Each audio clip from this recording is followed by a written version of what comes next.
Sonia, can we have the roll call vote call, please? Yes, good evening. Gina Argento, Barton Bakowski, Lisa Bermonti, Gina Barrows, Here.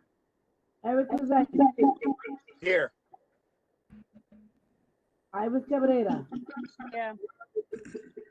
Phil Caponegro,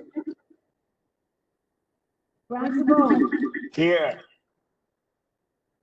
Steve Chesler, Here. Michael Chinchilla, Teresa Sinara, Stephanie Cuevas, Kevin Costa, Ronan Daly,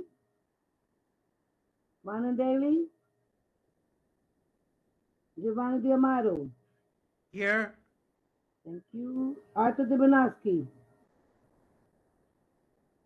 Angelina Grontanas, that's a new one, Lloyd Bang, Julia Amanda Foster, I'm here. thank you, the Alice Fuller, Yeah. Crystal Garcia, Here. thank you, Joe Goldstein, Joe Gross, Here. David Helmick, Here. Sabrina Help, Katie Denny Horowitz, Here. thank you, Sonia Iglesias here, Moses Inding, Jacob, I'm sorry, it's what? Itzowitz? Here. Itzowitz? Did I Here. pronounce it? Okay. It's Robert good. Itzowitz? Yep. Robert Jeffrey, Code is 05. Rosina Kaminsky, I'm here, Sonia. thank you, Corey Canton, Paul Kulterborn, I'm here. thank you, William Clasbo, Here. 05, thank 16. you, Marie Lieza, Wait, so, Marie Lieza, hold on. That's the panelist. What's the panelist? is that you, Marie? Sonia, it's Marie. I'm trying to, Lisa can't get on. I'm trying to give her the code. I'm here. Okay, good, I got you. Adam Myers. Adam Myers. Sante Michelli. I'm here. Here, Sante. Yes, Toby I am Murphy. here. Thank you. Rabbi David Needleman. Mary Domerick. I'm here. Thank you. Janice Peterson. Austin Preferred. Michelle Rojas. Oh, I'm here. Can you hear me? Austin? Yeah, I think I have to sign in as a panelist. I'm going to log out and log back in as a panelist. I got to know you're here. You're here, Austin. You're good. Oh, thank you. Bella Sables. Isaac Sofer. Here. Samir Talki. I'm gonna tell Sonia. here. to try to get you and link you the code. Samir Talki. Here. I'm gonna tell him. William Vega. Did you call my name, William Vega? And now, honey. Okay. Oh, wait, hold New on. Weiser. Marie Lienza, you preside. Yes. Here. Thank you. I'm sorry, guys, if I butchered the names. There's new people, so I'm sorry. You called me, Simon? Yes, I just checked you off. Anybody Thank you. did not call me, popped out.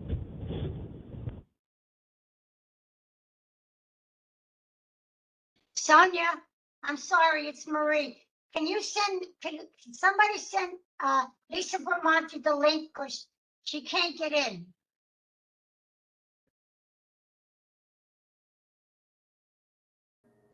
Well, we got 27 people. Johanna, did you hear that? Thank you, Mr. Monty? Sonia. Thank First you. item on the agenda is 96 Wyeth Avenue. Joseph Levy.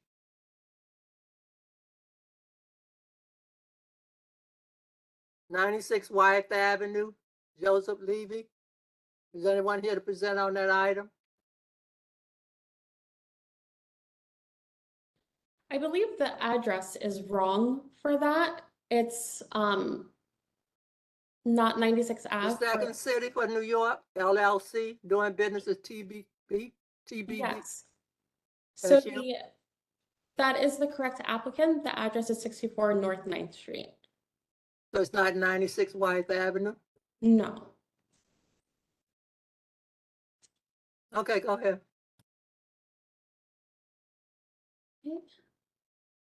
I believe Heather is in the call to present on this.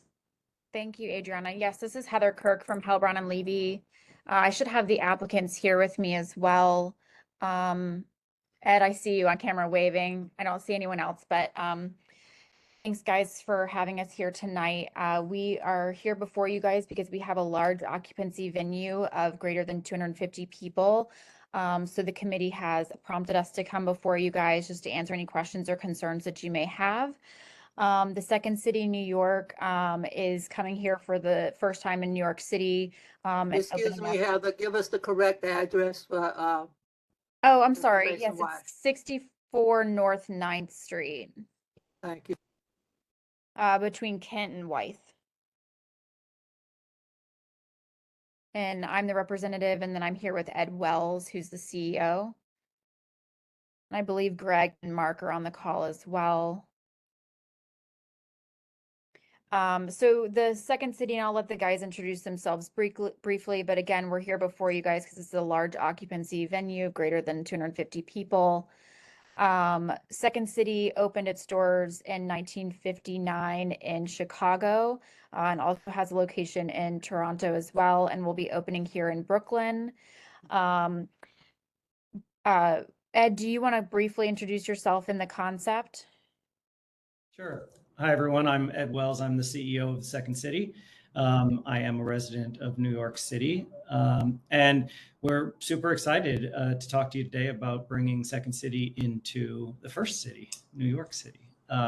So Second City is we have a kind of multi-purpose facility. So primarily we are a school that a training center, I should call it. It's a training center for people who want to study improv and on a personal hobbyist level or on a professional level.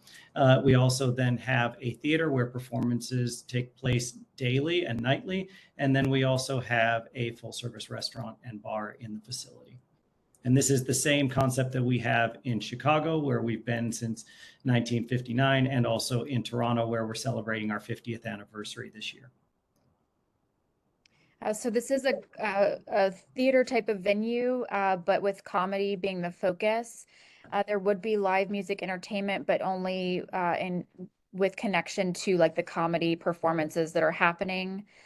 There is going to be a full service restaurant in the space as well, where patrons can actually come, walk in, or book reservations for the restaurant and not necessarily go to a theater comedy show, but can just come and have dinner and kind of get some interaction and experience from just being in the theater space.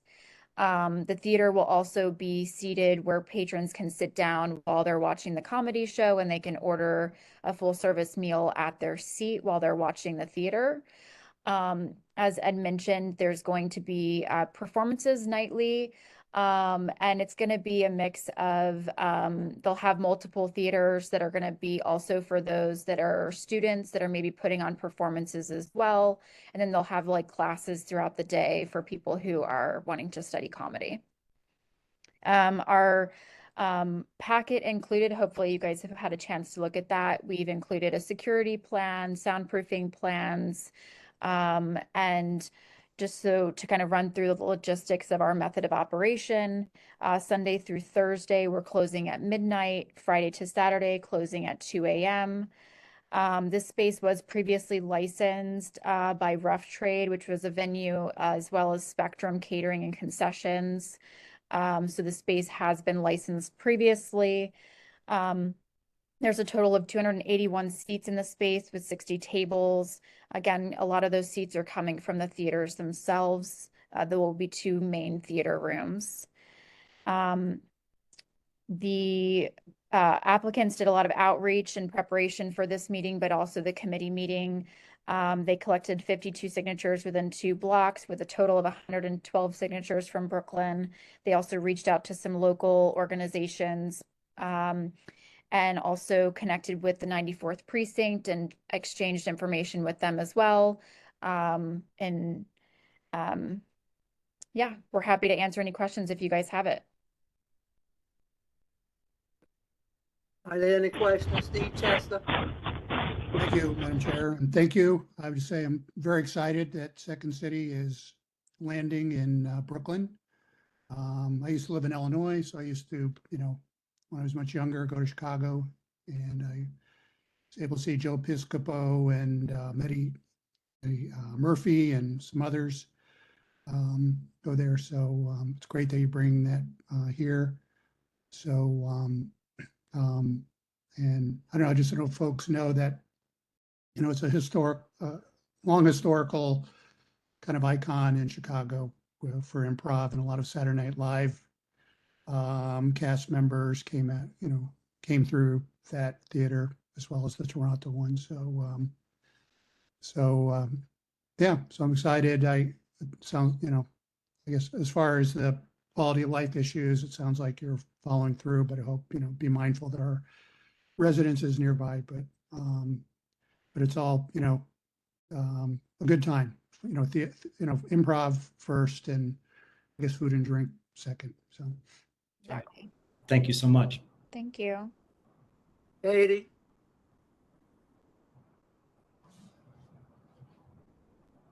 You're muted. Sorry. Yes, thank you, Chair. I didn't quite have a question. I just wanted to kind of echo some of Steve's comments. I had met Ed and some of the folks on his team just because my office is across the street, and they were walking around and trying to do outreach to neighbors. And when he explained the concept, I similarly thought it was really exciting because improv and comedy is actually something, of all the entertainment venues that we have here, comedy is actually something we don't have. So just wanted to say, proof of concept that, he was doing some outreach and that it's sort of a niche discipline that is currently underserved in the area. Thank you so much. Are there any other questions? I don't see any hands. Yeah, Simon. Hey, Simon. Yeah, you mentioned about a safety plan. What is your safety plan that you intend to implement? Turn left on Marcy Avenue. Yes, Simon. So we attached in our presentation a security plan, as well as some programming information, soundproofing, and then a hiring plan. Is there anything specific you'd like us to go through? Well, no, I'm just like congregating outside. What's your plan with how you're going to curb the congregation outside the premises at night, the noise, and what's your plan with that? Right. So, Ed, I'll start, and if you want to add anything. Okay. So in terms of the outside space, there's not going to be any seating or anything like that outside. To avoid any potential for like queues or any wait lines as people come into the venue, because again, these are theaters, right? We actually have a very large area before you actually enter into the theaters. So people, while maybe, an hour or so before the theater time, you're actually going to be able to come into this large open area at the front of the space, which will act as like a holding space for everyone. So they'll actually come in and then hit the ticketing booth after the fact when they're actually entering into the theater. So everything will kind of be held within the interior. So we don't anticipate any kind of lines outside. As I mentioned before, people will be able to come in and sit down, have a drink, have a bite to eat before they even actually go into the theater space. No, I'm referring to like after the event. After the event, people usually like to congregate outside the building. And if the late night closing, the neighbors, what's the plan for that? You will have a member of the staff and allowing the congregation outside the presence with the noise, you know what I mean? That's correct. Yeah. Oh, sorry, Ed. I'll let you take this one. That's fine. Thank you very much for the question. It's something, just so that you know, we operate much bigger facilities in Toronto and in Chicago in similar type neighborhoods. And we are really focused on being a center for the community. And we recognize, we operate in residential neighborhoods as well. We take that very seriously. I think what's great about our concept is that people don't all exit the theater at one time. It's a staggered exit because people will stay, they will have food, they will drink, they will congregate because it's really a meeting spot for people. We will have security guards posted inside, so at the entrance as well as at the entrance to the theater again. And those security guards will also be available then to direct traffic once people exit. If we do see people congregating outside, we will help people to, direct them to whatever transportation or, whatever they need directions to get to when they leave the facility. So this is something we do regularly, and I think we have a great track record. Okay, thank you. Are there any other questions? Shamir? Hey guys, really excited about this wonderful opportunity coming to our neighborhood. I'm literally right around the block, and I'm really, really excited about the notion that you just said that it's like a community center in a way. Any thought given to partnering with local schools and hosting events for children? I'm so glad you asked that question because it's actually our engagement in the communities that we serve is really important to us. So to give you a sense, we offer fellowship programs here in Chicago and in Toronto for underserved communities. So we have 2 different fellowships running in both locations that we operate. We will want to extend those into New York as well. We also have camps for children that are in the daytime and off hours. So we actually do a lot of outreach to families and children and work with schools.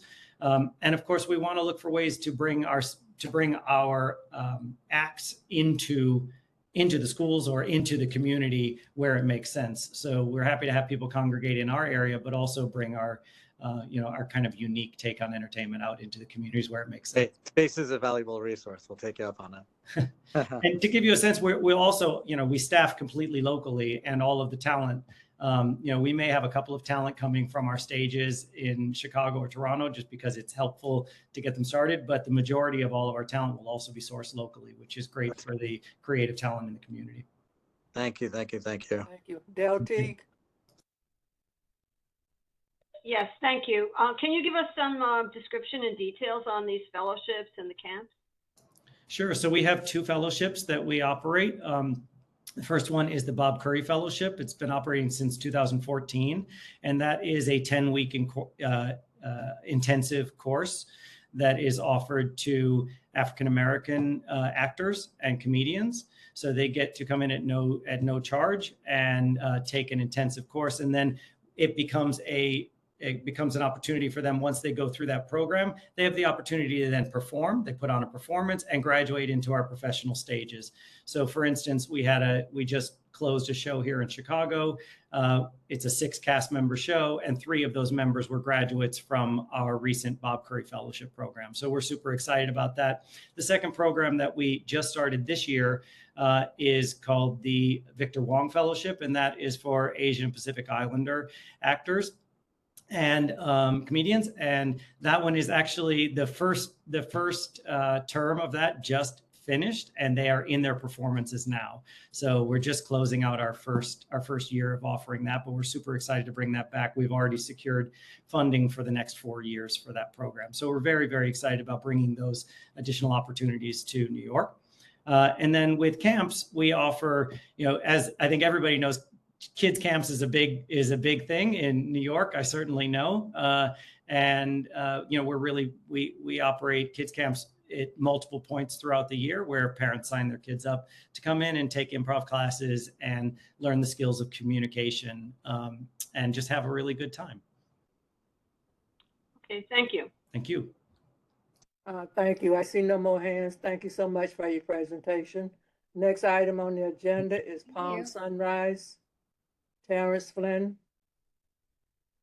Is anybody here to present on that item?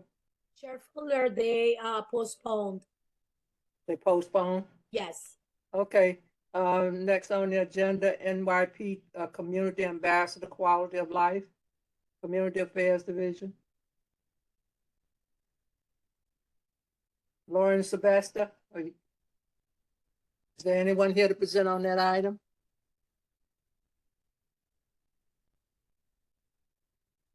NYPD Ambassador Program?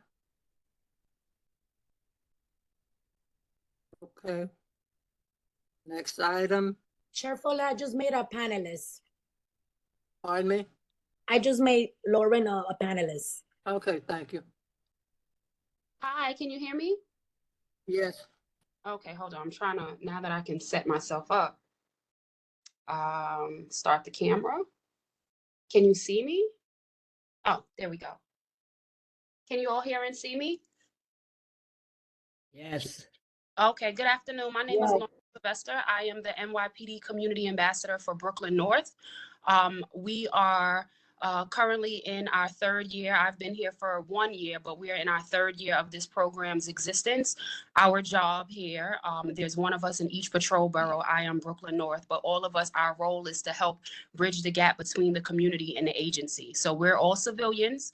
This position was created around the time of the George Floyd protest and political unrest, where a lot of people just did not feel comfortable speaking with officers. So they created a position that allows us to kind of like stand in the gap and help create trust and by way of transparency from the community to the agency. So one of the initiatives we're currently working on is our quality of life initiative. And I know that we hear the word quality of life a lot. I know we hear 311 a lot. Right now, we are working directly under Chief of Patrol, Chief Shell, who also is familiar with Brooklyn North as he was a commanding officer in several precincts here. So what we're doing now is we have streamlined the 311 process by way of NYPD. So what I'm asking of the community board, along with our local electeds, as well as our precinct community councils, is that the issues, the consistent issues that you're hearing from your constituents or your residents that are not able to be handled on a precinct level, if you've already reached out to the precinct and they're unable to move forward, either due to red tape or just lack of resources, lack of officers, then bringing that to me allows me to put that on our quality of life sheets every Monday at 12 p.m. I submit this sheet, and I would have on there that Ms. Fuller gave me the information. This is the information. This is the complainant. This is their address, whether it's NYCHA, whether it's disorderly conduct, prostitution, whatever the circumstance is, I would put it on my spreadsheet, and then I would send that up to Inspector Glenn along with his team. And what we're essentially creating is a streamlined form of 311. It's coming directly from the stakeholders of the community, going directly to Chief Shell, who is the Chief of Patrol. And then we have a team of 1 sergeant and 8 cops that are handling these issues day in, day out. So as soon as you send me the issues and I send it up, usually by Friday, there's already been a plan of cohesion. So if there were issues concerning, there's a car dealership on the side of your block and they have all these tires on the street, then that usually becomes a joint operation. So then that way, the chief's office, being that he's the top dog right under Chief Madry, he then can connect with, I'm sorry? If somebody's not speaking, please mute yourself. Okay, so usually what would happen right then is that Chief Shell's office, being that they have, you know, more power, they're able to connect directly with sanitation, and then it becomes a joint operation where we can then move forward faster than obviously what it would take for 311. I was a park manager prior to this, and we got a lot of 311 complaints, and those complaints had to be filtered out to go to the perfect person that then disseminates all the information to all the managers. And then when I would see whatever the issue is, I would send my staff to correct, clean, remedy, and then I have to send it back to someone else who then sends it back to the complainant, and that can take a very long time. So the purpose of this quality of life initiative is to kind of like get these things handled effectively, handled well, and handled as fast as possible. And again, it's coming from you all. So that pretty much sums up the quality of life. If you guys have any questions for me, I am here and willing to answer any questions and concerns. Thank you, Lauren. Sonia Glaciers. Lauren. Sonia? My concern is, I work with older adults, and when you mentioned the name, like when they put in the complaint, the 311, their major concern is just, are they keeping it anonymous? They have a lot of issues with the cars in the corner, the music. It's really a lot of stuff that they don't want to share because they're afraid that they're going to give their names out. Is it possible they do it anonymous? Can they reach out to you anonymously? Absolutely. If anyone does not want their name to be put out there, I will absolutely keep it anonymous. If you want, we can use the community board, because again, the community board's job is to speak and advocate on your behalf. So if we want to use the community board as the person that's giving the complaint, that's fine. I will use my name. The people over there don't know me per se. So I will make sure that if anyone wants to keep anything anonymous, no one has to know. Thank you. No problem, Ms. Iglesias. Michele? Sure. I was wondering, is this will generate data like, 311 calls? Of course, I heard the anonymous, you could be anonymous if you call 311, but definitely is also something, I could have concern. Of course, it's a great idea. Maybe something could work in parallel also with 311, but definitely the fact that 311 independently generate independently from community board, definitely a log and data which many times the community has pulled out, sometimes for different reason. And I will have concern if we will not have the same level of transparency, and that will necessarily have to be channeled through community board. I wish this could assist for certain specific issue, but definitely having still 311 in parallel and not abandoning that option, I will think that could be a great implementation, but in parallel with 311. Absolutely. So yes, I'm sorry if I didn't say that clearly. So yes, we're going to work in parallel with 311, but we understand the exhaustive procedures that it takes to get a response. And it's not that the work isn't being done. It's just, it's not streamlined effectively coming directly from the community board. The community board, what is it? 16 of us in Brooklyn North, 16 community boards, if I'm not mistaken, in Brooklyn North. So for us to take those boards and get the information directly from you guys, then it gets to be streamlined. Whereas when it's coming from your residents, you might have 50,000 residents just within your community board district. And that's what kind of like slows down the process. That's a very good question that you asked about the transparency factor. I know for a fact that we are keeping everything streamlined. There's a record of everything. The address is also a component, as well as us connecting it to whoever the complainant is. So if it's Assembly Member Zinnerman from the 7-9 from CB3, then we know that that's where it's coming from. But I will definitely ask the question on how the community boards are able to get this information, because this is pertinent to you as well. So thank you for that. Yeah, and to be additionally clear, is it possible if it comes from community board, could be also inserted into the 311 system?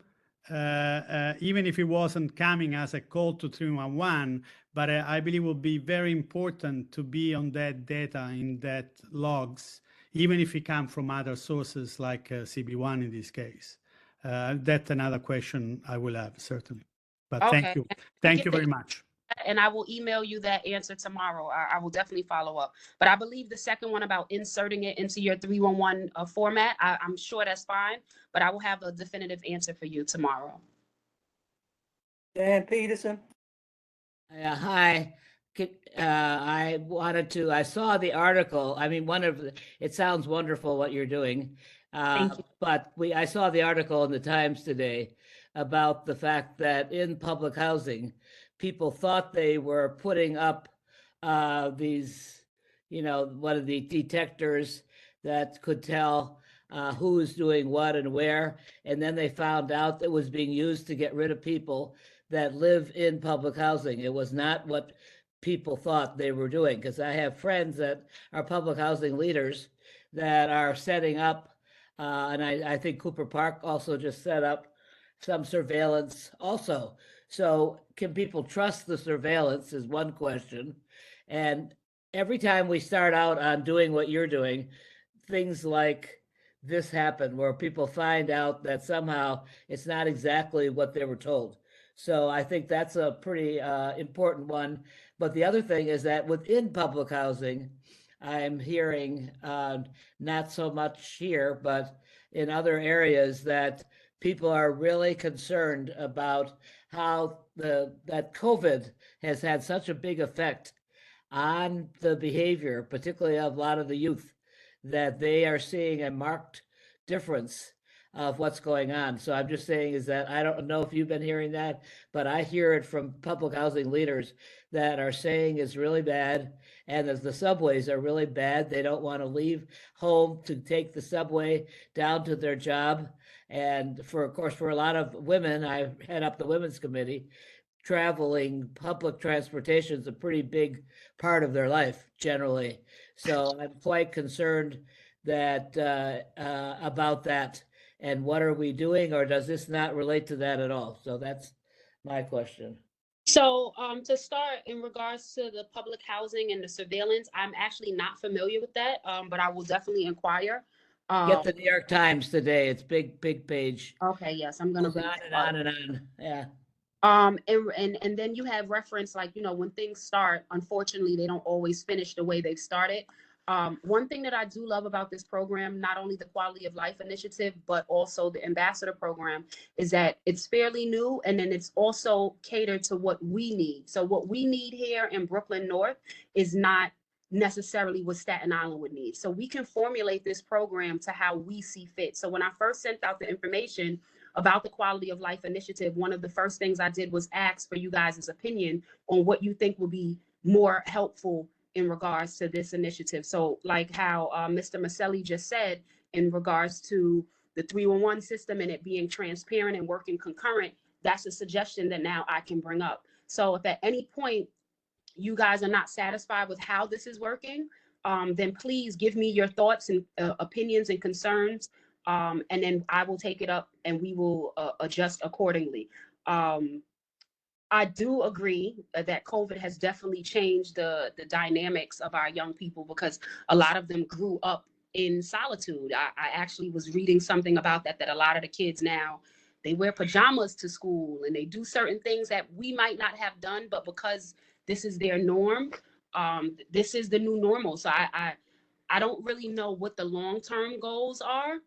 I'm hoping that every parent is of the mindset that mental health doesn't start when you're 30 years old on a train having an issue, but that it starts now, and just making sure that our children have the appropriate resources to just be able to talk to someone no matter who it is.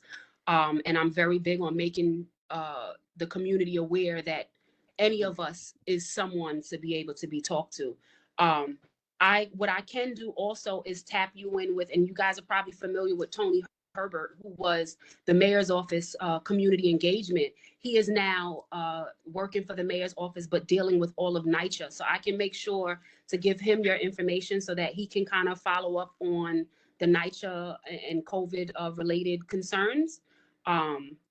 But in regards to this program specifically, once we're out of kind of like this pilot phase where I'm taking all the information from you, the community board chair and district manager, along with the president and vice president of the community council, as well as the council member and assembly member, you guys will be given a specific number, a hotline number that is only given to you. And that way we can take the complaints directly from you. And then those, like I said, the team of officers and cops will go out and handle immediately.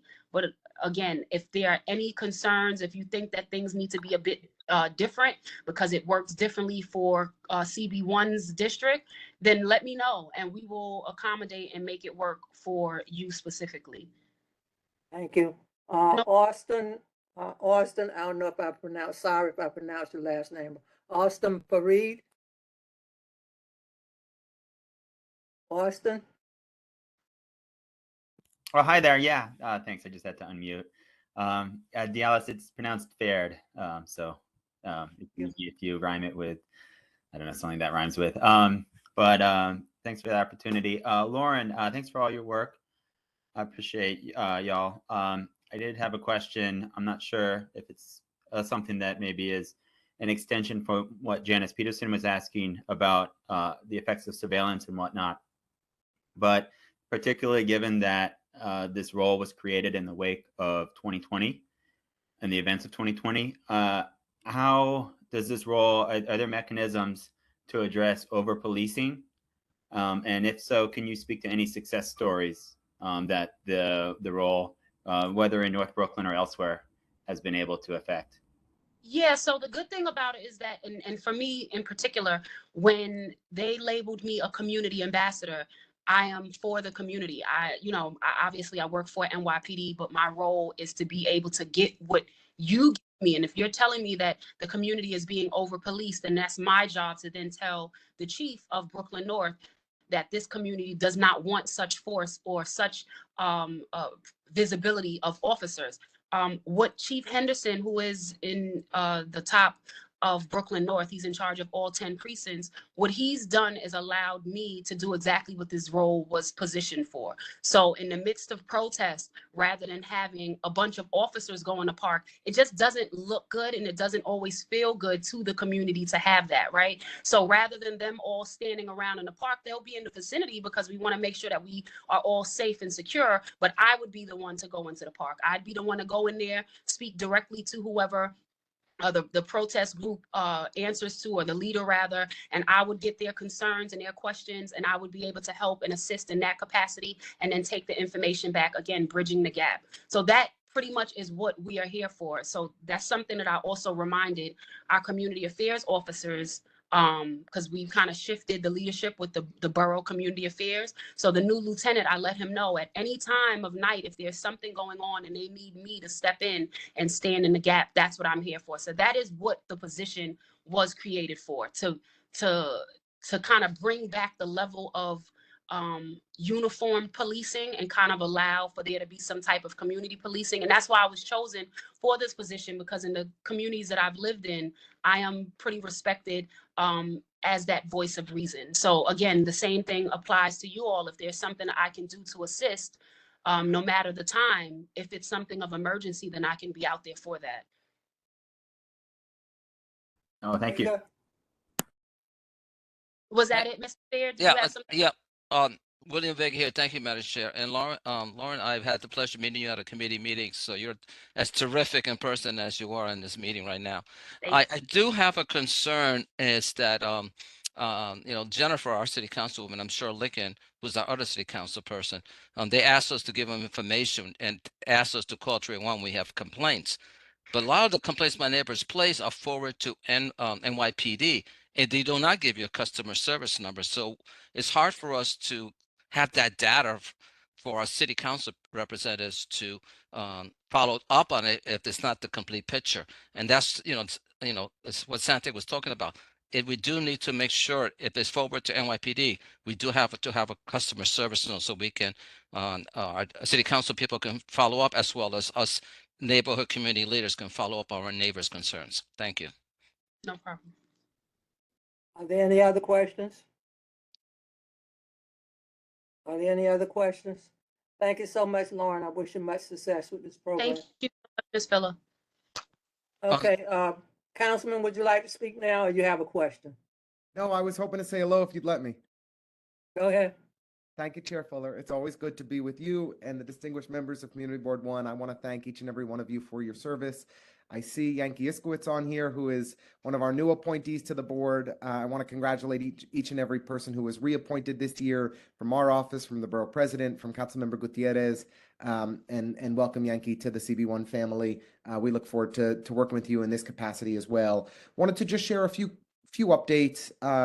We've got a very challenging budget at City Hall this year that has to be adopted in about 6 weeks. The mayor's proposed 4 rounds of budget cuts to our schools, our social services, our housing.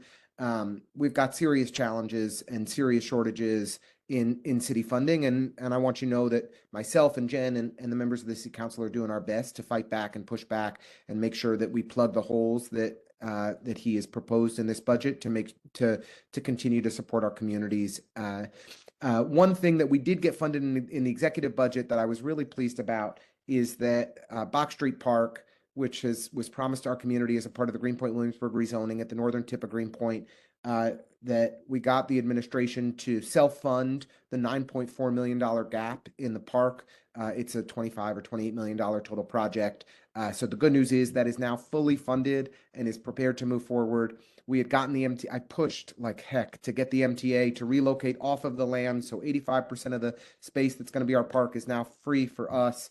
I personally project managed relocating the MTA buses to the Bronx. We got that site reserved.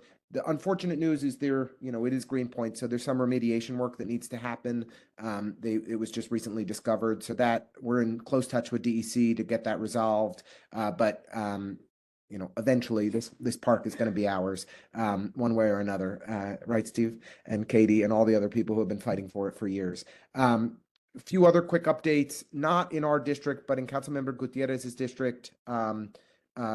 The city decided to move homeless and new asylum seekers into a couple school gymnasiums.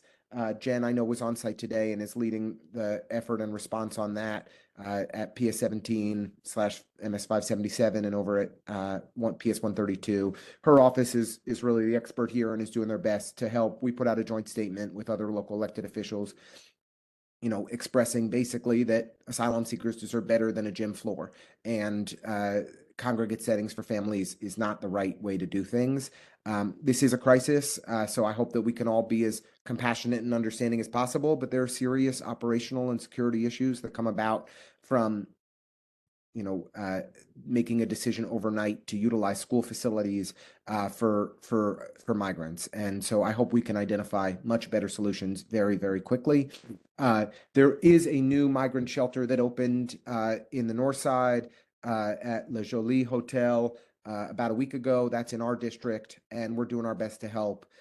We started a clothing and school supply drive for the 35 families that are there, and we are in touch with North Brooklyn Angels to make sure that everybody there is benefiting from the emergency food that they offer just a couple blocks away. So we're doing our best to support those folks. It's 35 families, 58 kids, and we're hoping to get each and every one of them enrolled in school in the days ahead. A few other key updates on our end. We've been doing a real push around sanitation and street cleanliness, especially on the north side where we've been having chronic conditions. We had a large community meeting last week at the Edge that close to 100 people turned out for, which was great. Really strong community response. We've made some adjustments. ACE is now going to be cleaning North 6th Street. We fund ACE. These are the formerly homeless individuals in red uniforms. They clean Bedford and Manhattan that we funded this year. They're also now going to be cleaning North 6th Street to help more on the north side. We've also been doing some ASP enforcement blitzes due to the lack of compliance on the north side.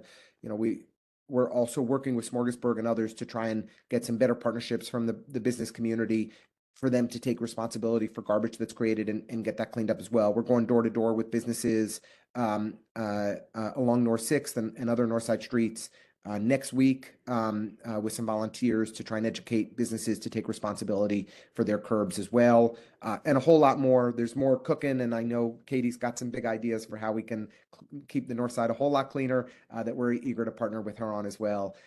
We'd love to see a new bid there eventually. A couple other quick updates. Congresswoman Velasquez and I and Assemblymember Gallagher convened every single elected official that represents a portion of Newtown Creek with NCA and other CAG members 2 weeks ago, just 10 days ago. This was the first meeting of its kind, maybe ever, where we had members of Congress, all the state senators, all the council members, borough presidents, assembly members, over 10 elected offices were represented, and we are committed to work together to finally speed up the timeline to get Newtown Creek cleaned up. It has been unacceptable how slow the EPA is working, and we need to intervene and get action to clean up the creek once and for all. So I think there is a unified and committed front of electeds. We were excited to convene that meeting and really appreciate the Congresswoman's leadership. I want to thank Eric and everybody at CB1 for hosting the McGinnis Town Hall a couple weeks ago. I think it was a productive town hall. It was good to hear people's feedback. I know that there have been some ongoing community meetings. I think that this is finally the proposal we've been waiting for to make McGinnis safe. It's going to save lives. There's a crash a week on McGinnis, at least over the last 5 years. And I think we can finally get the cut through traffic, people sneaking off the BQE to the 59th Street Bridge and the Midtown Tunnel to stay on the highway rather than going through our residential community. But look, we're going to see how it goes. We'll monitor it carefully and closely with DOT. We're pushing for DOT to make other adjustments in Eastern Greenpoint to reduce truck traffic on streets like Humboldt and Kingsland and Apollo. And we're hoping that DOT is committed to us that they're going to be nimble and responsive to make adjustments as needed after this plan begins to take effect sometime this summer. There was a delay in implementation on the Berry Street open street. That's now been pushed back to August. This was at the request of local businesses along Berry Street who were concerned that repaving and milling at the beginning of the summer season was going to require them to take the sheds down to then put them back in place. It'd be a very expensive endeavor. So that's been pushed back a couple months to try and be accommodating on that front. We're trying to get the work at Bankers Anchor expedited to see that take place earlier in the summer, hoping to get an update on that later this month. We'll keep folks posted. The first meeting of the Meeker Avenue Plume CAG was just a week or so ago on the 10th. And they are actively looking for more members. So I really want to encourage everybody with environmental expertise and a commitment to our community to get involved. The first meeting was over at Cooper Park Houses, and I hope that they'll continue to meet at Cooper Park and keep that community actively engaged. And then just because I know it's not in CB1, but it's a big issue that affects our community. The Mayor's Rent Guidelines Board has proposed significant rent increases, potentially significant rent increases this year for all rent regulated apartments. They could be as high as 7% for 2-year leases or 5% for 1-year leases. And so there's a big rally happening this Saturday at 11 to encourage people to push back. We're going to be meeting at Cadman Plaza in the southern part of our district. So hope you'll join us for that. And then the last thing I just wanted to let people know about is on Friday, June 4th, we are doing a big e-recycling event, a shredding event, a touch-a-truck event. We'll be taking donations for migrants in our community at McGolrick Park from 9 to 1. So if you've got e-waste that you've been storing up, sensitive documents you need to shred, if you want to jump on a sanitation truck and see what that's like, it's really for kids, but anyone can enjoy it. It's all the actions happening at McGolrick a couple Sundays from now. So I hope you'll be there with us. And just want to say, if there is anything that me and my team can do to help, please let us know. Emily Ruby is our key point person for CB1. She's on vacation this week, but I'll make sure that her email's in the chat. And really just want to thank you all for your service and for the opportunity to say hello, Chair Fuller. Thank you so much, Lincoln. Joanna, is Senator Gonzalez on yet?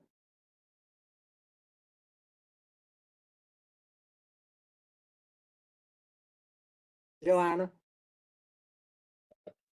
I do not see her. I'm having trouble with viewing the attendance list. Okay, thank you. Next item on the agenda is Glass and Company. 750 Manhattan Avenue, Glass and Company events. Is anybody here to present on that item? Frank Polillo. Once again, is anyone here to present on 750 Manhattan Avenue, Glass and Company? Okay, next item on the agenda is a New York not-for-profit entity to be formed by Dawson Stellerberger. Bill Dorn, is anybody here to present Yes. on that item? I am here. All right. Before I begin, I just want to make sure that my clients are here with me, Dawson and Mason. And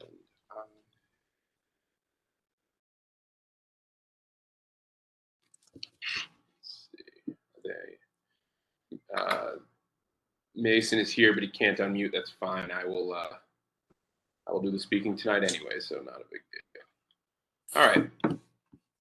Like I mentioned, my name is Phil Dorn, attorney with Pizetsky and Bookman. With me tonight, listening in, are Dawson Stellberger and Mason Wegner, the owner and operator of Scott Avenue Associates, Inc., which was on your agenda, a not-for-profit to be formed by Dawson Stellberger. It has been since formed. It's now Scott Avenue Associates, Inc.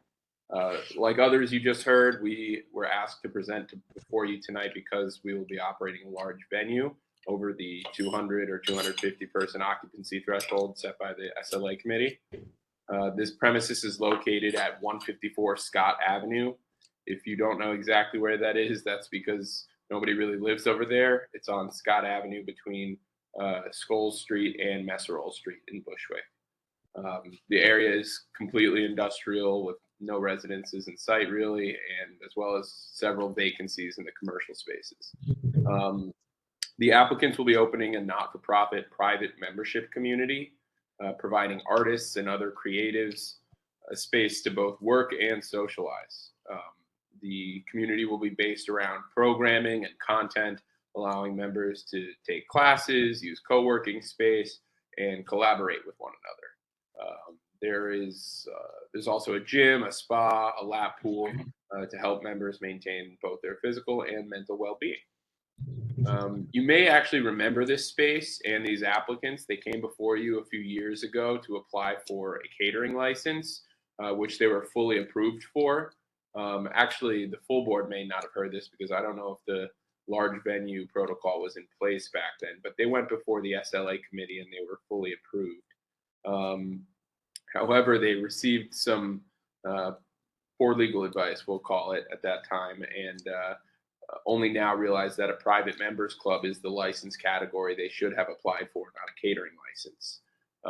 The application will have an identical method of operation as far as hours and music to the one that was approved a few years ago. Just to quickly recap what the space is all about, it has 7 total floors with access to the roof above the 7th floor. There will be no third-party events, no ticketed events or anything of that nature. It's a space solely for the private members. A lot of this will be discussed in further detail at the committee meeting next week, but we just wanted to reintroduce ourselves, and answer any questions folks may have. So I'll turn it back over to the board. Are there any questions? See no hands. Are there any questions? No? Okay. I apologize to Polish Slavic. Next item is the Polish Slavic Center. Sorry, Polish Slavic Center, for cutting you in line. All right, take care, everyone. Okay, good night.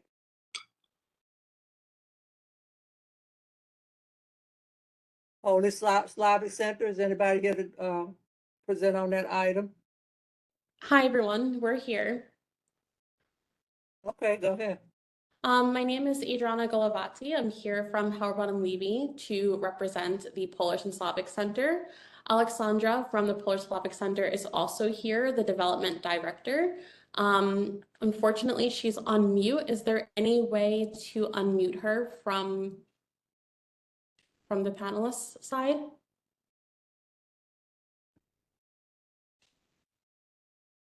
Is that an option? I am having trouble unmuting anyone from the attendance list. I'm trying to work on it. Okay. In the meantime, I will briefly share the concept with you all. I'm sure you are all familiar with the Polish and Slavic Center and all the good that they do for the community. We are here before you tonight because we are applying for a beer and wine club license. We have an occupancy of a little over 290 people to be exact. It's 292. Although that is our max occupancy, we don't intend to have that many people in the space at once. It will more likely gear towards 150 people on average. And the events that will take place for the club members are things such as gallery shows, book discussions, folk dance recitals, things of that nature. There are a lot of programs geared towards children that involve face painting and things of that nature. And the club also provides amazing services such as immigration assistance, educational assistance as well, language classes, doing a lot of good for the community and the community's people. Any events that take place will typically happen on Thursday, Friday, or Saturday night. When those events take place, it would most likely be from 6 p.m. to 11 p.m. There will be security for events that will have a larger group attending. And, you know, ahead of time, the establishment will have a good idea of how many people will be attending, since the events will be circulated through their internal newspaper. So they'll have an idea of how many people will be attending. There will always be a member stationed at the door to welcome people inside. There won't be any lines outside. And yeah. Does the board have any questions for us? I'm not sure if Alexandra is unmuted or not. Steve Chancellor. Thank you, Madam Chair. Thank you for presenting. This question, so can you give further examples of an event where you might be serving alcohol? I guess it wasn't quite clear to me. Of course. Yeah. So the events that would most likely have beer and wine offered to the members that are attending would most likely be the gallery openings. So the events that are catered more towards adults. You know, there are local artists that come, and the space would like to offer a glass of wine while people are walking around looking at the artwork. Maybe sometimes for the recitals, for the parents that are there, drinks will be offered as well. It's not going to be the main focus. It's just an additional item that they would like to offer to the members, in hopes that the small offering would prompt members to make a donation that fund all the events that take place. Thank you. Of course. Apologies. Alexandra can speak to this so much better than I can, as she runs the day-to-day. But I hope that answered your question. She is in now. Oh, okay. Yes, I'm in. Just Kelly? like Adriana said, most of our events are of cultural nature. We offer, for example, gallery openings to showcase works by local artists or artists hailing from Europe. We do classical music concerts for our members. Very often a gallery opening is combined with a classical music concert. We've done a book discussion recently. And we also offer a bunch of events for children throughout the year. Obviously, a glass of wine and beer will not be for children. This will be an added bonus or something for parents to enjoy while their children are playing and are engaged in a myriad of arts and crafts and games that we have to offer during those events. And very often the glass of wine and beer that we would like to offer would be also an invitation to leave a donation for our center. We run a myriad of immigration, social assistance programs. So we offer a scholarship for students. So any dollar that we can collect during our cultural events goes towards supporting our mission. Thank you. Vitaly?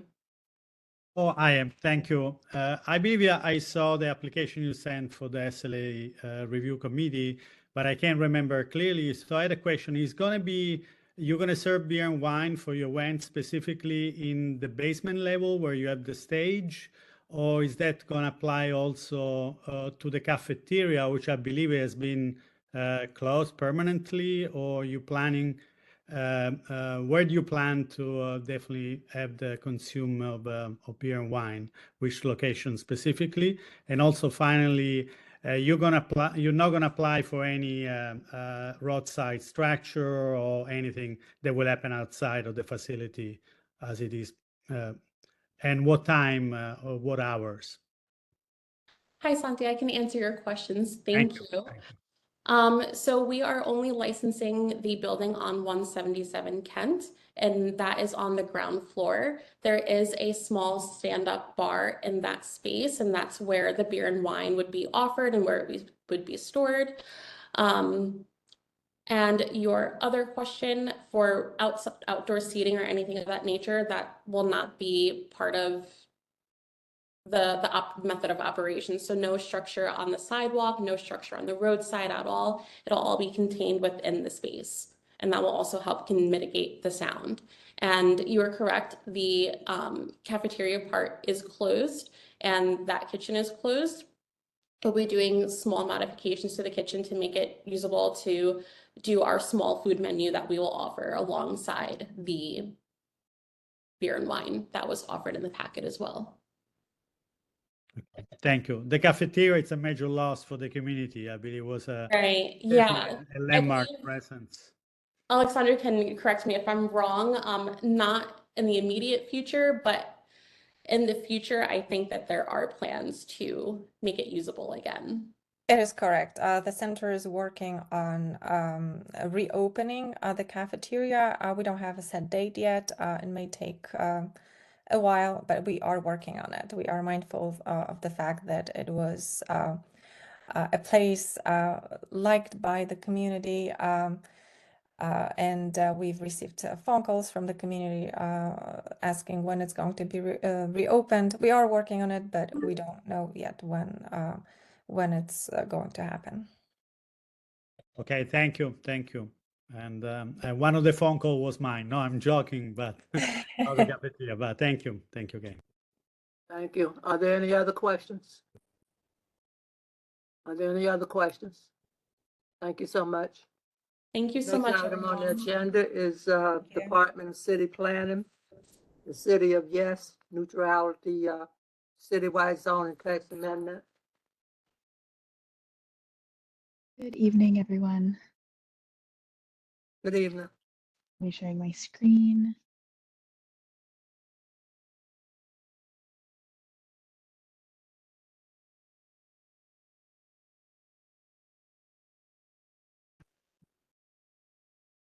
It is not allowing me to share my screen. Let's see.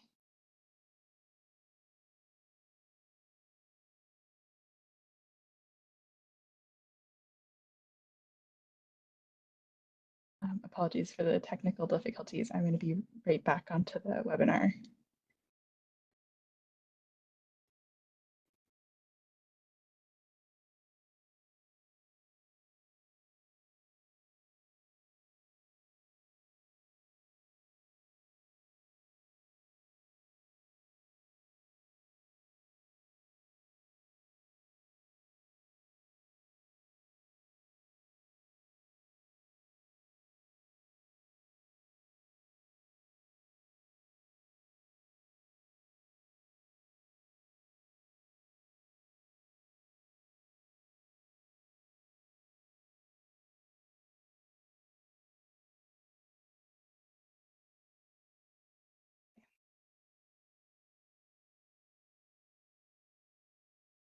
All right.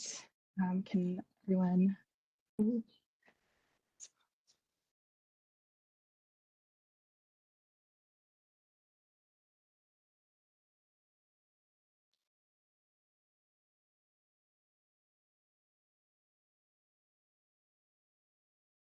Apologize for the technical difficulties. I don't know if I've shared my screen on WebEx before. Here we go. Okay. Can everyone see the presentation? Yes. Okay. All right. Hello, everyone. My name is Lucia Marquez Regan. I'm a planner at the Department of City Planning in the Brooklyn office, and I'm here today to present the City of Yes for carbon neutrality, and I'm joined by my colleagues Nilis and Jasmine. City of Yes for carbon neutrality is an opportunity to update our zoning regulations to help all of us meet our city's climate goals, which we will talk more about in this proposal.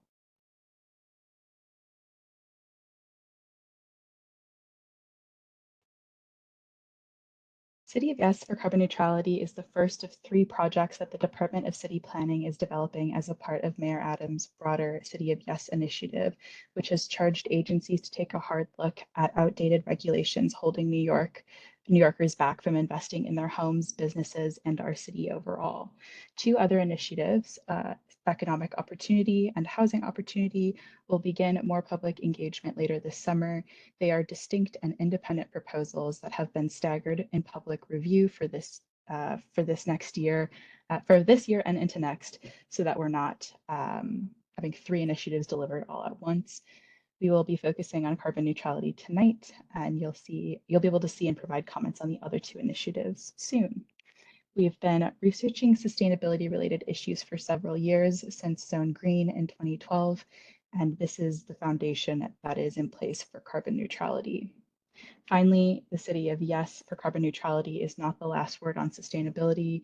We have been and will continue sustainable practices for our planning work. First, I'd like to frame our conversation, why we are even talking about carbon in the first place. It's important to emphasize that we're facing a climate emergency, and it's largely fueled by global carbon dioxide emissions. Carbon dioxide makes up most of the United States greenhouse gas emissions, 80% in 2019, and generally comes from human activity, specifically the combustion of fossil fuels like diesel, gasoline, natural gas, and home heating oil. In 2016, 175 countries signed the Paris Agreement, a vision to curtail human greenhouse gas emissions in order to limit overall global warming by 2 degrees Celsius, and thus preventing further environmental damage associated with climate change. Here in New York City, we've been implementing this vision through a number of initiatives under the umbrella of achieving carbon neutrality by reducing the city's emissions by 80% by 2050, or 80 by 50 for short. So what do we mean by a carbon neutral city?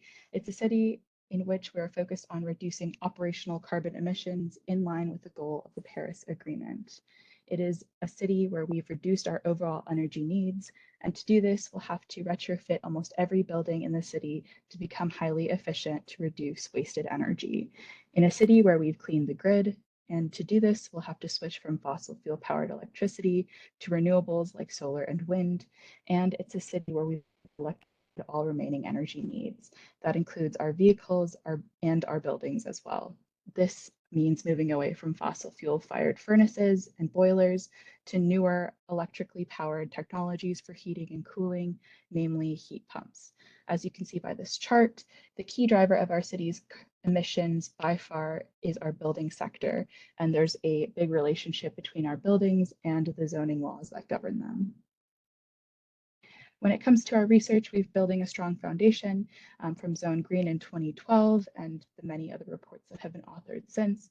In many ways, you can see this, you can think of this research now as a follow-up to Zone Green, a chance to revisit after 10 years and to update it and adjust in light of many technological and legal changes since. This update is informed through feedback from architects, engineers, and advocates about issues they've identified and ideas for improvement, and also includes updates to zoning to reflect the Climate Mobilization Act at a city level, as well as Climate Leadership and Protection Act at a state level. The development of this proposal began in March when Mayor Adams announced his vision for the City of Yes. Since then, we've conducted outreach and with practitioners and other subject matter experts to help us ensure this proposal will be helpful to those who are trying to add solar, EV chargers, and heat pumps to their homes and businesses. We've also held 4 open to the public info sessions on this research, 2 in October of last year and 2 in March of this year, to which our chair, Dan Grodnick, invited all community boards, and I believe some of you attended. Along the way, we've been asking experts, nonprofit leaders, and advocates what needs to be done to achieve our collective climate goals and how has zoning helped or hurt. And with this, we've identified a number of ways that zoning can help support this effort. Tonight, we'll review 4 key goals and proposals seeks to support, as well as 17 specific zoning changes that we've identified to achieve these goals. The first key goal is supporting the decarbonization of our city's energy grid. Illustrated on this slide are initiatives already underway at the state or city level. These are not a part of our zoning proposal. They are within the context to which our planning work is situated. By 2040, New York State is legally required to achieve 100% renewably based energy grid. To support this, we'll be developing large amounts of offshore wind and bringing in more clean hydroelectric power from upstate and Canada. However, this transition needs to be an all hands on deck approach. This includes rooftop solar. And to give you a sense of where we stand on rooftop solar, in 2016, we set a goal of 1,000 megawatts of rooftop solar across the city by 2030. To date, we're currently at 300 to 400 megawatts. This means we have 7 more years to double the amount of solar in New York City in order to meet this goal. To utilize the energy of offshore wind from rooftop solar, our energy grid will have to become smarter and more decentralized, with resources spread throughout the city instead of limited to utility sites in outlying areas. To support this smarter, more decentralized grid, we will rely on energy storage, which will act as the glue to holding the grid of the future together. To support this ongoing work of cleaning the grid, New York City zoning can help in 5 key areas. First, we are taking a fresh look at our rooftop zoning allowances to ensure that there aren't any limitations holding us back from our solar goals. In many districts, for example, there are currently limits to the amount of rooftop that can be covered by solar canopies. This proposal will update those rules to ensure a roof that can be completely covered by solar. Second, we'll need a similar approach to our city's 8,000 plus acres of open parking areas, ensuring that zoning is updated to allow solar canopies over parking lots. Third, if you want to generate clean energy for utility for people elsewhere in your neighborhood through the community solar program, zoning considers that a commercial use. But we need to recognize that there are large residential campuses, hospitals, schools, and colleges in residential districts where community solar would be a great fit. Zoning needs to be updated to allow for this. Fourth, we will need to ensure that safe FDNY and DOB reviewed storage facilities are located where they are needed the most. Energy storage is currently not allowed in residential districts where people need access to clean and renewable energy. Zoning needs to be updated to add specific rules for energy storage and help facilitate its rollout across the city. Finally, onshore wind faces strict limits in today's zoning without a relief valve for sites where greater heights may be appropriate. The zoning proposal will create a new tool that can be used by future applicants to submit onshore wind facilities for public review process with the City Planning Commission. The second goal we're seeking to support relates to eliminating fossil fuels from our city's million-plus existing buildings, almost all of which will be around in 2050 when they're needed, where we need to have achieved carbon neutrality.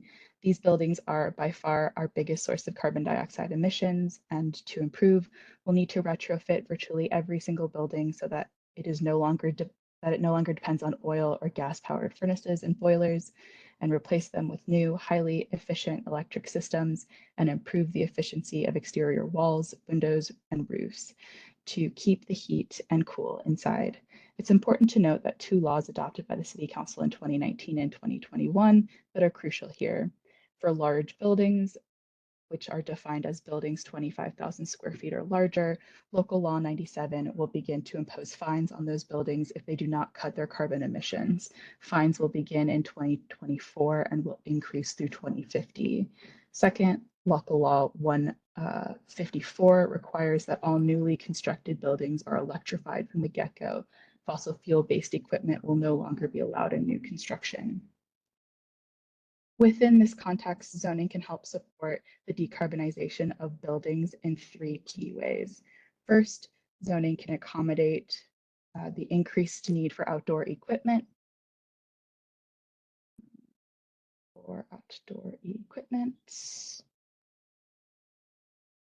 Such as heat pumps, which cannot be located in building basements or cellars, to be located above the zoning height limit on building rooftops. It is by getting zoning out of the way, will give homeowners, architects, and engineers greater flexibility to navigate the best path to electrification. Second, zoning needs to ensure that where someone is able to add thicker insulation, or even in some cases for larger buildings, reclad the building by removing old facade and replacing it with an efficient new one. that they don't run into zoning obstacles that prevent them from undertaking the project. Thirdly, we'll need to update an existing incentive in the 2012 zoning green wall thickness deduction, which awards a small amount for additional floor area for better than buildings, is updated to reflect the latest energy code and best practices for the future. Finally, let's talk about cost.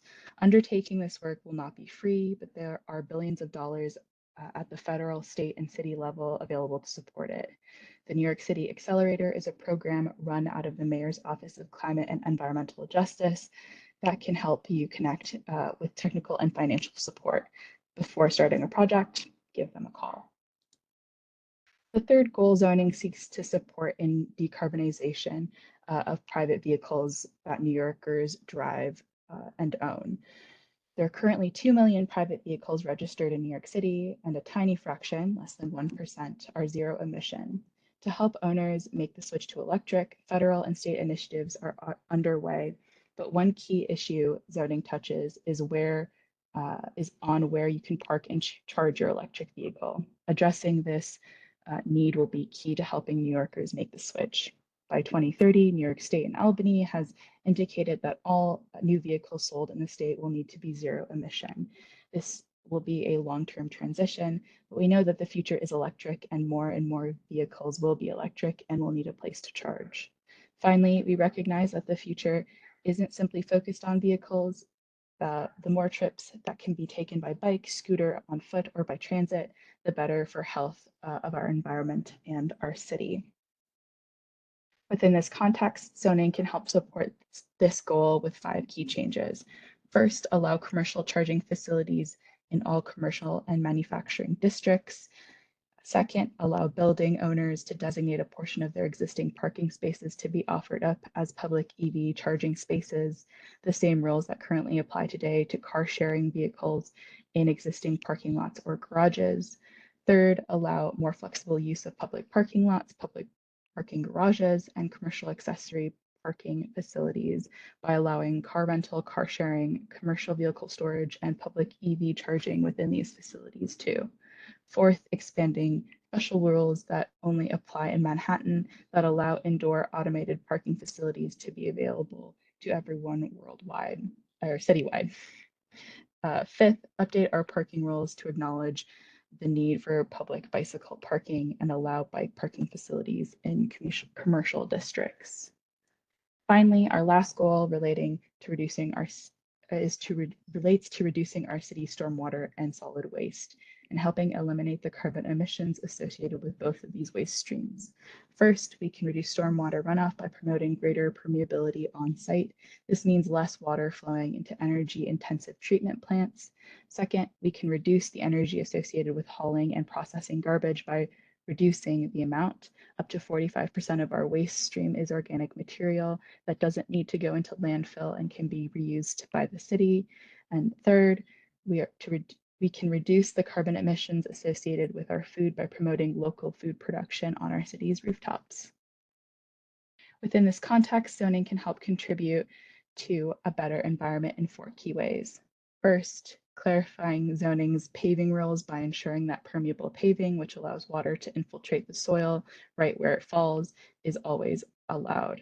Second, update our zoning street tree requirements to allow for new high-performing tree bed types, such as connected tree beds and rain gardens.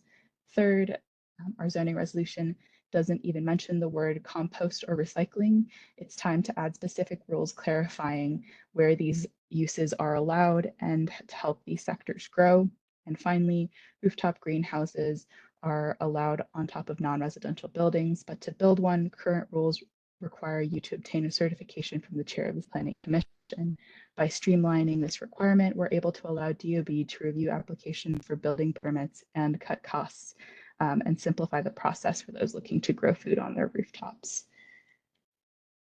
This concludes our overview of the 17 specific zoning changes we've identified to help support the larger project of decarbonizing our city to keep it clean, healthy, and equitable for years to come.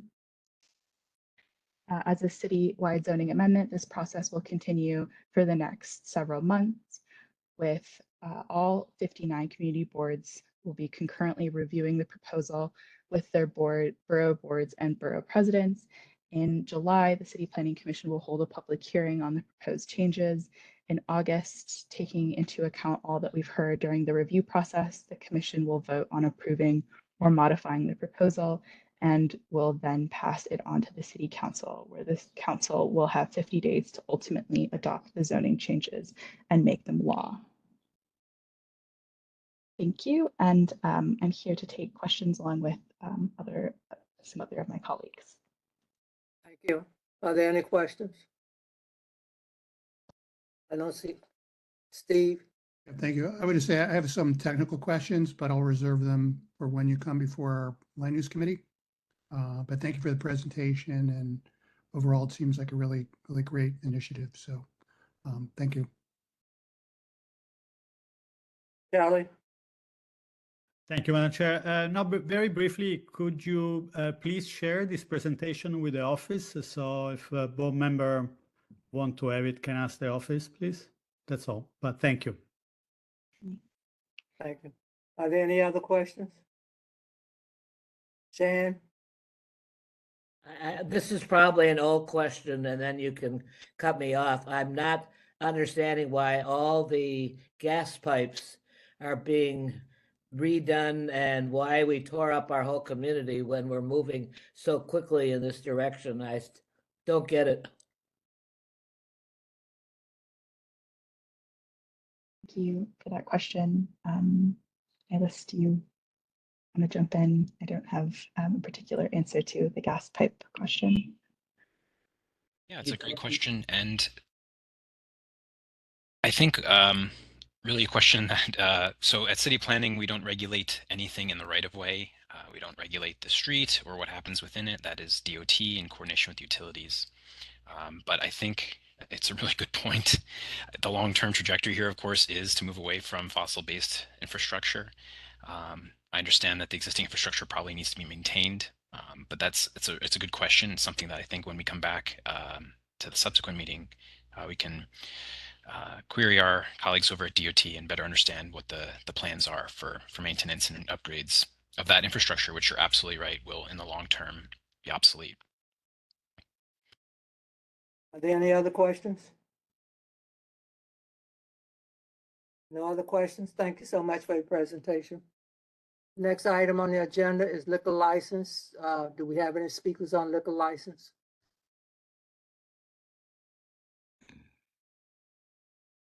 Hi, this is Piero, everyone. Hello, this is Frank. My name is Frank Palillo. How are you? Can you hear us? We're here for Class and Co events. Pardon me? We're here for Class and Co events. You signed up to speak? We were skipped over because I was in the attendance. I'm sorry, I can't hear you. Can you hear me? Oh, you weren't here when I called you. You're here for Class and Class and Co events. Yeah, I was under the attendees and I couldn't speak or raise my hand. Okay, go ahead. Well, hi everyone. My name is Piero Cece and this is Frank Palillo, my lawyer, and we would like to get a liquor license for a food and drinking establishment with shared office spaces here at 750 Manhattan Avenue, above the Walgreens. We're located on Manhattan between Nassau and Messerol. And yeah, I'm happy to answer any questions you might have about it. We took over the catering role that was in this space previously. I'm in this space. It's absolutely gorgeous. There's a full kitchen, bar, as well as shared office spaces where people either take long-term or short-term leases. We are open to the general public. We have 16 tables, 95 seats, with one bar with no seats. I'm happy to answer any questions you may have. Our total maximum is 214 persons. Does anyone have any questions? Hey, Madam Chair, I don't have any questions, but I could barely hear them. They were going in and out. Is there something we can repeat? We could talk louder. That's fine. Does anybody have any questions? Okay, look like nobody has any questions for you. Thank you so much. Thank you for hearing us tonight. You're welcome. Sorry you couldn't get in. It's okay. Thank you. Bye. Okay. Joanna, we have any speakers for the for liquor license? Yes, we do. Michael Stewart. Michael, you unmuted?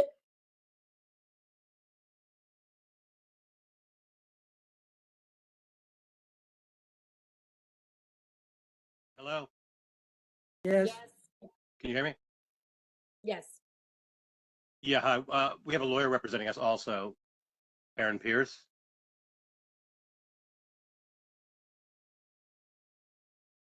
But somebody need to start speaking. Aaron? Hello? Allowed to unmute myself, so I hope that can everyone hear me? Yes, we can. Hi, very good. I am here. Aaron, my name is Aaron Pierce, and I'm representing Lucky Bamboo, otherwise known as Roses R&R. They've been open for some time now, a known entity in CB1's neighborhood in Williamsburg, under the BQE over on Graham Avenue. They are looking to open a patio at the back. This area was previously approved by this board during the COVID era, but it was done under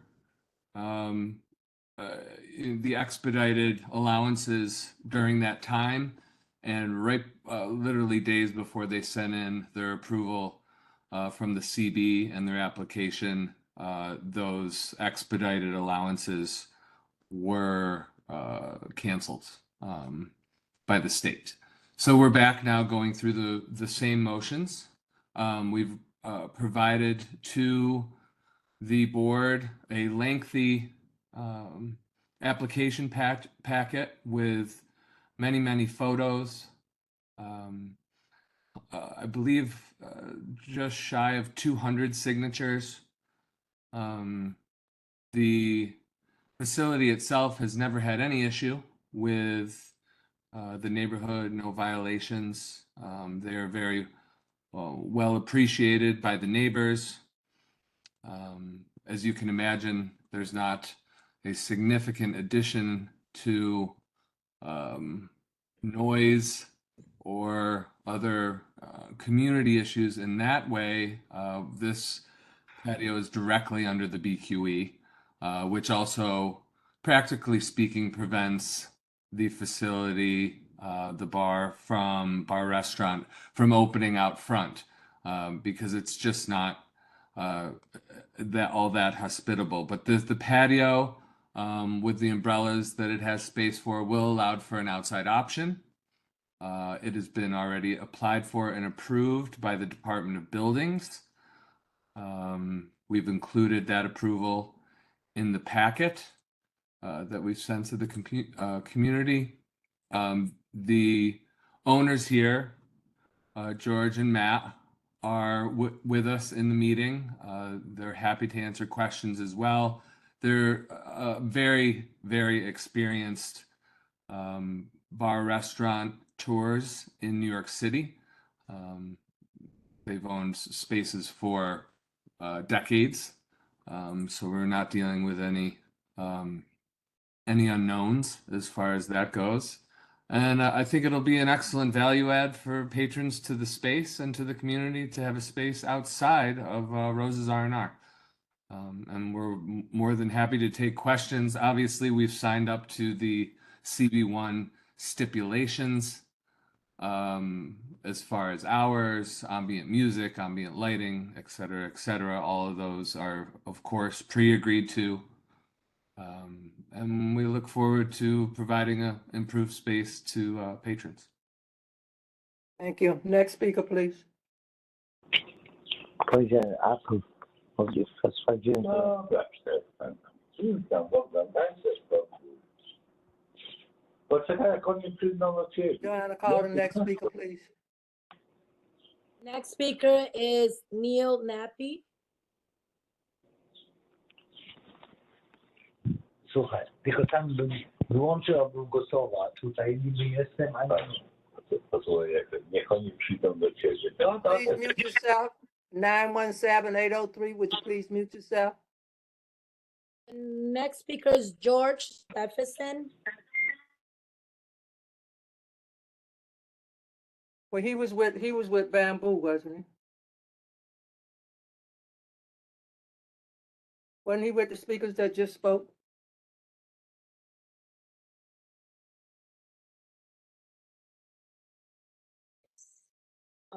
The next speaker is Kaya Wilson.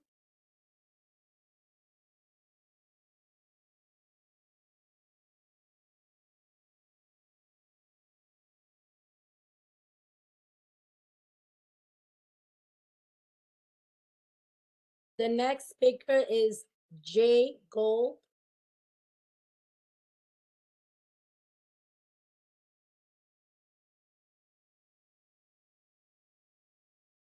He's representing Bamboo too also, right? No. 240 Broadway. The next speaker is El Puente Williamsburg Plaza Leadership.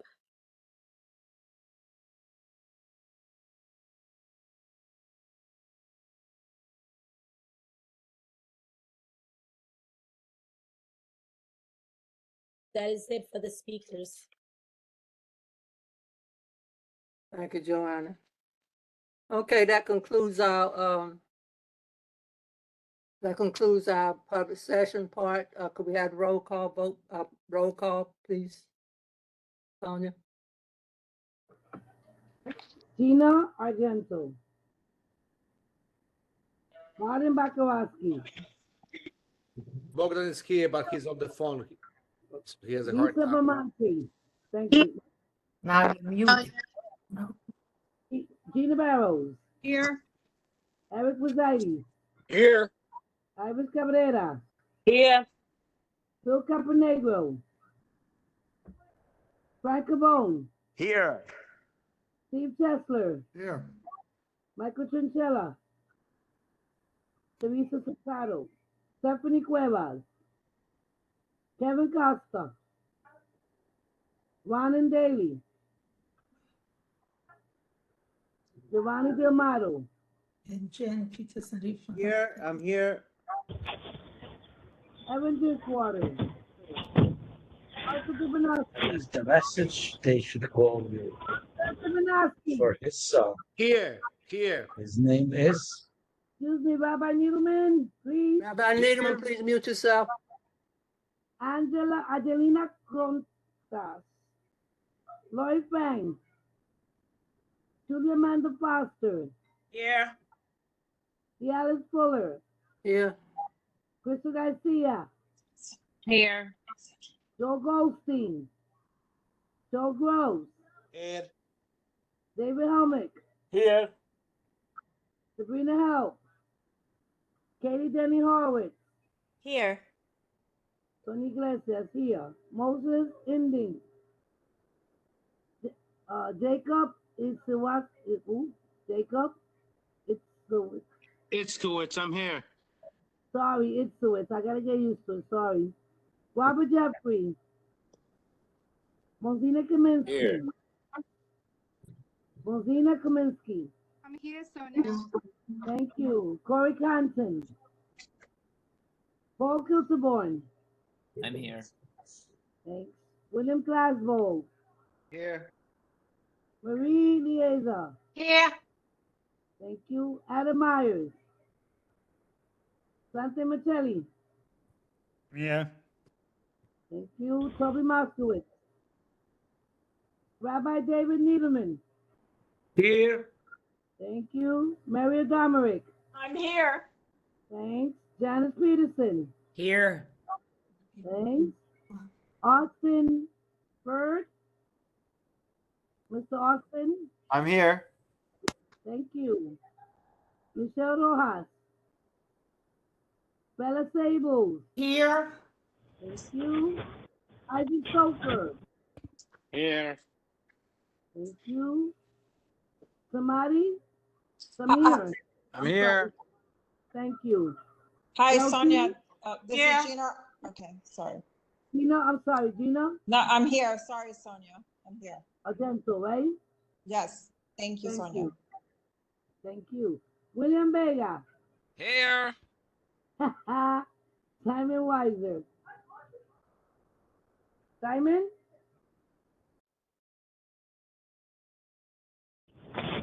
You hear me?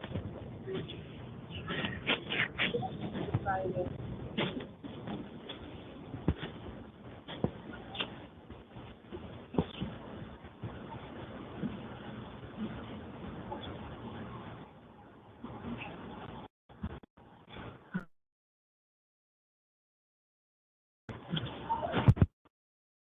This is Simon. You hear me?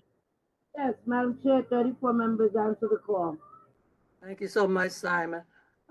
Moment of silence. I'd like for us to dedicate our moment of silence to Tish, Teresa Conchetta. We got a note from her daughter today. She said, my mom is at Calvary in NYU Langone, Brooklyn campus.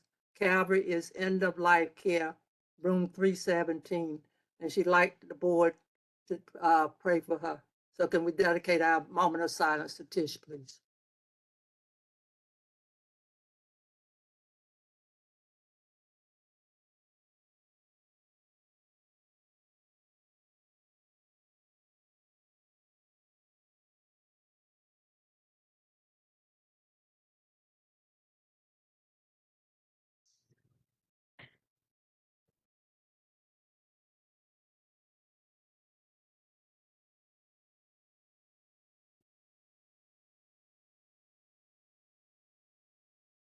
Thank you.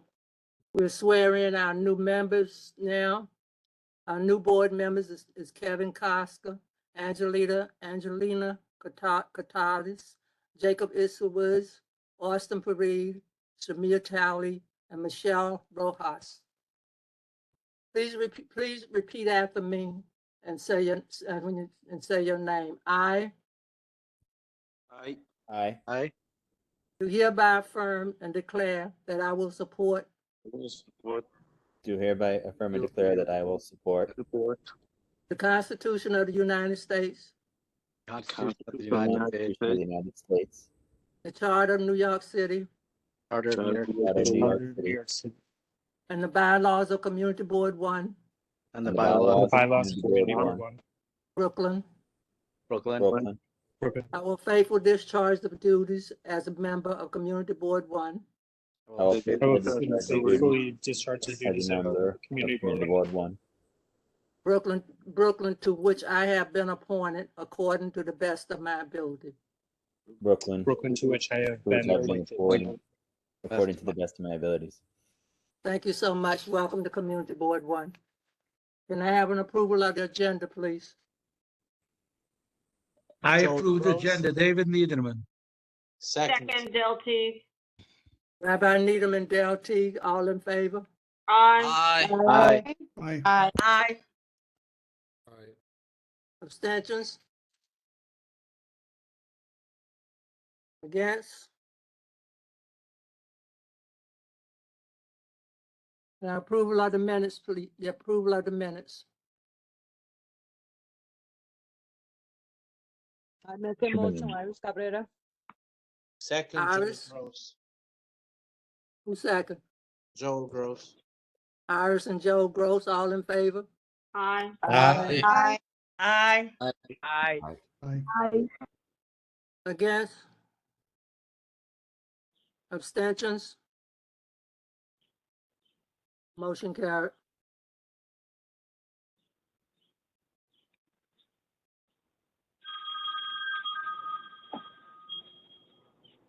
Okay,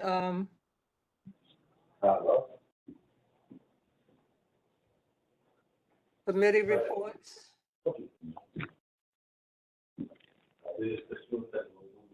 SLA, Yeah. Good evening, everyone. Good evening, Chair Fuller. We had our meeting was held on April 25th, 2023. We had 8 members of the committee present.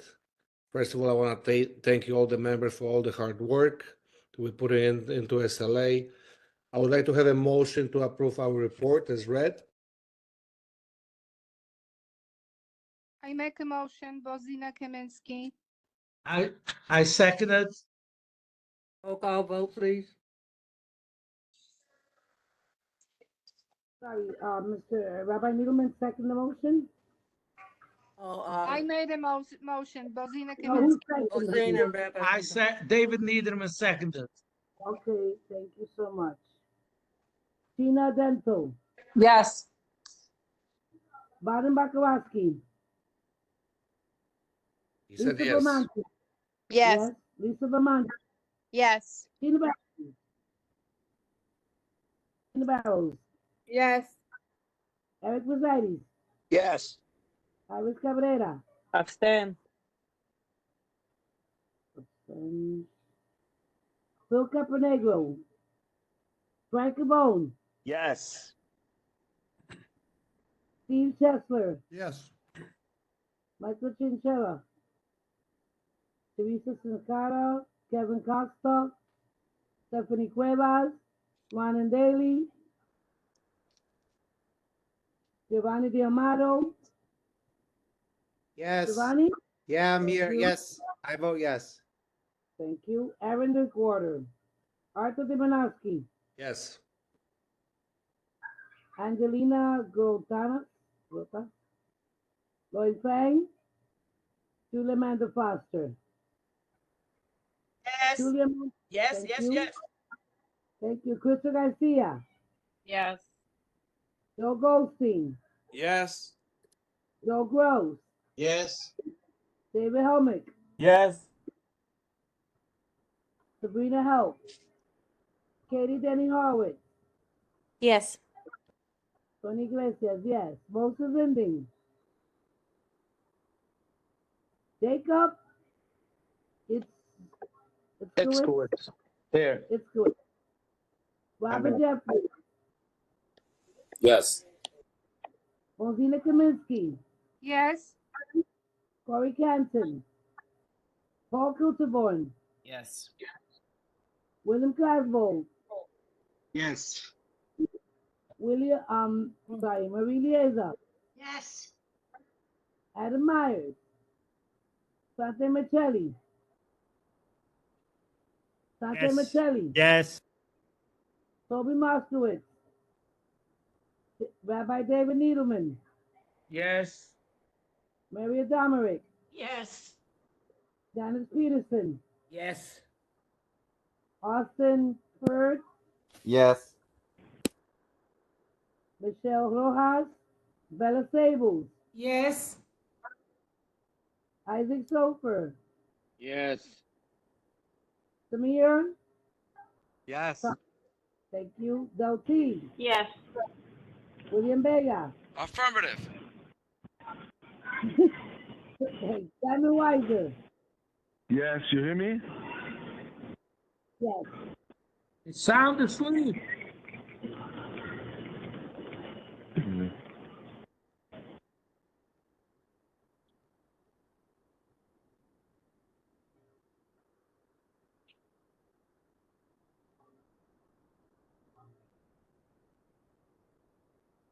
$33 yes, 0 no, 1 abstention, Civil Kulu. Thank you, Sonia. Uh, Veterans Affairs as written, Parks and Waterfront. Hey, I'm here to present Parks and Waterfront. I was just curious, Chair, I heard from some folks who signed up for the public session. Are we still going to do that? Yes, we are. Okay, after the committee reports? We got to do elections at 8, so I can't really tell you what time it's going to be. Could you just go on with the report, please? Definitely. So, Phil sends his regards. He asked me to give his report for him. The Parks and Waterfront Committee met on May 16th. We did have a quorum, and we discussed a couple of items, pretty much as written in the report. The first item is the Metropolitan Recreation Center, which was presented by City Parks. They presented the designs for the sidewalk repairs around the rec center. The committee discussed them and unanimously passed the design. There was a request to look into including some benches into the design, which the agency said that they would do. There is a motion on the table to approve that design. Sonia, I'll make a motion. Just second. Sonia, I'll make a motion. I second Iris Cabrera. Iris second. Roll call vote, please. Ready? Gina Argento. Yes. Yes. Father Makowski. Father Makowski. Lisa Bermonti. Yes. Tina Barrows. Yes. Eric Rosaitis. Yes. Iris Cabrera. Yes. Phil Caponegro. Frank Cavone. Steve Chesler. Yes. Michael Chinchilla, Teresa Sincata, Kevin Coster, Stephanie Cuevas, Ron Daly, Giovanni Diamato, Yes. Evan Drinkwater, Arthur Dibinovsky, Yes. Angela Grotas, Lori Payne, Julia Amanda Foster, Yes. Mr. Garcia, Yes. Joe Goldstein, Yes. Joe Gross, Yes. David Helmick, Yes. Sabrina Help, Katie Denny Horowitz, Yes. Tony Gray says yes. Motion ending. Jacob, It's going here. yeah, Iskowitz, yes. Robert I'm Jeffrey, Yes. okay, Robert, yes. Bozina Kaminsky, Yes. Corey Canton, Paul Kilterborn, Yes. William Cosmo, Yes. Marie Lieza, Marie. Really answers here, yes. Sorry. Sante Michelli, Yes. Mr. Sante, okay. Toby Moskowitz, Rabbi David Needleman. Here. What Is do it you vote? yes or no, Rabbi? Yes. What's your vote? Thank you. Maria Domerick, Yes. Janice Peterson, Yes. Austin Ferd, Yes. Bill Rojas, Bella Sable, Yes. Isaac Sofer, Yes. Samia Tali, Yep. Yes. Bill T, Yes. William Vega, Big yes. thank you. Simon Weiser. Mr. Weiser, Simon. Frank Carbone is a yes. I'm sorry. thank you, Mr. Carbone. Thank you. Sonia, Madam Chair, point of order. My name is Kevin Costa. I was having some issues with the panelist code before, but I'm here. Can I be recognized, please? Okay, thank you, Kevin. Thank you. I don't know if you want to, did you hear the motion or the resolution, Mr. Kevin? I just was hoping to be recognized. Okay, sir, I got you. Thank you. Thank you.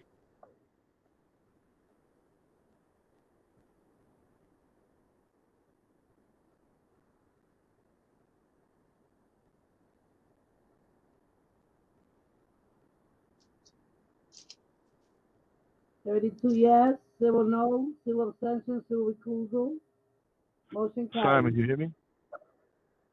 Mr. Simon, I finished voting. Well, you Yeah, vote- no, what's my telephone got, I don't know what happened. I voted yes. Okay. So you vote yes, so it's 33. And Thank the you. previous vote as well, yeah. I got you the previous vote. Thank you. Does that conclude the parks report? No, there are actually a couple more items, including a couple more motions. So the next one is about pickleball, which is a hot topic in parks these days. And so there was a woman, Anna Garwood, who represents and who actually created a sort of advocacy and social group focusing on pickleball here in the neighborhood. And so she was sort of giving us a state of pickleball in terms of the high demand and really pleading for some dedicated pickleball spaces to be identified in the district. She talked about where they've been playing now and some of the challenges that they have in the sport. And so after listening to that, the committee chose to make a motion to write a letter to city parks as well as some other agencies. NYCHA came to mind and spaces there. State parks came to mind. So it was a request to have this community board write a letter of support in the sport of pickleball and to encourage the identification of locations for future permanent courts. And that is the motion. If anyone has any questions, or we can put it to the table. Sorry, Miss Katie. It's the resolution was to send a letter to in support. To send a letter to New York City Parks, Okay. which is a request to identify locations for permanent pickleball courts. Okay. Thank you. I just have a question, and I'm not familiar with that's in a sport. I'm sorry. I'm just wanted to clarification. What is that? Pickleball, yeah, it's a sport. It is a sport that's been around for more than a decade, but in the last few years, especially during the pandemic, it's gained a lot of popularity. And so part of the reasons why it's popular is because, as far as I understand, it's very easy to play. People of a variety of ages are able to, and experience levels are able to play quite easily. When I see people, I haven't played, just full disclosure, but when I see people play, it just reminds me of like playing like table tennis, but standing up. Okay, now I know. Thank you. Baker, you have a question? Yes, I just want to remind Katie that we not just to the city, but to state parks, Department of Transportation, as well as public housing. And pickleball's been around since 1965, and someone here is ranked in the country #1. So I'll just leave it like that. Bye-bye.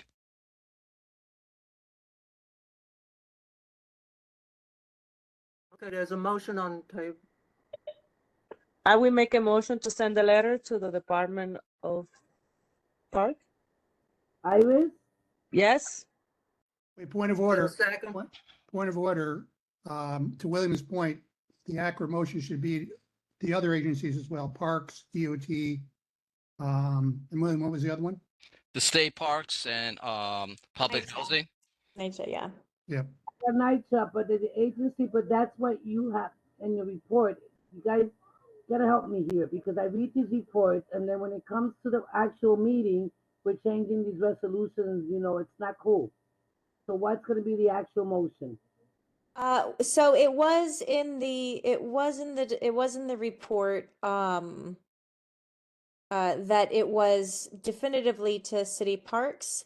And then it also says as well as state parks and NYCHA and DOT areas, specifically under the BQE. Thank you. And William Vega seconds. But I know it said housing authority too. Yep, we just added that. Yeah, I know. Yeah, Congressman Vega, roll call vote, please. Gina Argento. Baden Bakarowski. Lisa Bermonti. Yes. Tina Barrows. Yes. Eric Rosaitis. Yes. Iris Cabrera. Yes. Phil Caponegro. Frank Cabone, Steve Chesler, Yes. Michael Chinchilla, Teresa Cicada, Kevin Coster. Mr. Kevin? Yes. Okay. Stephanie Cuevas. Ryan Daly. Giovanni D'Amato. Yes. Evan Drinkwater.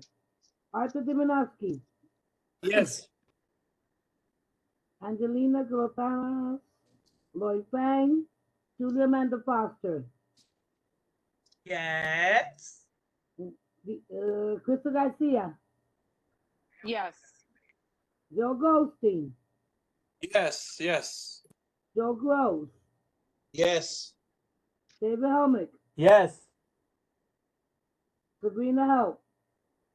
Katie Denny Horwitz. Yes. Sonny Iglesias, yes. Moses Ending. Jacob Itzowitz. Jacob. Robert Jeffrey. Yes. Rosina Kaminsky. Yes, Sonia. Thank you. Corey Catton. Paul Suterborn. Yes. William Clasbo. Yes. Marie Lieza. Yes. Adam Myers.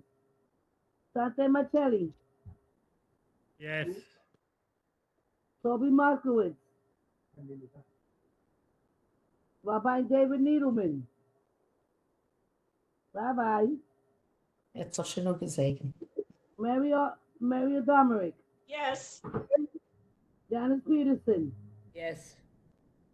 Austin Firth. Yes. Michelle Rojas. Bella Sables. Yes. Isaac Sofer. Yes. Samir Talib. Yes. Del T. Yes. William Vega. Yes. Simon Weiser. Yes.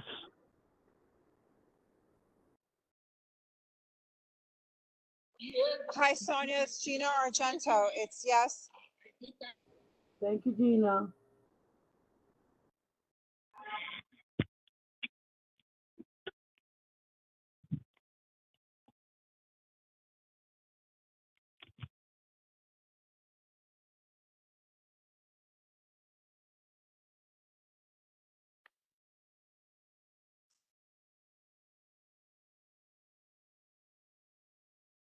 $32 yes, 0 no, 0 abstentions, 0 recusal.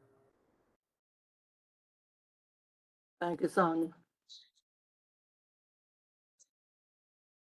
Chair, would you like me to continue or would you like me to hold off on the last 2 points until? You got 2 minutes, you can start.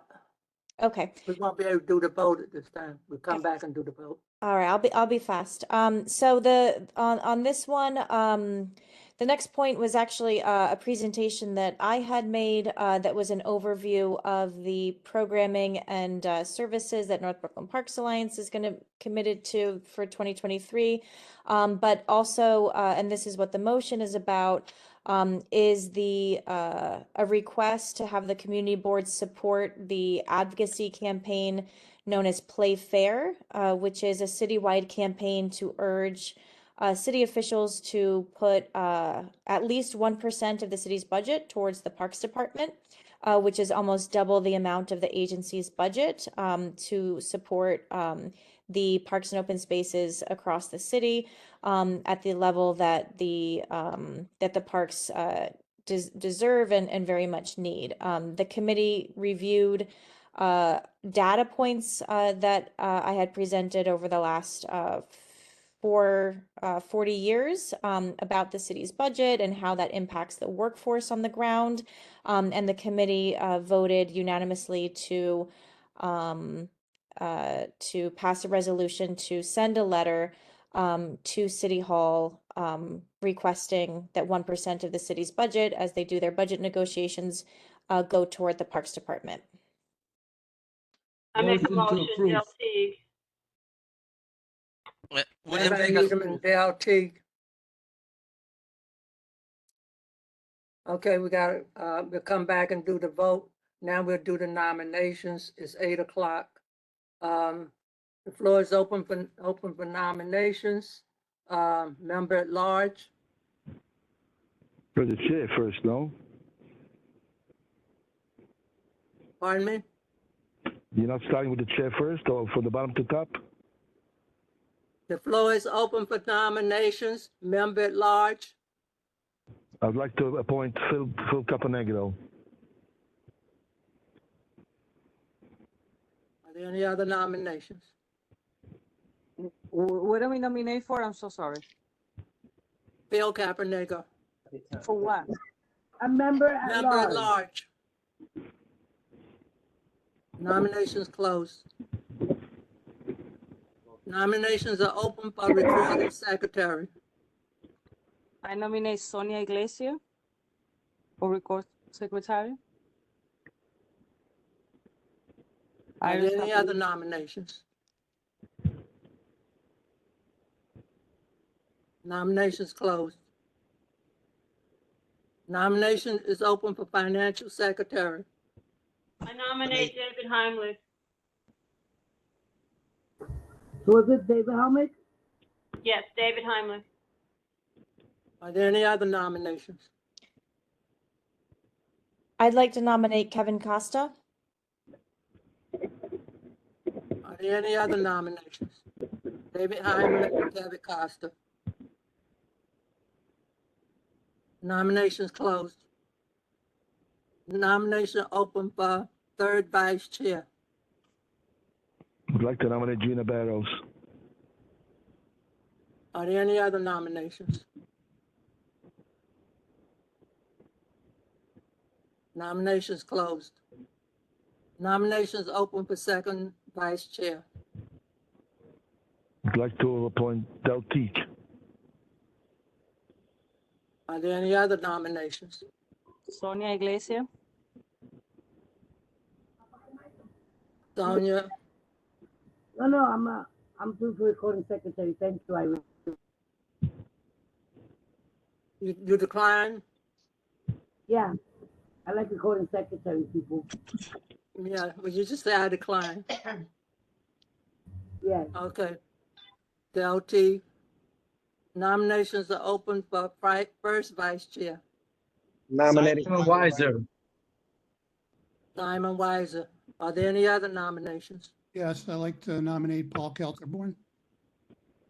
Simon Weiser and Paul Calderon. Are there any other nominations? William Vega. William Vega.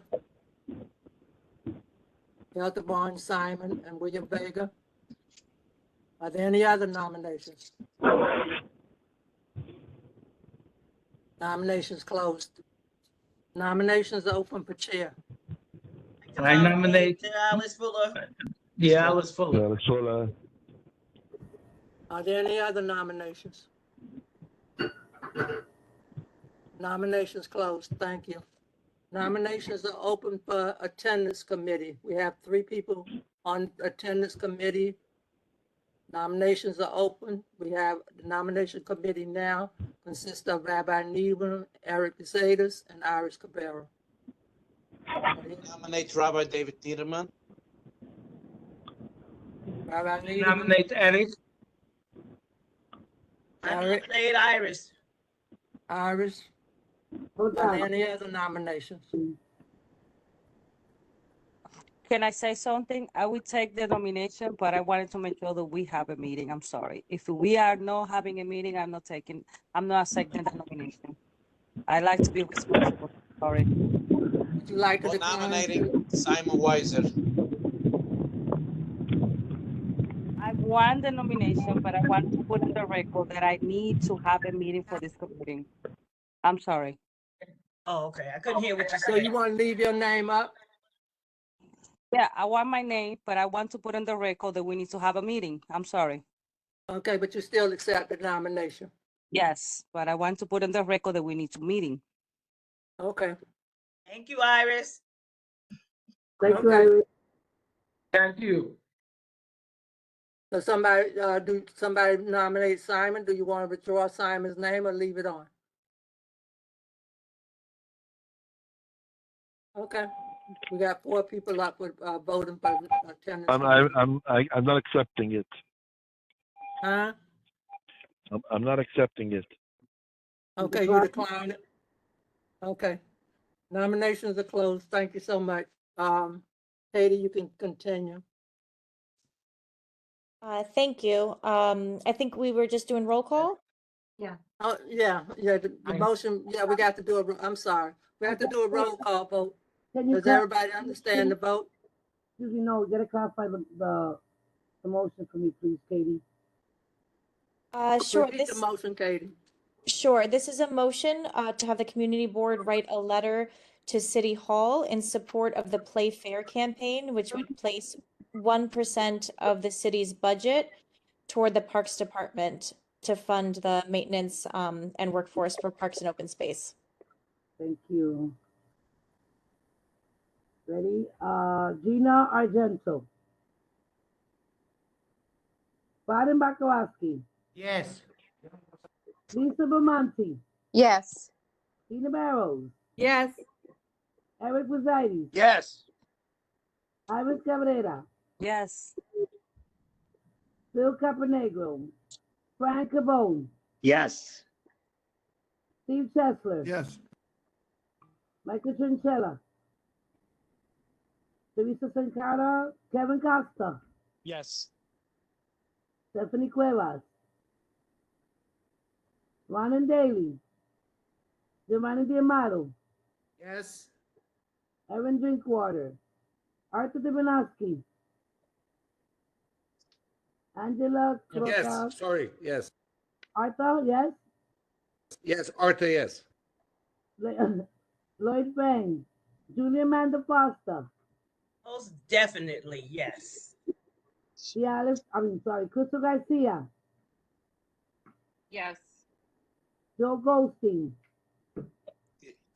Yes. Joe Gross. Abstain. Abstain. Yes. Joe Gross. Yes. David Helmick. Yes. Sabrina Hope.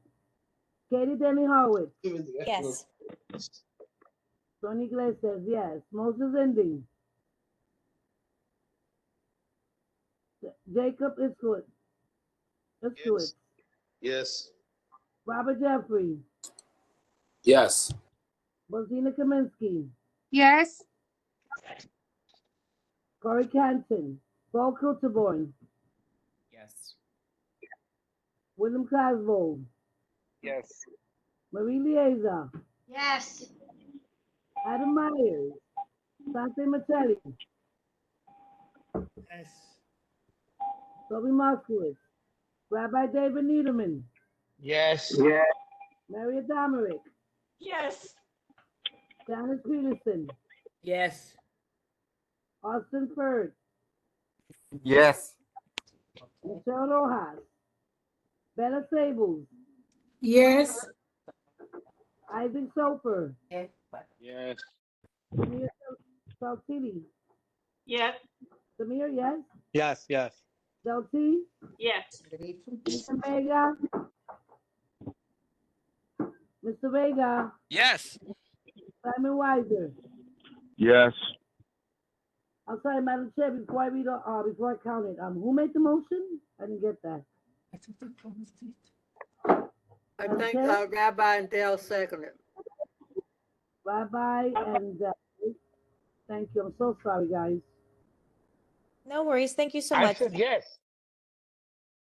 Yeah, I know, but look at who made the motion. I'm gonna count now. Hold on.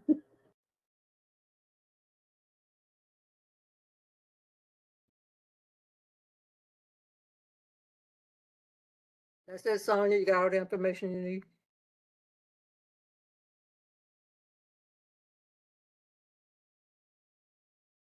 Yes, I'm just counting. 33 yes. Still no. 1 abstention. Still cool. Got it, Madam Chair? Thank you. 33 yes, okay? Thank you. Appreciate it. I have one more point. I said yes, and I never was called. Fun.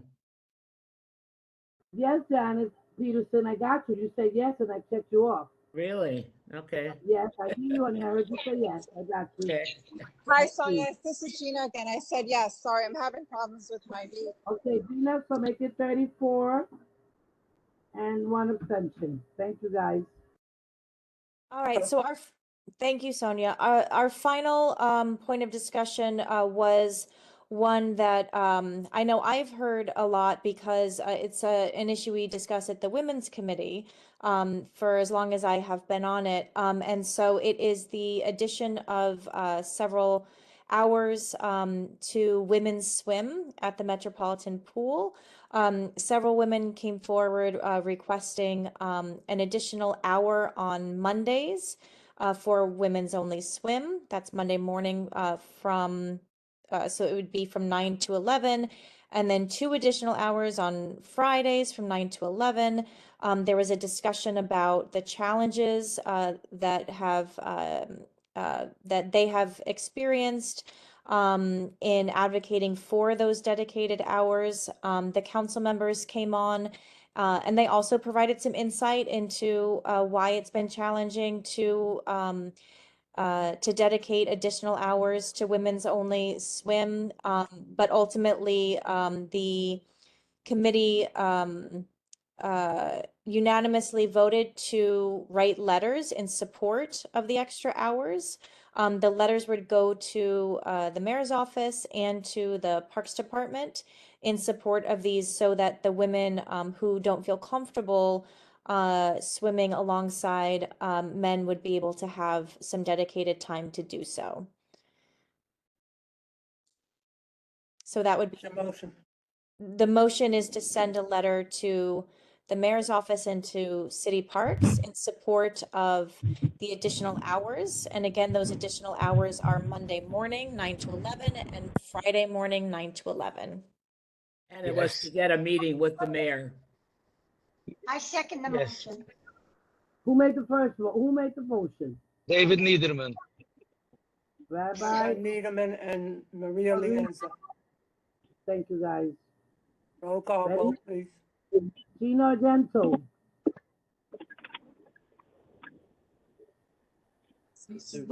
Here. Here, I'm here. This is Gina. Yes, so what's your vote? What's your vote, Gina? She keeps going in and out. Yes. Vadim Baklas. Yes. Yes, I said got it. yes. Vadim Baklas. Yes. Yes. Lisa Bermonti. Yes. Tina Barrows. Yes. Eric Rosati. Mr. Eric? Yes, sorry, yes. Yes. Iris Cabrera. Yes. Phil Caponegro. Frank Cabone. Yes. Steve Chesler. Yes. Michael Chinchilla.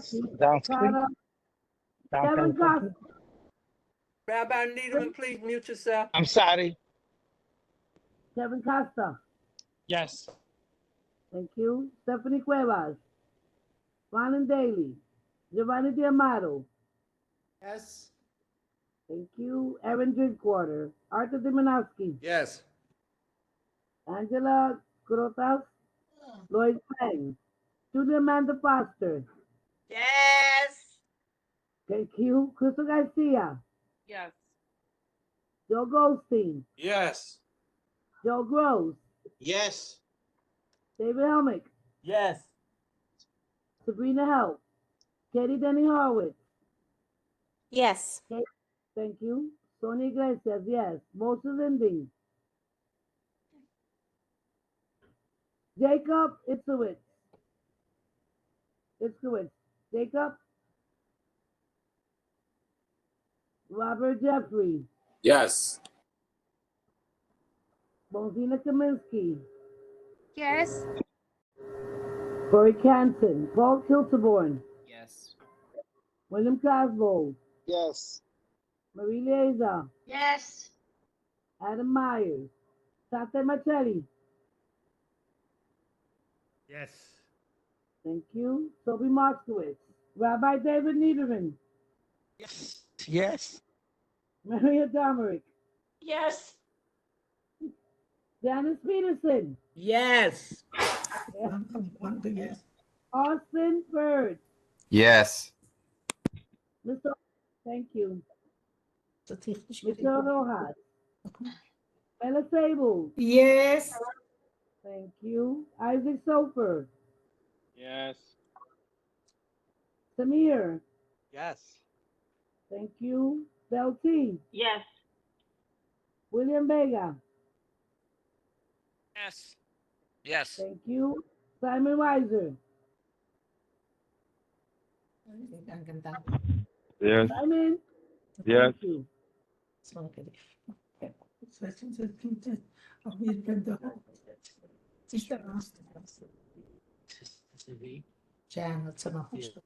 Bella, please mute yourself.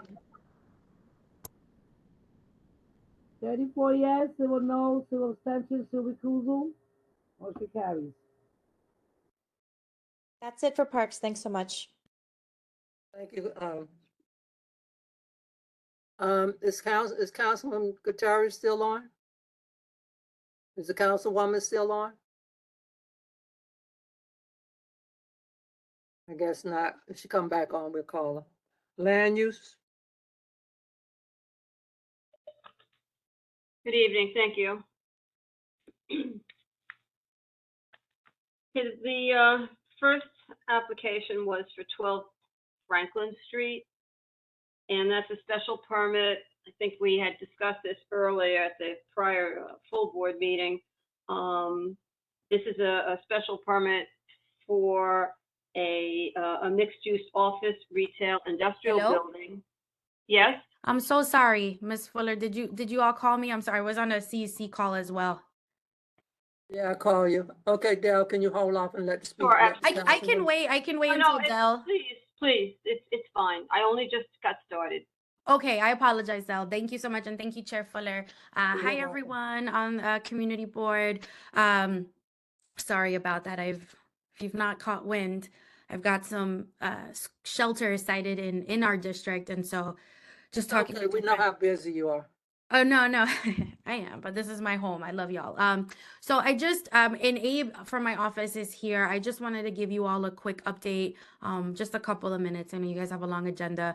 The first one primarily being on some legislation that we're getting ready to pass related to digital literacy. Mandating plans for digital literacy for our senior population is getting ready to pass, as well as mandating a bill that supports mandating the city to donate new but underutilized computers and equipment to nonprofits for the purpose of, whatever they need in their operation. So I'm excited on those bills.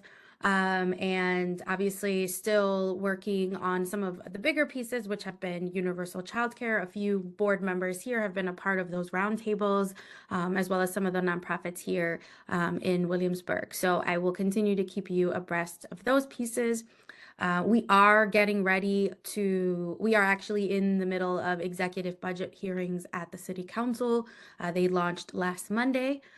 And we will continue to have hearings through the month of May. Today was hospitals hearing. I believe there is a public safety hearing on Thursday. So if folks, they're all, they can accommodate virtual. So if you all want to participate, read the minutes, or just have it on in the background, you're welcome to do it. All of the notices are up on the City Council's website.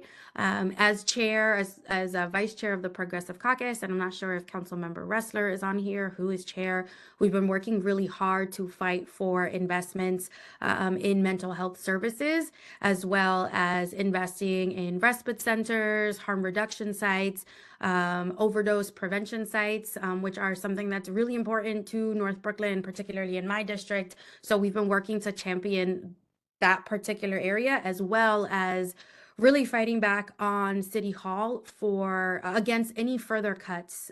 We don't want to see any of our agencies experience any more pegs than they've already experience. It's really important that we keep our agencies whole, starting from the DOE, but all the way down to DOB, who does inspections in our buildings to keep people safe. The reality is that there is a huge a huge vacancy rate in a lot of our agencies, but there is also a hiring freeze at the behest of this administration. So we're fighting back that there are no more cuts. And the last piece I'll say is especially no more cuts and no cuts for our schools. We saw what that meant for our local schools last year. You know, I've been meeting with my principals all year long who told me that they've had to access their social workers, their art teachers. We have schools right here in District 14 that have started GoFundMe to just keep up their music classes. And it's sad that it's always our children and our senior programming that's always impacted by, you know, budget cuts or fiscal responsibility. So we're fighting really hard so that we can make some of these agencies whole so that services won't get impacted. The budget will get passed in June. I don't know when, but I'm very much ready and prepared for the fight. And the last piece I want to say, and I know the borough president's office was on this call, was about the 3 standalone gyms that were cited by City Hall to serve as temporary respite centers for migrants. If anyone is on here that doesn't know, this decision was made unilaterally by City Hall over the weekend to cite PS 17/MS 577, along with PS 132 and PS 18. I spent a large part of my day yesterday working and talking with the principals to make sure that they had some semblance of communication from the Office of Emergency Management. Again, these are standalone gyms. So the idea that City Hall shared is to prevent any impact to the students. So they are not looking at gyms in traditional gyms and buildings, but these standalone gyms, which all 3 are relatively new gyms that the previous administration and the previous council member helped to fund. So unfortunately, while this executive order is in place that the mayor has to renew every 5 days, which the executive order says the shelter in place, the right to shelter, which delineates the requirements for the kinds of shelter that we can provide, is flexible, which is why we're seeing these designations being made in schools and standalone gyms. While that is in place, I'm really calling on the Williamsburg community, on my school community, to be really real about the concerns that they have, but also really receptive. These are migrants that you have to understand are being moved around from site to site. The only site of the 3 that I've just listed that received migrants was PS 17/MS 577. They received 25 migrants from 11 p.m. to 1:45 a.m. before they were bused to another site on Staten Island. And these were folks that were being bused from another site. So I understand that we don't have a lot of answers. Believe me, I am very much sounding the horn on equity because we have other colleagues at the city council that are not stepping up. But we have to really lean into the compassionate that defines us as Williamsburg, as North Brooklyn, because these are folks that need a lot of help, that are really don't speak the language, don't know anybody here, and they're really at the mercy of a system that has no real vision for the future. These are all asylum seekers. So my office has been fielding calls and complaints from parents for the last few days. I can certainly answer any questions to the best of my ability that you all have here.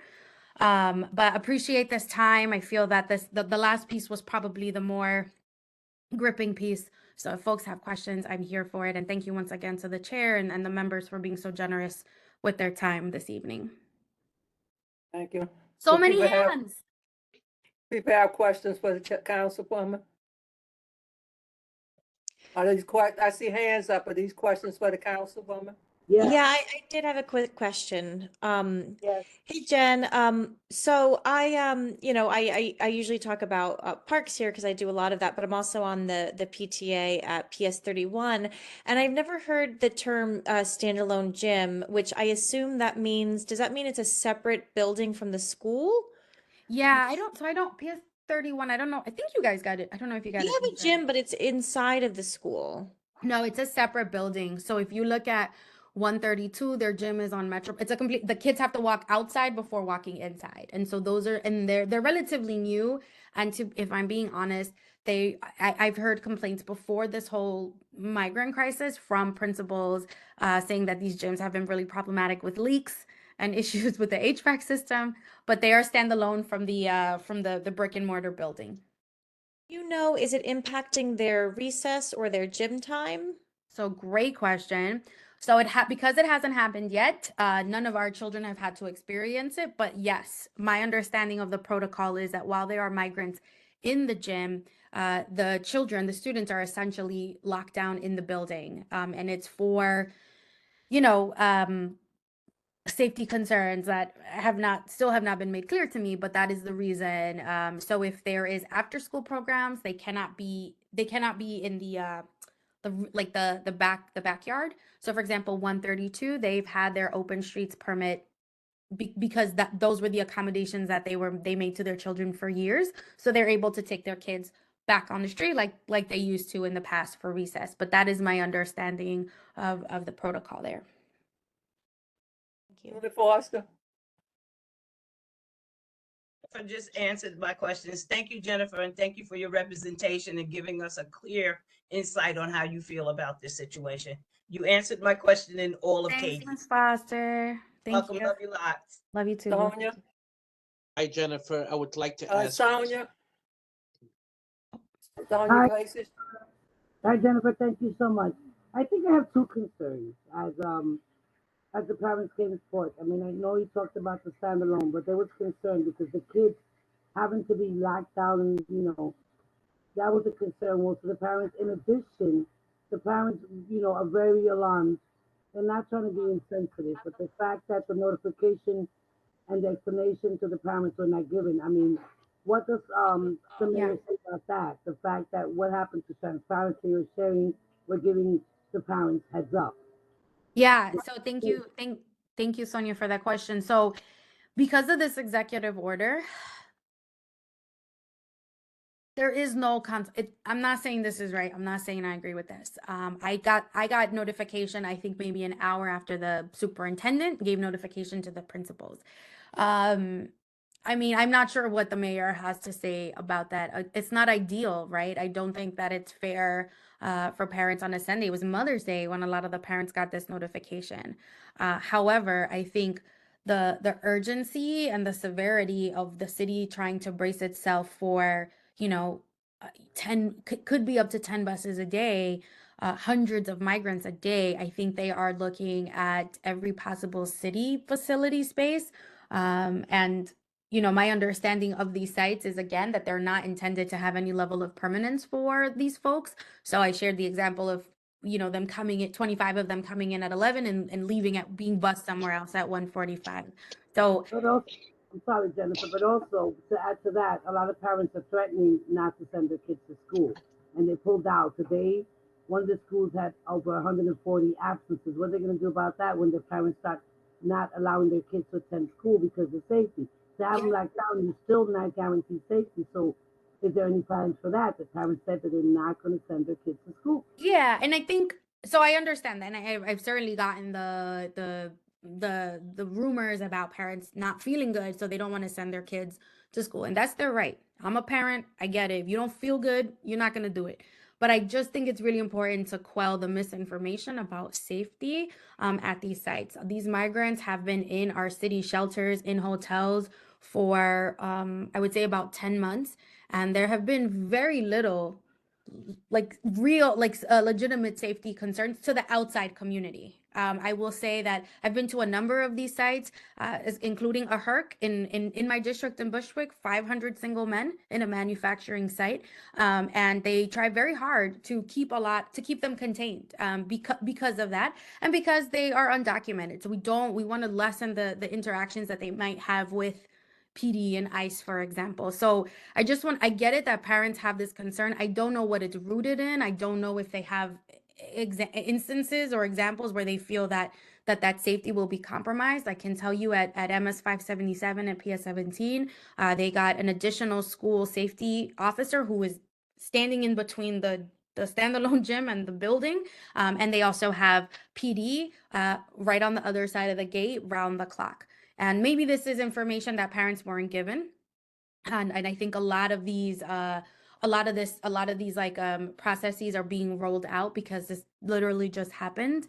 But I would love to understand, what are some of the specific concerns that parents have? Because like I said, while the migrants are in the building, they're in the building. They're not allowed to be go down a slide. That's not what's happening, and the children are going to be in the building. I also know that in certain instances, OEM is working with the schools to accommodate certain events. So if they have a carnival or a graduation, they're working with them to ensure that there won't be migrants in the standalone gym, so they're able to do those things. I'm not saying it's perfect, but those are the things that are happening, and I'm happy to help because I understand the value in that. But I think it's a disservice if parents are saying they're not going to send their kids to school. It's the end of the school year, and I also I think it's a learning lesson for our community to show children what it is to be compassionate and what it is to put yourself in the shoes of someone who has had almost no privilege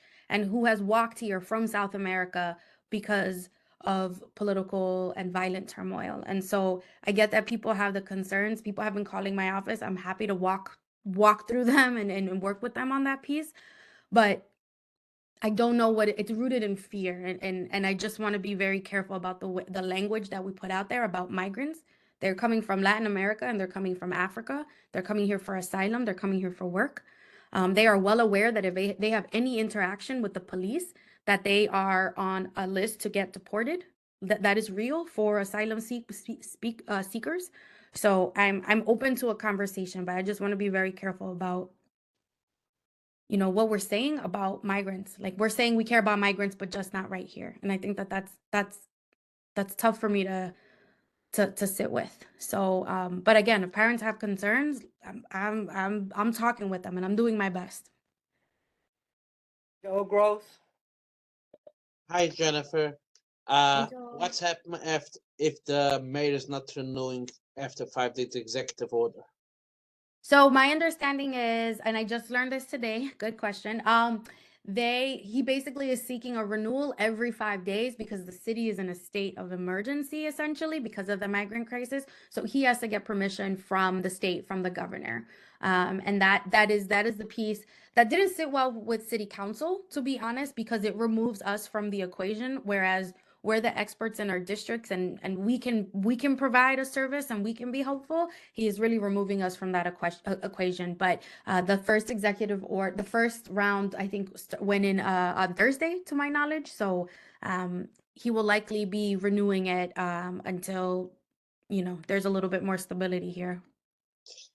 The question is if he was sending a plan for city council, if he has a plan, what case if it's not getting renewed, or he gonna work with the city council? So if he has a plan, Joel, I'm sorry, was that your question? Yes. If it's not getting removed. I'm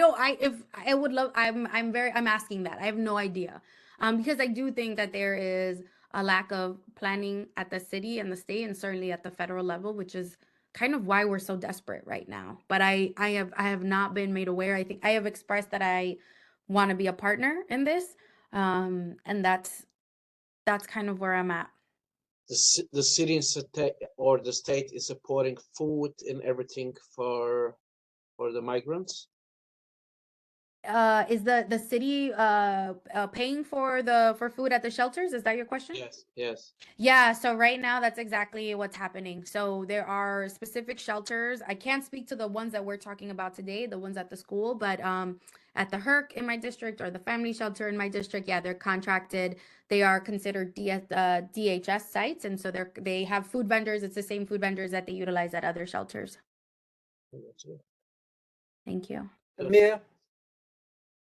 Hey, Jen. I was a former principal in East Harlem. I work for the DOE in the central office, talked to Superintendent Cintron and some of the other principals in our neighborhood who are good friends of mine. They really appreciate your support. So I'll end on a good note for you today. They really appreciate it. Some of the families even, they really appreciate you just being there, giving them just, like brass tacks. They really appreciate I'm that. trying. This is tough. Thank you. I guess my one request, just pivoting away from hopefully what's a temporary situation, is let us move forward and get New York City READ funded, and let's get the money into the education bucket and department. And I know you and Chair Joseph and your other electeds are doing what you can. So let's make that a priority. Absolutely a priority. Thank you, Uh, Samir. Yes. yeah, we'll be in touch at Ben's Thank school, you. maybe. Yeah. Debate. Iris Cabrera?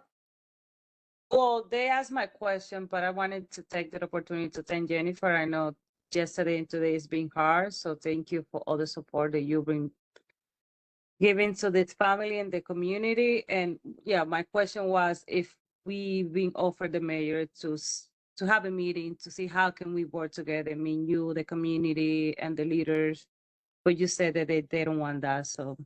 Yeah, I mean, I think so. I don't want to say that. I think because they've been met with so much opposition, they're moving in a way that is, unilateral. I think if we have a number, and I have to say this is why Williamsburg really shines, because while there is, harmful narrative out there, there's also been, twice as many people saying we want to help. And I want to shout you out, Edie and Kevin and North Brooklyn Angels and Lincoln, and Will, the people that have reached out and said, hey, we want to help. And that is who we are. And so I think if we have enough people that want to do that, I'm happy to maybe set up a time either with City Hall or Office of Emergency Management.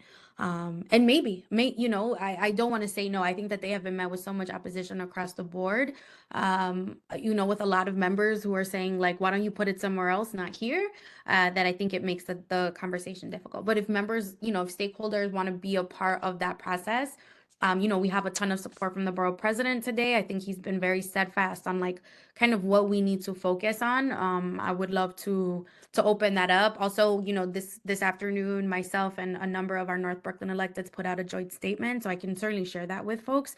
It was Assemblymember Gallagher, Assemblywoman Davila, State Senator Gonzalez, and Salazar, I think I said that all right. And Councilmember Ressler and I put out a statement. So if folks want to be a part of something, like I could use the help. And I would love to put that out there. Thank you, Edie. And I would say, please come to my support. I think that we cannot wait until this is a disaster. Every time that something happened, like a 9/11, whatever happened in Puerto Rico and Haiti, we all come together. So I think this is an opportunity for us to say yes and to support the community and to support anyone who need our support and our help. So thank you. I'm here. Absolutely. Thank you. Gracias. Ian Vega? Thank you, Madam Chair. Jen, all I can tell you, I've spoken to 30 neighbors. Everybody is in full support. We're just waiting to hear from you what the contact is so that we know how we can support properly. But we're all one community, one family, so we're here for each other. Absolutely. Thank you so much, Will. I appreciate it. That's what we need. That's what we need more of. See, I love y'all. I meant it when I said it. Thank you. Are there any other questions? I don't see any hands. You have anything else to add, Jennifer? No, just that. I appreciate all this time, Chair Fuller. I said I will be here for a few minutes. Thank you so much.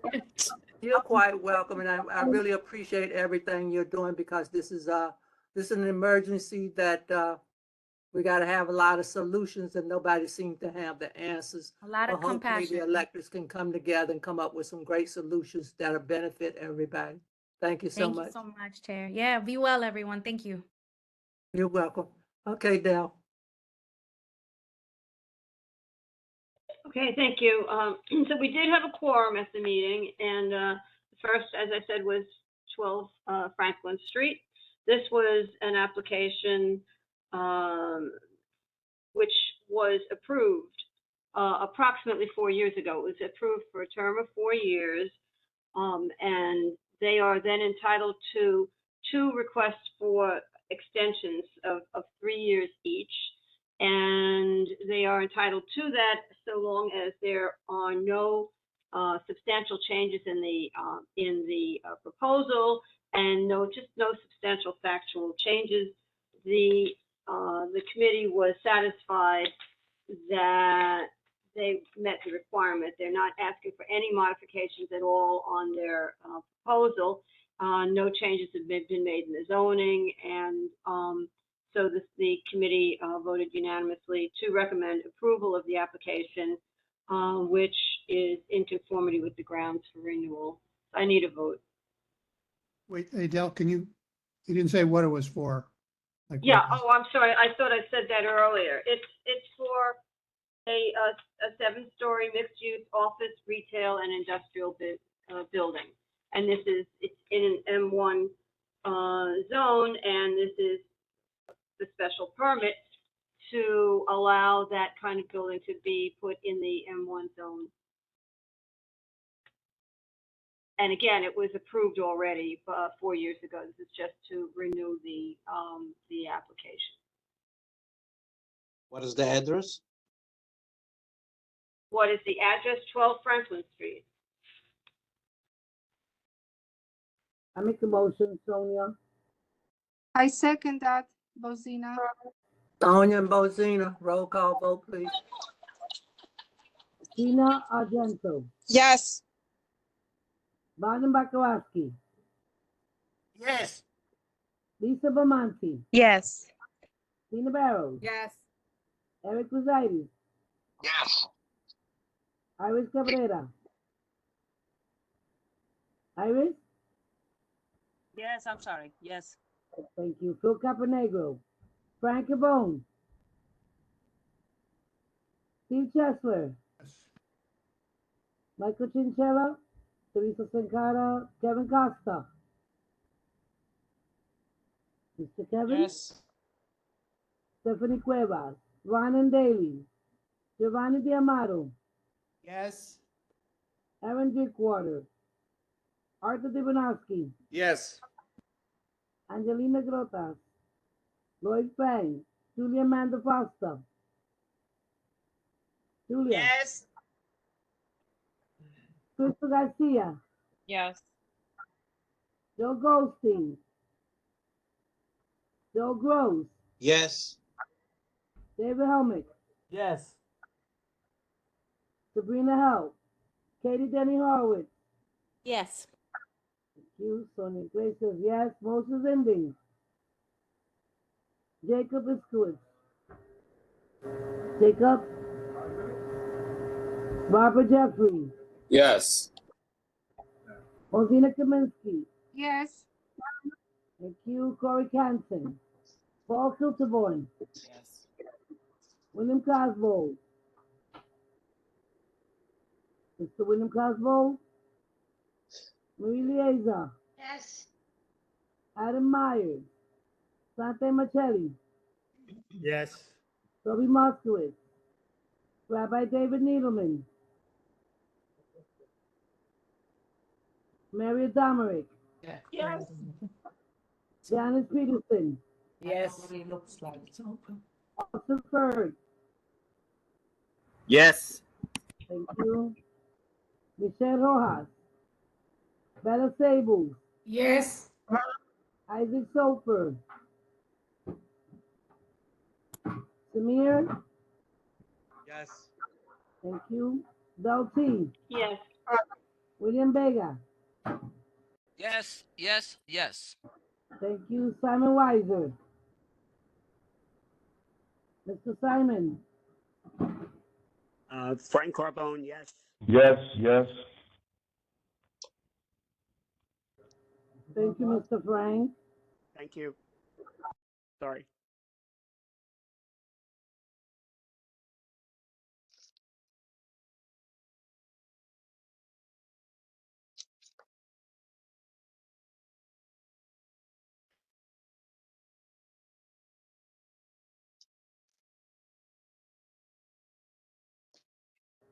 Thirty-one yes, there were no, 2 abstentions, 2 recusal, motion carries. Thank you. Okay, I have 2 more applications. I'll try to be brief. This was an application on 68 South First Street, and it's an application for a variance from BSA.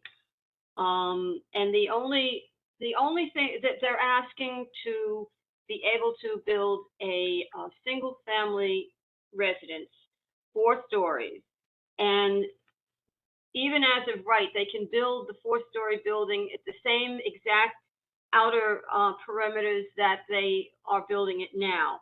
What they are asking for is to be able to have an increase in the FAR so that they can have more rooms inside. So if they get the variance, whether they get the variance or not, the building not only can the building be built this size, it actually, as of right, could be actually a bigger building.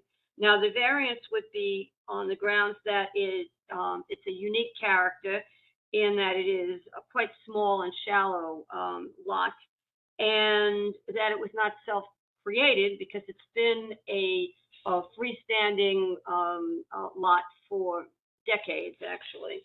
And then I will just mention that the buildings surrounding it are pretty much 4 stories also, and the character of the outside of this building is not out of context with the rest of the area, and the other lots in this area that are also small like this, for the most part, are also non-conforming. The committee was satisfied that the unique character of the lot was not self-created, and in addition, that the height and depth of the building are actually less than what they would be allowed. So the committee voted unanimously to approve the application. I need a vote.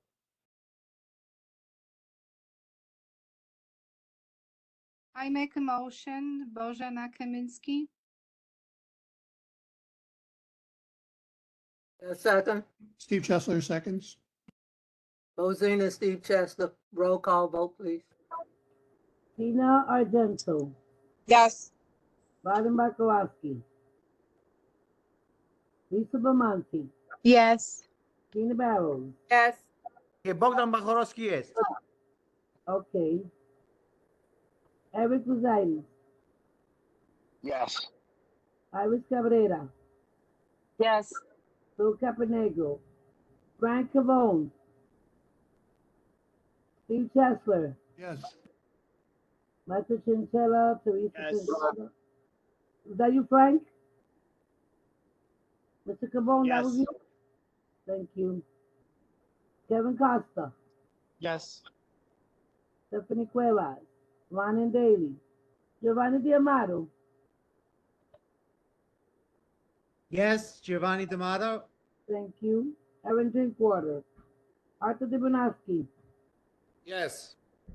Angelina Slotas, Lloyd Fang, Julia Amanda Foster, Yes. thank you. Crystal Garcia, Yes. Joe Goldstein, Yes. Joe Gross, David Helmick, Yes. Sabrina Help, Katie Denny Horowitz, Yes.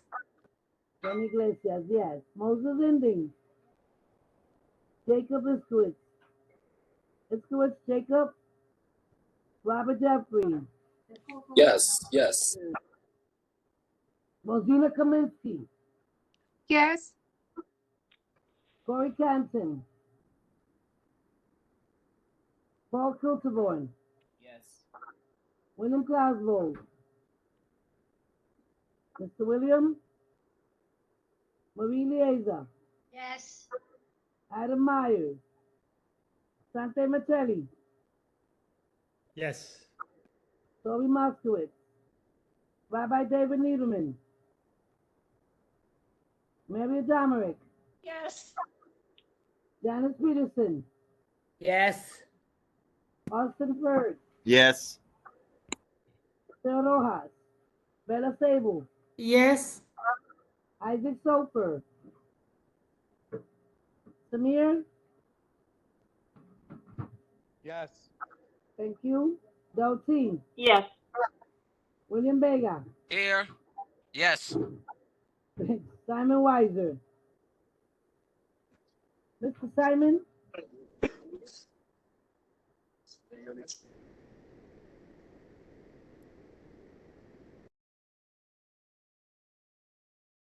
Did you get my vote, Bogdan Bachorowski? Yes.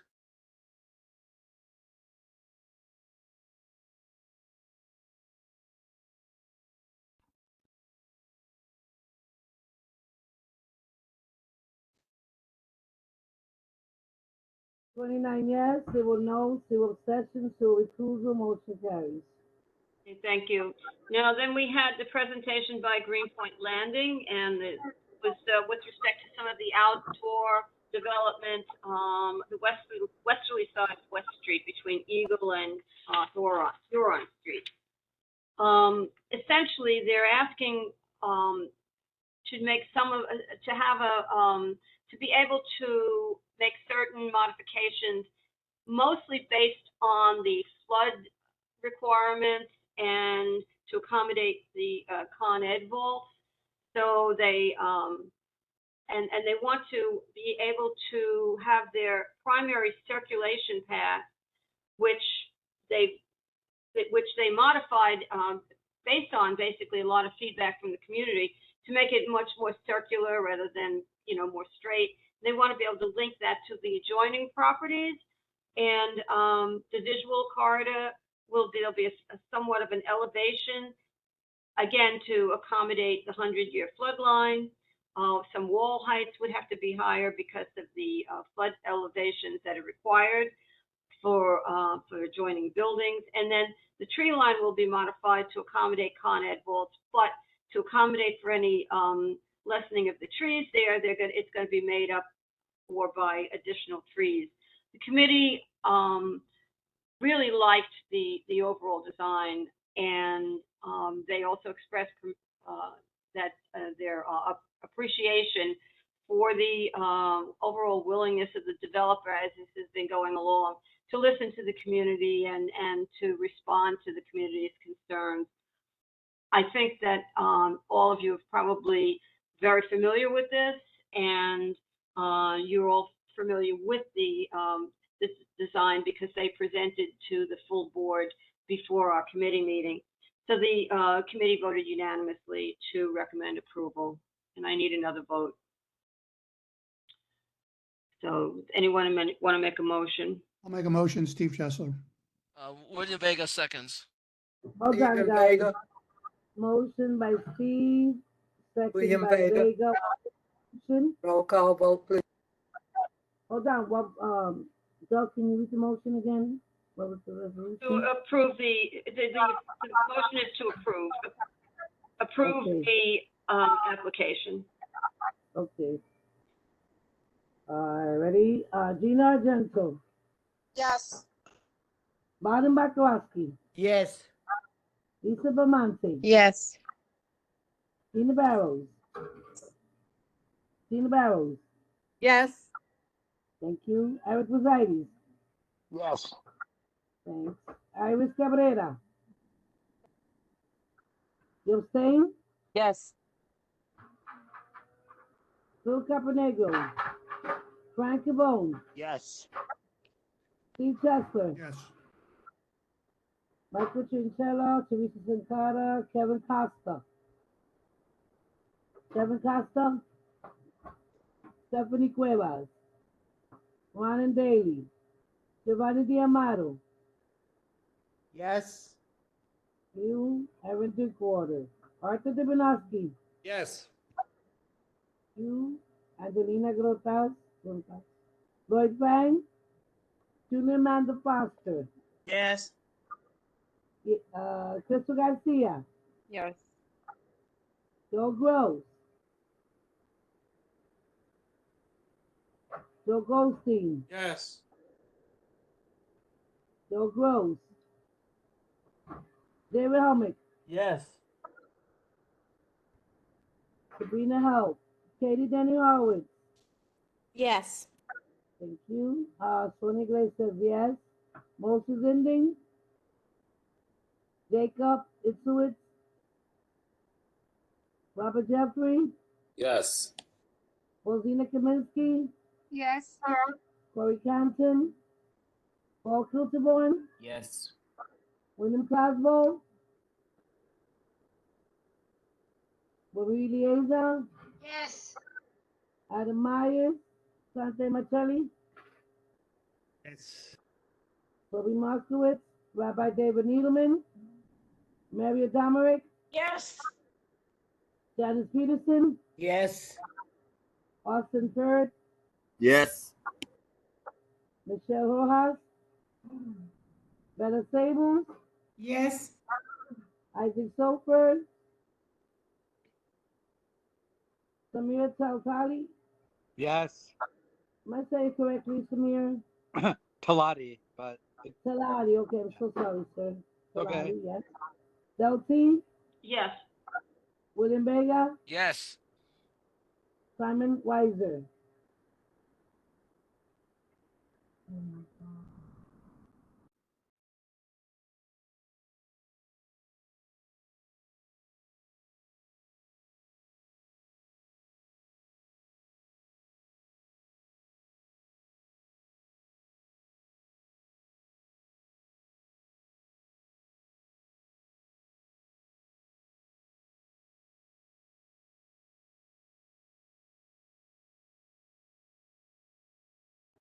Twenty-seven yes, there were no, one abstention, two recusal. Motion carries.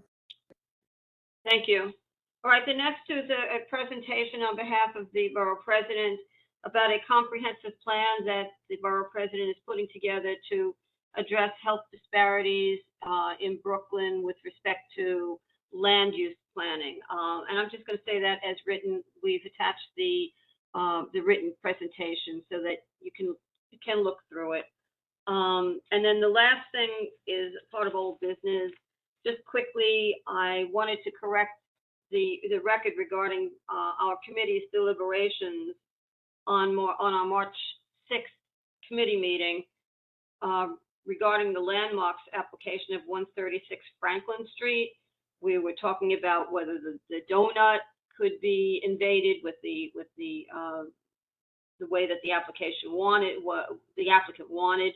And at the full board meeting, Mr. Sante Michelli said that I had told the committee during the deliberations that Councilmember Ressler had no objection. Then Mr. Michelli went back and listened to the tape, and he called me soon after the full board meeting, and he said that had been a mistake, that indeed no one had mentioned Councilmember Ressler as being a part of that deliberation. And if I can just speak for him, but Sante, you are here. Mr. Michelli agreed that we should set the record straight, and so we just wanted to put it on the record.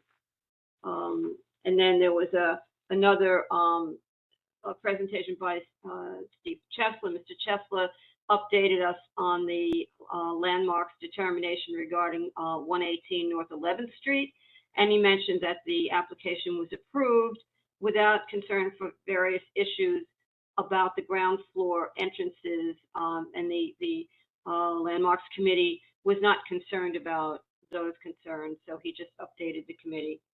And then as far as new business is concerned, the committee agreed to start looking into the possibility of resuming in-person meetings.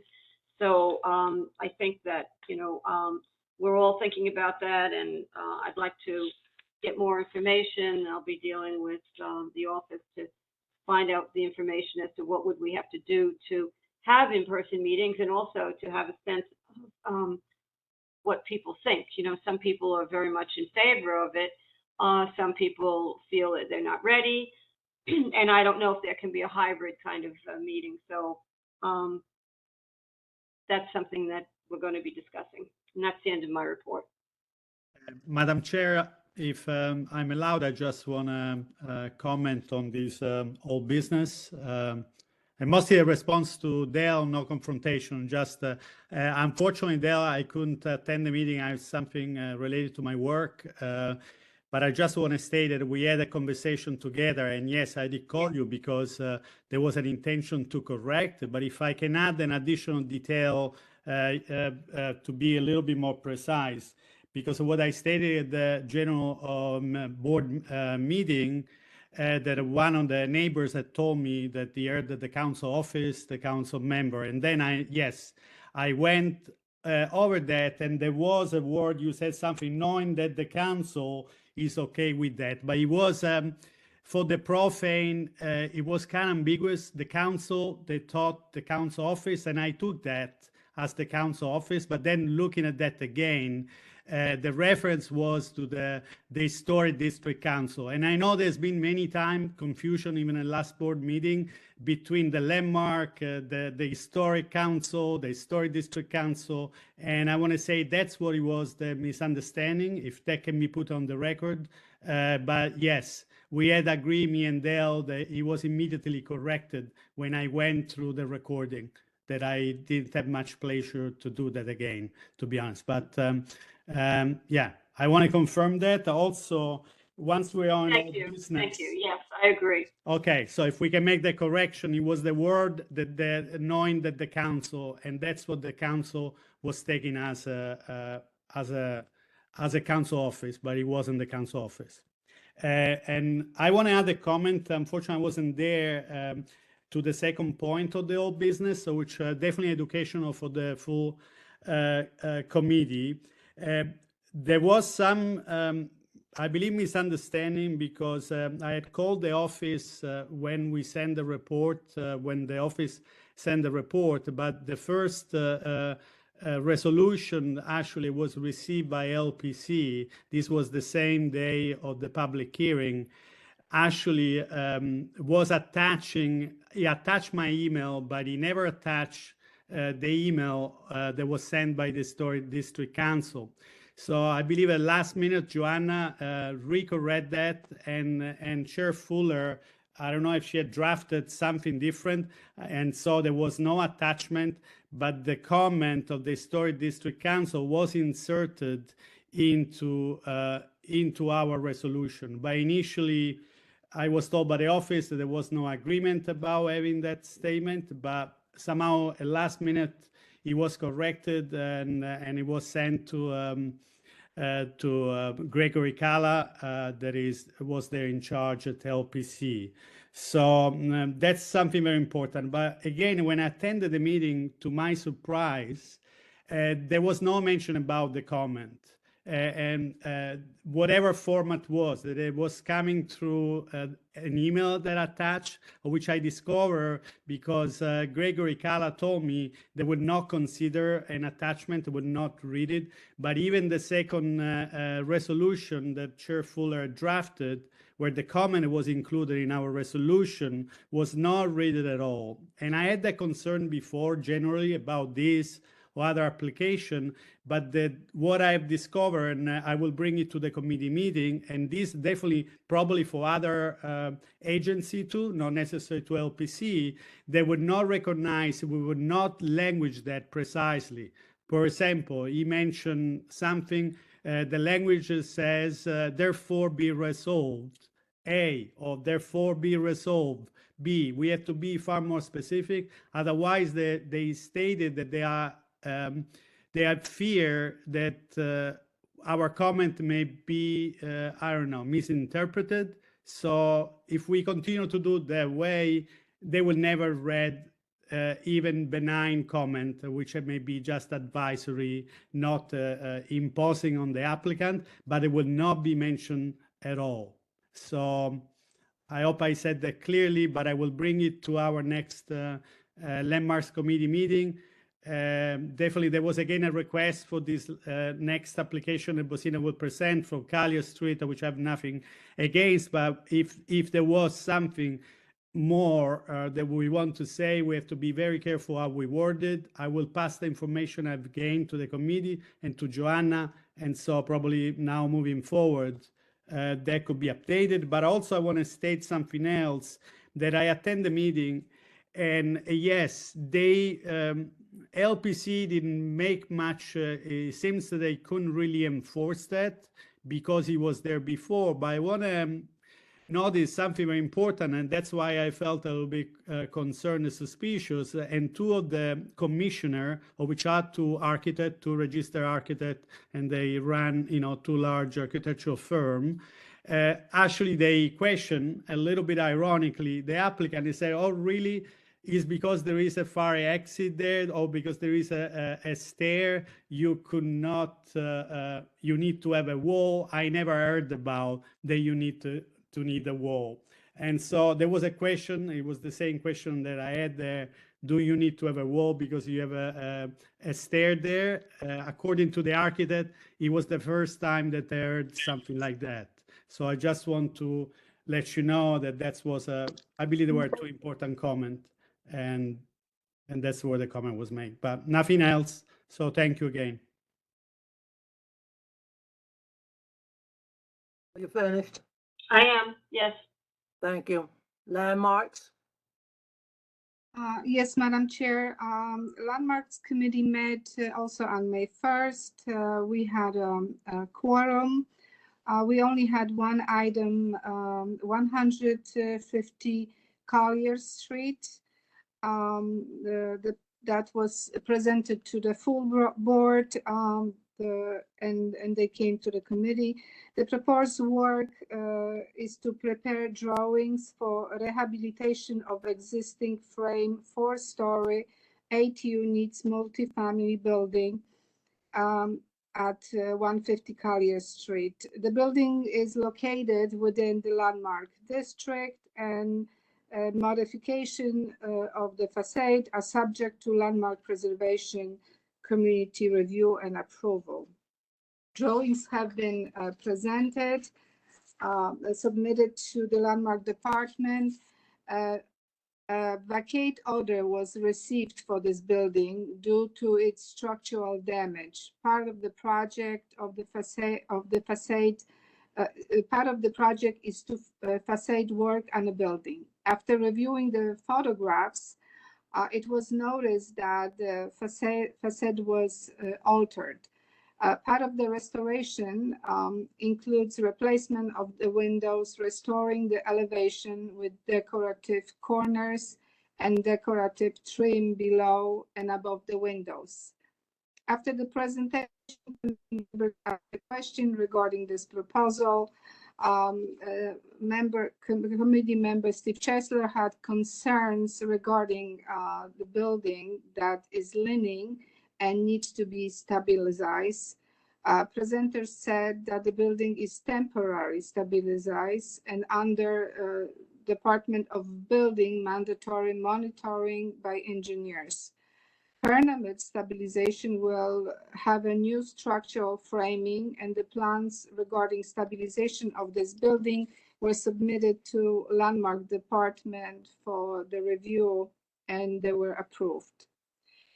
Committee had also questions regarding siding and the plans regarding siding material of the building. Originally, building had asphalt shingles. Presenters informed the committee that the fiber cement siding will be used.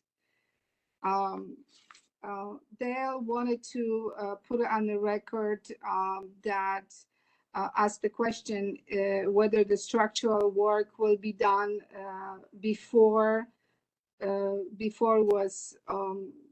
anything else will be done, and the presenters confirmed that the structural work will be done first.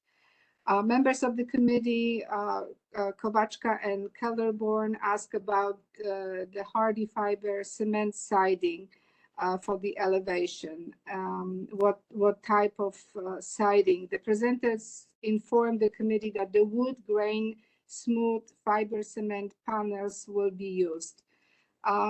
Steve Chesler, I didn't put that in my report. Steve Chesler had a concern regarding the coloring of the outside of the building, but at the end he said that he can live with it. It's not as much important as making this project workable and restoring this building. The motion was made and there was 10 yes and 1 abstention, and we need a motion to approve this project. Motion to approve, Steve Chesler. Second, Del Teague. Okay. Steve and Dell, roll call vote, please. Tina Argento, Yes. Brian Bartolowski, Yes. Lisa Bamanti, Yes. Tina Barrows, Yes. Eric Rosales, Yes. Iris Cabrera, Yes. Lou Caponegro, Frank Cabone, Yes. Steve Chester, Yes. Michael Trinchella, Teresa Sincara, Kevin Costa, Stephanie Cueva, Ryan Daly, Giovanni D'Amato, Yes. Evan Drinkwater, Arthur Dubinowski, Yes. Angelina Cortez, Lloyd Payne, Stevie Amanda Foster, Yes. Crystal Garcia, Joe Goldstein, Joe Gross, David Helmick, Yes. Sabrina Howe, Katie Denny Horowitz, Yes. Tony Iglesias, yes, Moses Ending, Jacob Itzkowitz, Robert Jeffrey, Yes. Rosina Kaminsky, Yes. Lori Canton, Paul Kutzborn, Yes. William Crosbo, Marie Lieza, Yes. Adam Myers, Sante Marcelli, Yes. Okay, thank you. Toby Moskowitz, Rabbi David Needleman, Maria Domerick, Yes. Janice Peterson, Yes. Austin Furr, Yes. Michelle Rojas, Bella Sables, Yes. Isaac Sofer, Samir Taupali, Yes, Samir Talati. Talati, I'm sorry, Samir, I gotta get used to It's it. okay. Thank you. Del T, Yes. William Vega, Yes. Simon Weiser.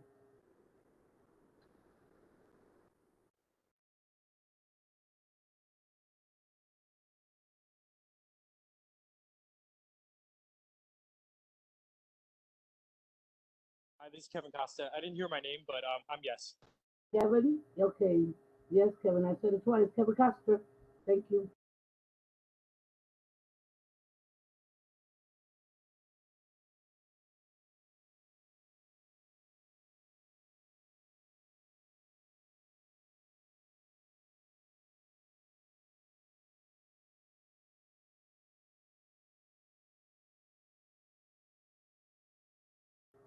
Twenty-seven yes, there were no, 0 abstentions, 0 recusal, motion carries.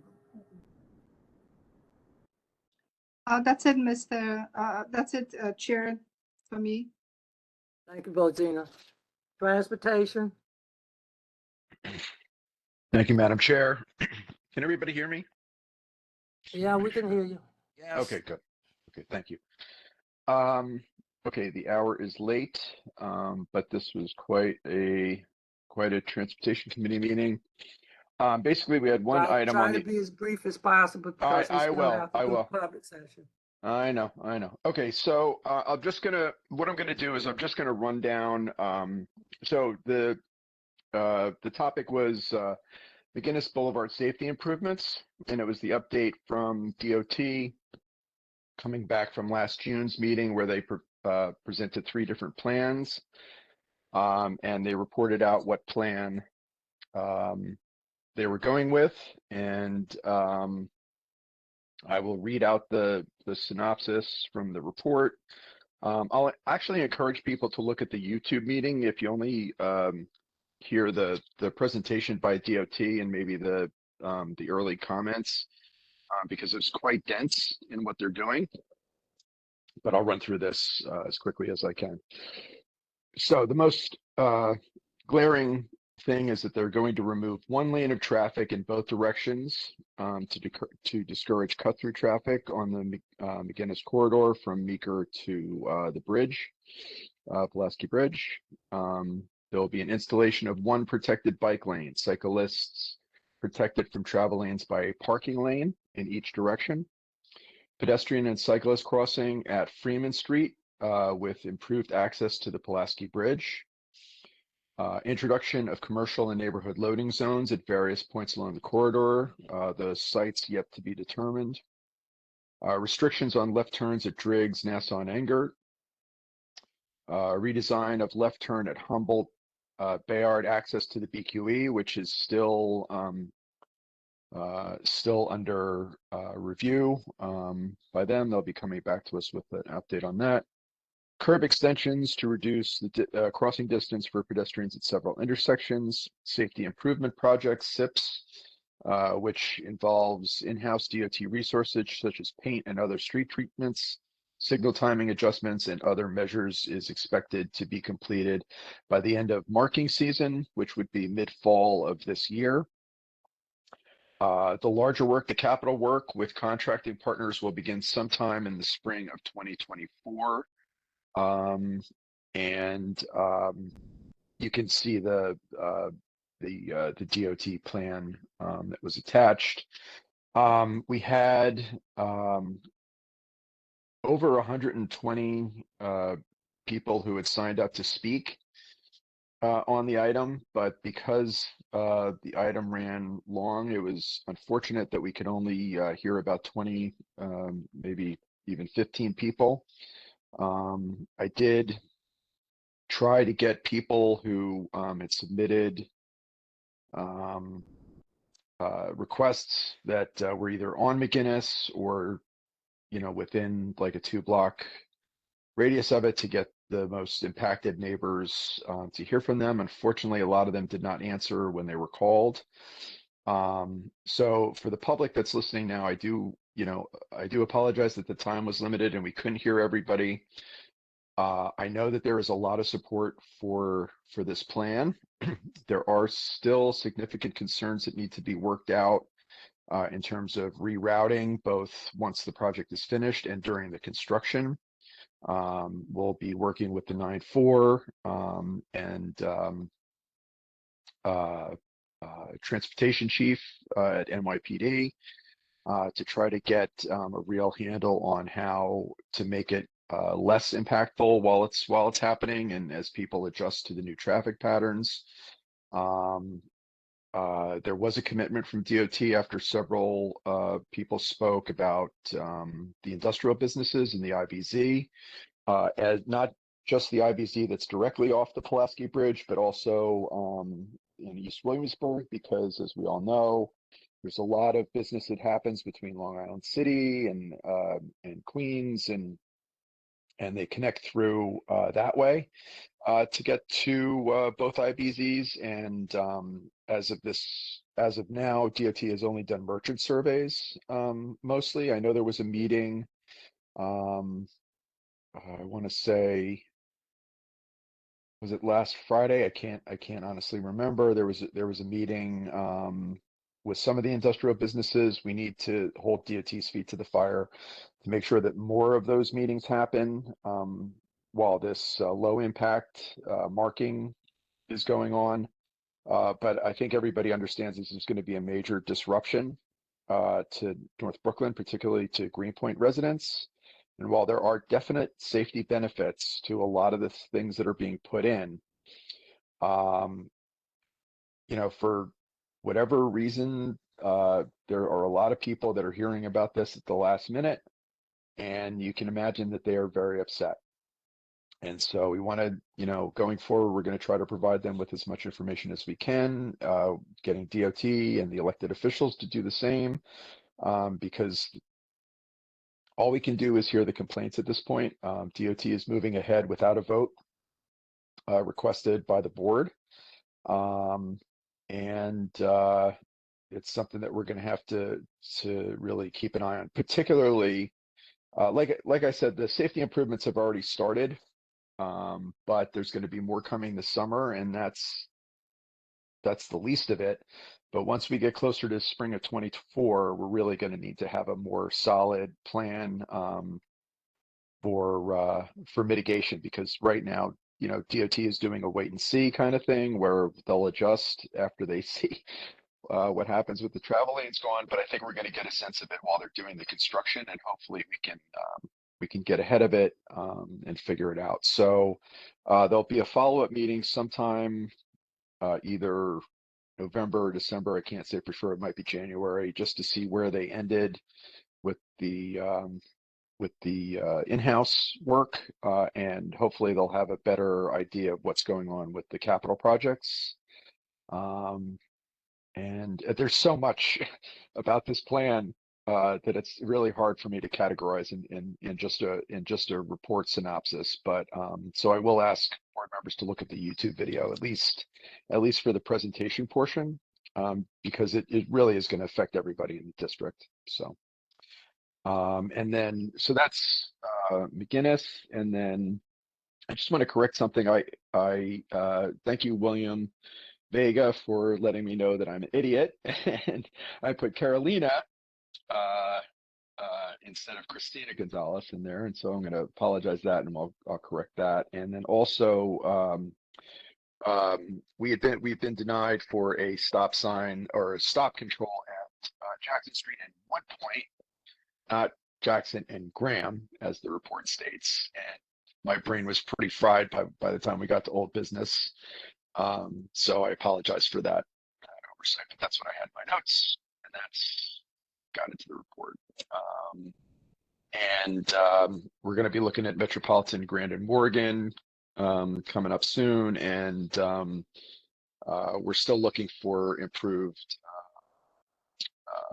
signage and crossings for under the Cambridge Park. It's becoming a very popular park. It's in the IBZ. It's in the kind of dusty industrial area, but we do have to get something going to make that a little bit safer. There was no new business. That is the report. Thank you, Eric. Parks as written. Can we have the public speak? Yeah, hi, it's Lisa Bemonte. Can I just ask a question for Eric? Yeah, go ahead. Okay. Hi, everyone. Eric, I just wanted to know the turning lanes. They significantly changed a lot of the turning lanes. Yes. Do you know really what was the purpose of that? Because if you want to turn on a certain block, you have to go, let's say, straight out of the way, couple of blocks down, make a left. You know, like, let's say you want to cross over McGinnis to make a left, and then come through. You know, I just feel like the diversion causes so much extra traffic, you know, kind of like out of the way traffic, because now people have to continue, you know, let's say down McGinnis Boulevard further than where they would want to go. And I've noticed, because I travel on McGinnis a lot, I noticed that, you know, a lot of the side streets, like, you know, the side blocks are getting more congested because of it. So, you know, why shut down, like, you know, they did away with a lot of the turning lanes, or, you know, all right. Sorry, Lisa. That's okay. Yeah, so the main turn changes are the no left turn at Driggs and Nassau. Right. And now we're having problems with PS 34 because Norman is experiencing a lot of aggressive drivers that are mad for exactly the reasons you just explained, that they have to go up to Norman and turn. And now we're getting people speeding around that corner and all kinds of nonsense going on there, especially when kids are around. So that's becoming a problem too. DOT is looking at that, but there's no definitive answer on that yet. So just in a nutshell, DOT's reasoning for that was to improve safety for pedestrians. That's their reasoning for the What no if they left. just timed the lights differently, or did a turning, you know what you know, like how a lot of places where you have like the extra light and then you make the left on, you know, when it turns green, and, you know, something like that. It's just, you know, I Yep. know a lot of And people. Karen and I fought them on this last June when they rolled this out, and you know, because it's particularly disruptive for businesses. Right.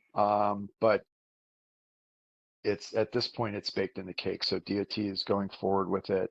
There may be some adjustments, but those are not likely to be brought back. Okay. All right. Thank So you. it's not a Great lot of good news, job. Lisa. I'm sorry. No, It's no, good news. a great Yeah. job.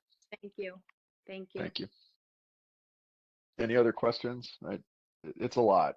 I So have a question, Eric. There is a mention that the more favorable plan is that Plan B, even though there were three plans of redesign. And do we have data who actually picked that Plan B? How many people? What was the survey? Because I'm looking at it, and I deal with the seniors. A lot of seniors, they take the Access-a-Ride, and there's a 2 senior center that are actually turning with the Meals on Wheels. The cars are turning on McGuinness Boulevard, picking up the food and turning into McGuinness Boulevard, and then going back to other streets in Greenpoint, delivering the meals. So my little concern is how this is going to benefit the seniors, because we're talking about the people walking and the bicyclists, but we didn't take into consideration the seniors and the people who are really relying on either car service or Access-a-Ride. So I would love to know who picked the proposal B. So it's in the presentation, and basically I looked at it. So it's coming from a lot of the outreach that DOT had done in partnership with Make McGuinness Safe and the elected officials, both Emily Gallagher's office and Councilman Ressler's office. And then input into the portal. And we did have somebody from the Teamsters that kind of brought up your point a little bit differently. Because he had said, well, what if we did, I think it was Plan B, where it was reduced travel lanes, for peak periods, and but that would have required a lot of parking removal, and DOT had said that that wasn't something that anybody was really happy about.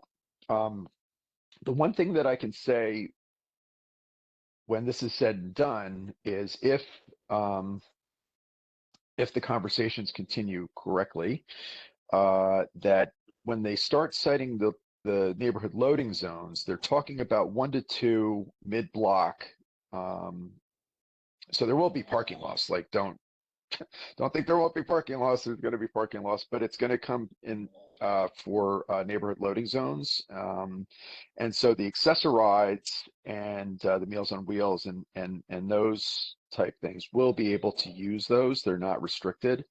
So there's that. But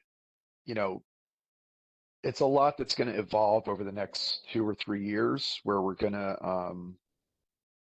to see how DOT is coming through it. And Gina Argento had asked for the shareable data, and I haven't gotten that from Zach yet, although there was some data that he provided to me yesterday that I added. That doesn't really address your question, but we're still looking for other data. And a lot of the data on usage actually comes from cell phone data. So they track anonymously, supposedly, but who knows? They track pings on towers, so they can tell how many cars are speeding, where they're turning, where they're ending their destination. Are they stopping on Diamond Street, for example, or or Manhattan Avenue or whatever? And so that's where a lot of their data comes from, but it's very dense. And so, but in a nutshell, DOT said that a lot of their reasons for choosing this, both from an engineering, aside from an engineering point of view, was the input from community organizers, submittals to the DOT portal and from the elected officials. Well, I want to say something. The Polish community was not reached out to. The Polish businesses have not been reached out to. And I found that a little bit disturbing. And maybe it's a little bit of my fault that I was not involved as much in that, and I didn't share that information with my community. But once I got the information, we are not happy. It's going to affect a lot of businesses, and it's going to affect the seniors. That's the way we see that. I completely understand, Bozina, and you know, I think part of this is kind of a disconnect between you know, the way that people get information, and you know, a lot of folks that have lived here their whole lives or whatever, they have a certain way of living in the neighborhood, right? And then there's although there are people that have lived here their whole lives that support the plan. I don't want to like miscategorize it, but I think it's been people are getting lost in the conversation, and you know, since this is the plan that they're going with, but we have time to at least continue to collect information from the public. So Bozina, I'm happy to reach out to you after this meeting and see, and you know, we could Gene Argento and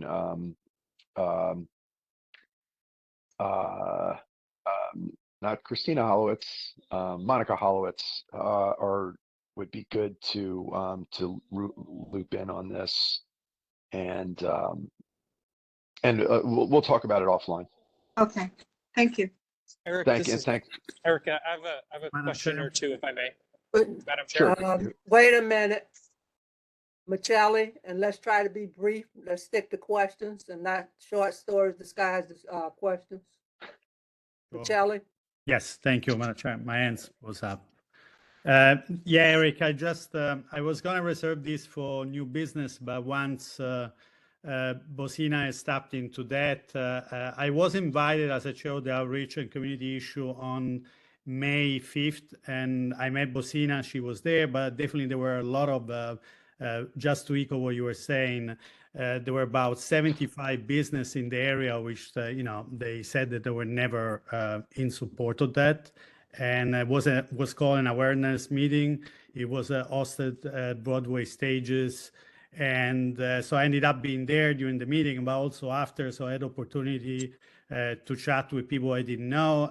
Definitely, based on your invitation to go to the outreach committee, somebody has sent an official invitation to community board requesting, you know, and we have a platform.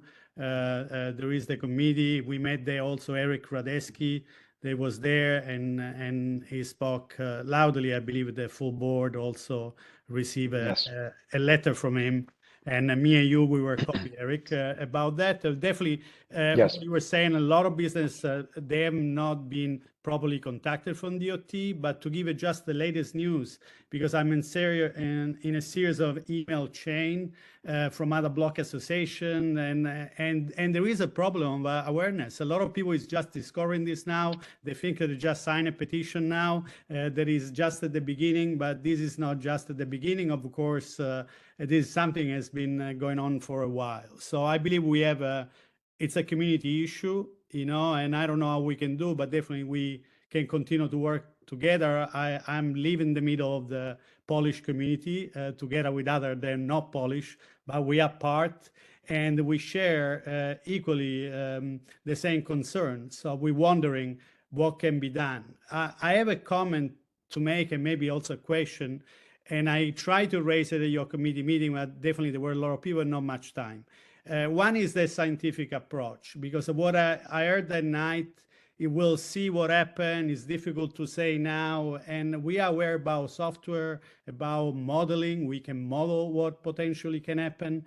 And definitely a concern that before DOT has come out, which they have concern about that 30, 40%, I don't know, many 30,000 cars a day, correct me, Eric, because you know better the data, that they pass through that street, which is not true that they tried just to bypass and avoid the traffic to BQE. I believe it's through McGuinness Boulevard because I've been living there for 25 years. You turn right at the street that you need. So if you have to go to Freeman, you'll take Freeman. If you have to go to Collier, you'll take Collier, and so on. So it's a lot of local traffic. And I believe DOT had stated before that they have serious concern about that. All of a sudden, when DOT came in your last meeting, this concern, they kind of didn't disappear, said, well, we'll see what happened. This is sign, you know, traffic design, it's a science. And now with the RAM modeling, there is software, we can be far more precise, but we know very well the consequences that there could be there. I believe the residential community is having concern about the environmental impact, the pollution impact, and this added traffic is going to try to come more and more into the small residential street, which to me as a biker, they've been like Leonard Street or another small street, they've been perfect to go on a bike, you know? So now, and final issue is, Eric, for the record, emergency, knowing that emergency vehicle, all of a sudden will have to enter a bike lane, fire trucks, because we have a fire department there at the corner, and ambulance. And we know, because last meeting that we attend together, I believe there was a statement that I made that the first emergency response, because of the lack of emergency room in our neighborhood, is provided by the ambulance of the fire department. You know, so I believe there is a multiple issue, especially for people of older age, especially for people of middle age, which may rely to a first defibrillator before they are brought to an emergency room. I believe there are a lot of unanswered questions, and I believe I want to state this concern. Let's work more together.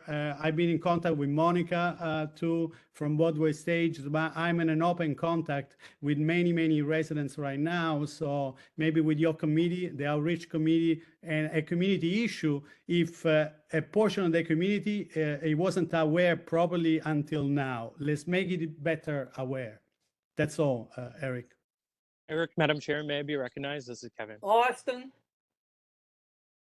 Oh, hi, everyone. Thank you very much. Hey, Eric, I actually signed up to speak in the transportation meeting, and I wasn't able to. So I really have to commiserate with you and also congratulate you for getting that meeting over with. It was rough, but good job done. I just want to express a concern that, you know, we saw with the Grand Street bike lane that the DOT and their contractors, they missed painting season. And then it was a mess for, you know, most of the next half year or so. And that was, you know, really unsafe for all community members, both drivers, both pedestrians, but, you know, cyclists, everyone. It was a real mess just because of the confusion and all of that. So if we can just stay on top of DOT and make sure that they finish the job, that it's not left unfinished as Grand Street was for so long, that'd be great. Yeah, well, I mean, Grand Street is a whole different, I mean, just quickly, the Grand Street debacle, we'll call it, happened because of the imminent L train shutdown that never happened. And so a lot of things were rushed and just forced through and didn't get it right. And then they came back and they didn't get it right. So McGuinness is a more full court press from like the office, whereas Grand is just kind of a, you know, just kind of like left in the wings. There is going to be work on Grand eventually, but at this point, it's not the same thing. So I think we're and you know, we're talking about protected bike lanes with protected parking, not you know, not bollards or Jersey barriers or things like that. So it will be, and there's more, you know, space for them to work with over there, but it is two different, but I appreciate that. I appreciate that, Austin. Thank you. Evan? Thank you, Madam Chair. And Austin, just to clarify, the temporary or the like measures that can be taken immediately are are SIP, street improvement projects, which mostly require paint. So there won't be any sort of like unsafe concrete work, stuff like that. But to your point about painting season, that is something to keep DOT accountable to.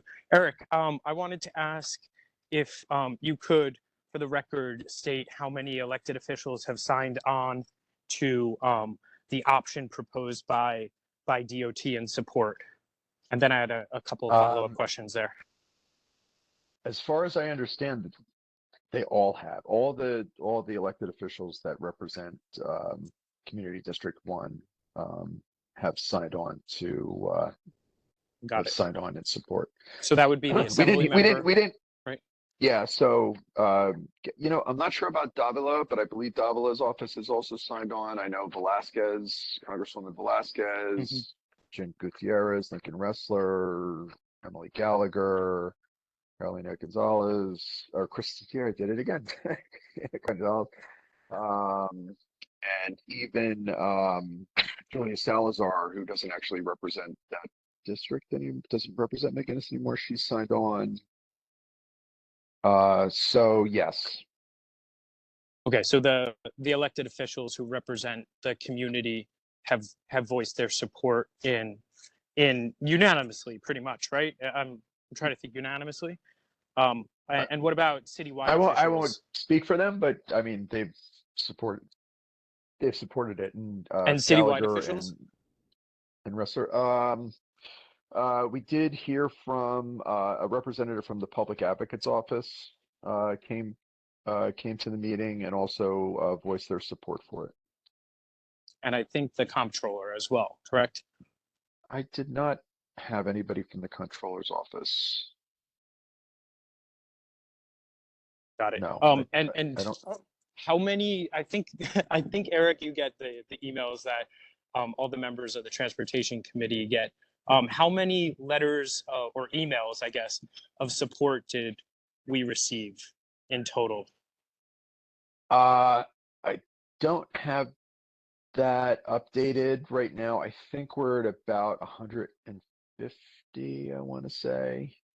I think we're somewhere, I think it's, forget the count now. I think it's somewhere about 190 total letters, and I think we're at about actually not 150. I think we're at about 130. I think I've gotten many more emails than that, Eric. 4,000 people have Well, signed I it, mean, so- I'm sorting them into a folder in my mailbox, and it's a lot. It's a lot. Yeah, I think it's more than 130. And do you know how many small 40. businesses or businesses within the McGinnis Boulevard area have signed on to the report or have signed on in support of the road diet plan? No, not offhand. It's over 100, just within the McGinnis We should have immediate that, vicinity. we should have that data. Yeah, I would be happy to provide that to folks. And also happy please. to put everyone in contact with Bronwyn. She's the head organizer of the Make McGinnis Safe campaign. She's done extensive outreach, her and her team, to small businesses within the area. So it's not that we haven't been in contact. And Sante, happy to connect you to Bronwyn as well. I think that would be a very valuable connection to have. Have you been in contact with Bronwyn? I'm not saying that, there's not, I'm saying that there are people that are getting missed that are hearing it now. And that was the bulk of the people that signed up to speak. Look, it's going to be a contentious issue, right? I know the work that Bronwyn and the Make McGinnis Safe Coalition have done to do the best, to get the word out there. And I know that they've done the surveys. DOT is committed to keeping this a local truck route. Zach Weiss Eric. said that. Eric, Yes. did you mention the fact that DOT said they was setting up a website where people could write directly to them? Well, you can always, well, it's the portal. It's always existed. You go Right, to but the they're saying DOT. you can go right to their website and say what you have to say to them. You need to mention that. Yes. That's always been true, but yes, they did mention that to go, and I suggested that to them too, to the public as well, because, you know, the community board is just the sounding board for these items in situations like this. And it's really, the public needs to reach out directly to the agency, as well as us, but like directly to the agency and their elected officials to, you know, they may be supporting it, and there's a lot of good reasons to support it, but it's the elected officials and the agency that are going to make the determinations on the tweaks to this. So so yeah, if you go to the DOT portal, contact the borough commissioner, and you can send Keith Bray a direct response, or just put it in the map. Yeah, with we those need to sub- reach out, we need to reach out to DOT, and we need to reach out to our electeds that represent us and make sure that they know how we feel about this. Yeah, I mean, it would be great if we could put it on our website. I know that's a challenge with Do It, but maybe a hot button, since this is such a big project in the district. But maybe I can talk to Joanna and see if we can get Do It to go the extra mile for this one. Well, you can send an email with the information on it. We can send it to our e-list too. Sure. Make sure that people know where to go. I think that's great. I think not enough people are on the e-blast. I think a lot of folks, from what I've heard over the years, is that they go to to our website, and so both would be good. And this is something that I could work on with Sante as well through the outreach committee. I think it's all rolled into one kind of thing. So Also, Eric, something important, because when I went to the meeting, and Well, you had your chance, Sante. Katie, you still want to speak?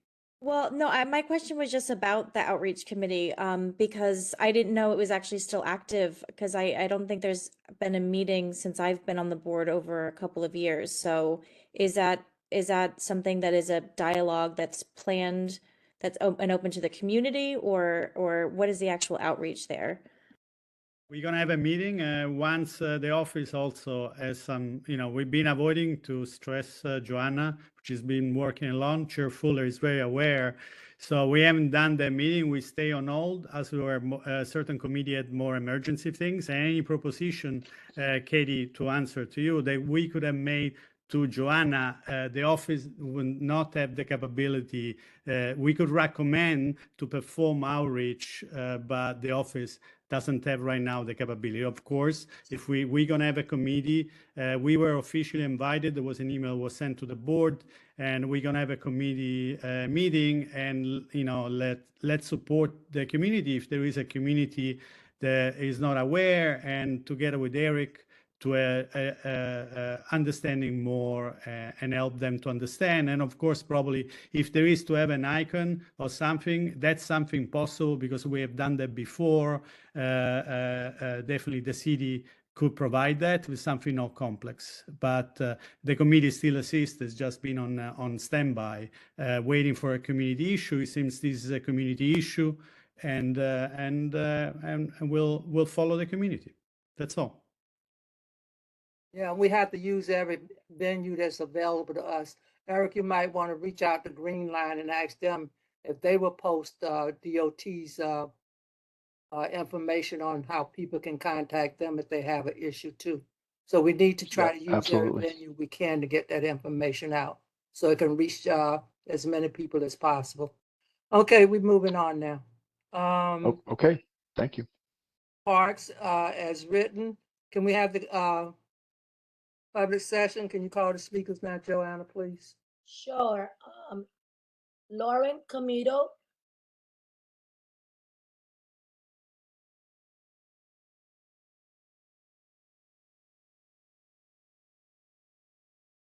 Lauren, you're muted.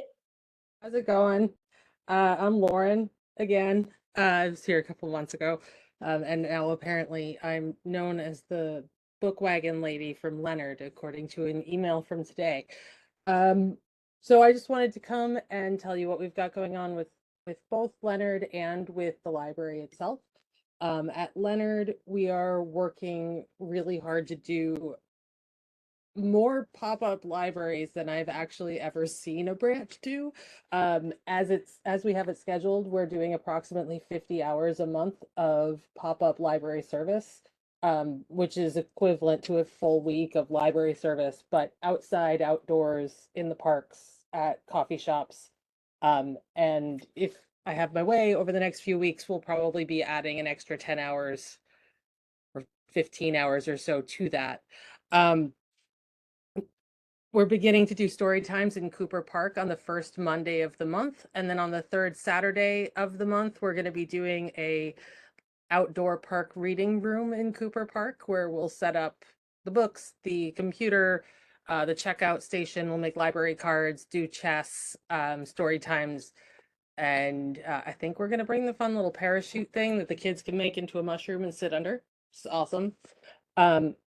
Not so awesome is that we're still facing across the city significant budget cuts in the proposed executive budget.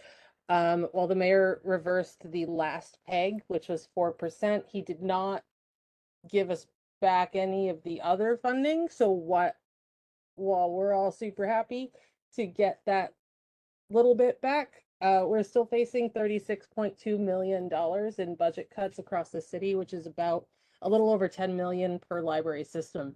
We're in a hiring freeze. We're not able to expand. As people retire, we're not able to replace them. And for some branches, that's becoming a real problem. This is the deepest cuts we faced in 10 years. I've been doing this too long to remember the last time we faced cuts like this, but this is the worst since 2012. And it will absolutely impact services, how many books we're able to order. So if you can, please go to the Brooklyn Public Library website and send a letter to your city councilman and the mayor telling them how you value your library service, and to please not do this. And if you have time on Thursday at 9:15, there's going to be a rally in front of City Hall on the sidewalk outside of City Hall Park at Broadway to, encourage our council members to negotiate to restore this funding so that we can continue to provide and expand the services that we're trying to do in our neighborhoods. So thank you. Next speaker is Zach Dunn. I don't see Zach. The next speaker is Venice Scalabrine.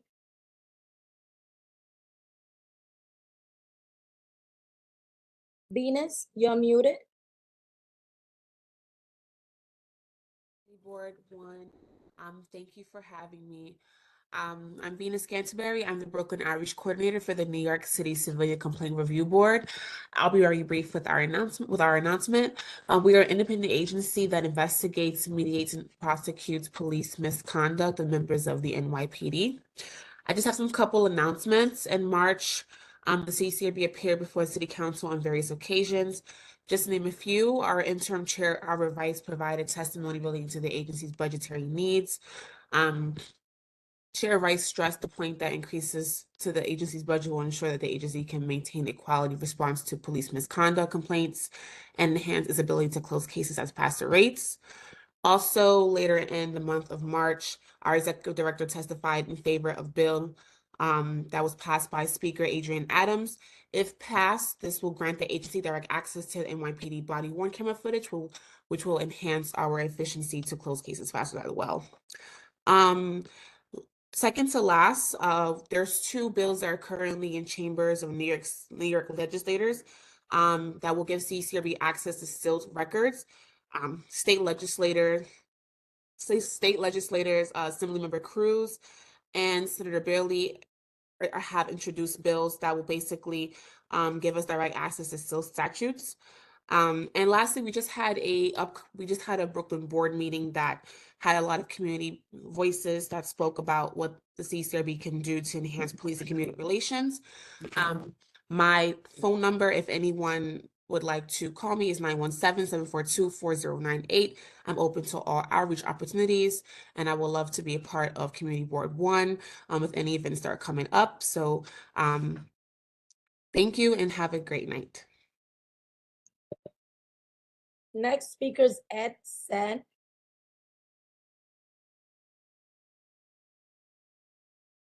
Good evening, everyone. Greetings from the Comptroller's Office. On behalf of our office, I want to invite members of the public to participate in the New York City Banking Commission's first ever public hearing on Thursday, May 25th at 12 p.m. at 1 Center Street, the mezzanine level. The New York City Banking Commission is the three-member body comprised of representatives of the mayor, the comptroller, and the finance commissioner that would be responsible for designating banking institutions as eligible to hold the city's public money. This hearing will provide an opportunity for the public to share its experience and feedback on the 28 banks who have applied for this designation. Testimony may also address your work issues related to access to financial services, financial disparity, and how you would like to see the commission evaluate the bank's application. If you're unable to attend in person, you can submit written testimony via our website or send it to our office via email. Thank you so much. The next speaker is Sally Gonzalez. Not present. The next speaker is Tony Argento.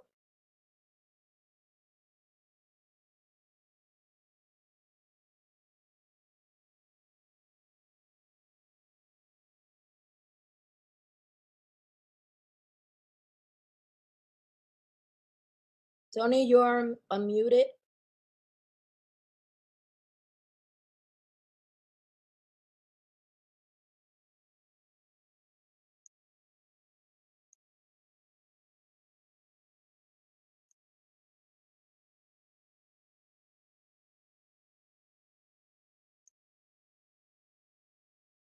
The next speaker is Brownie Brittner.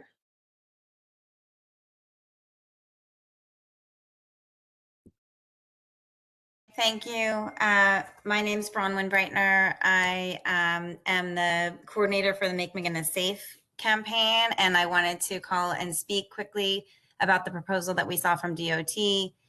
Thanks very much for the opportunity to speak. 2 years ago, after PS 110 teacher Matt Jensen was killed crossing McGinnis, this board voted nearly unanimously to support a comprehensive redesign of McGinnis. We know that on average, there's a crash every other day on McGinnis Boulevard, and that on average, there's a crash with injuries every week on McGinnis. And I hear a lot of conversation from people about how we want to see a safer McGinnis, but our intention with this coalition for Make McGinnis Safe is to see a safer McGinnis Boulevard for all residents in North Brooklyn, and one that works for our neighborhood. This coalition was established after Matt's death to advocate for that. And in the past 2 years, we have dozens and dozens of community member volunteers with this coalition. We've had thousands of conversations with neighbors spontaneously on street corners and at farmers market, at McGolrick or at McCarran Park. We have a huge amount of support from North Brooklyn for supporting a road design, a redesign of McGinnis, including a road diet on the boulevard. We have over 4,000 signatures. 75% of those signatures live in CB1. This includes many members of the Polish community. It also includes 150 residents of McGinnis Boulevard. We have signed letters of support, pen on paper, conversations with nearly 100 local businesses. And we have the support of every local elected official, like Kevin and Eric said earlier, Nydia Velasquez, Emily Gallagher, Kristen Gonzalez, Julia Salazar, Lincoln Ressler, Jen Gutierrez, Antonio Reynoso, Dana Racklin, and then the city comptroller, Brad Lander, and public advocate, Jomani Williams have also signed on. We all know last year DOT presented 3 plans for McGinnis, and all of those included bike lanes. There is a missing link in the bike lane network, and the city has committed to installing bike lanes on McGinnis. The only way to do that is either to remove parking lanes from the boulevard, which is not supported by anyone in the community, nearly anyone, or to remove driving lanes on McGinnis. Our coalition, Make McGinnis Safe, is very supportive of the plan that DOT presented to the Transportation Committee. And while we would like to see additional improvements to make it even better, we know this is a major infrastructural change in North Brooklyn. We know it will not be universally supported, but we know that it will save limbs and it will save lives. And we know that DOT believes that this plan is a good plan for North Brooklyn to eliminate what we know is 30 to 50% of vehicles coming through McGinnis Boulevard who are not local vehicles. They're cutting through our neighborhood, making our air quality worse and making our street unsafe. Bozena, to address your concerns, this will be a safer intersectional crossing for seniors and for families to cross because crossing distances will be significantly shorter. So signal timing and crossing distances will be aligned, where now in many instances they are not. We'll be able to get across the intersections more safely and have better visibility. There's a lot of information brewing around misinformation brewing in the community that's being intentionally put out into the dialogue, including the concern that Sante brought up about emergency vehicles, which DOT Please has. summarize. Can I please make my last point? That DOT has said multiple times that emergency vehicles will fit in the bike lanes. So by allowing emergency vehicles in bike lanes, it creates essentially an express lane for emergency vehicles on McGinnis. They'll have easier access to emergency access than they do now. So I thank you, this board, very much for their support initially 2 years ago. And I hope that many of you will reach out to me with questions, continue to support this plan for a significantly safe street where we will see no more deaths on McGinnis. Please reach out to me if you have questions. I can be reached at mcginnis@nbksafestreets.org, or I'm here to answer questions right now. And thank you so very much for your time and support.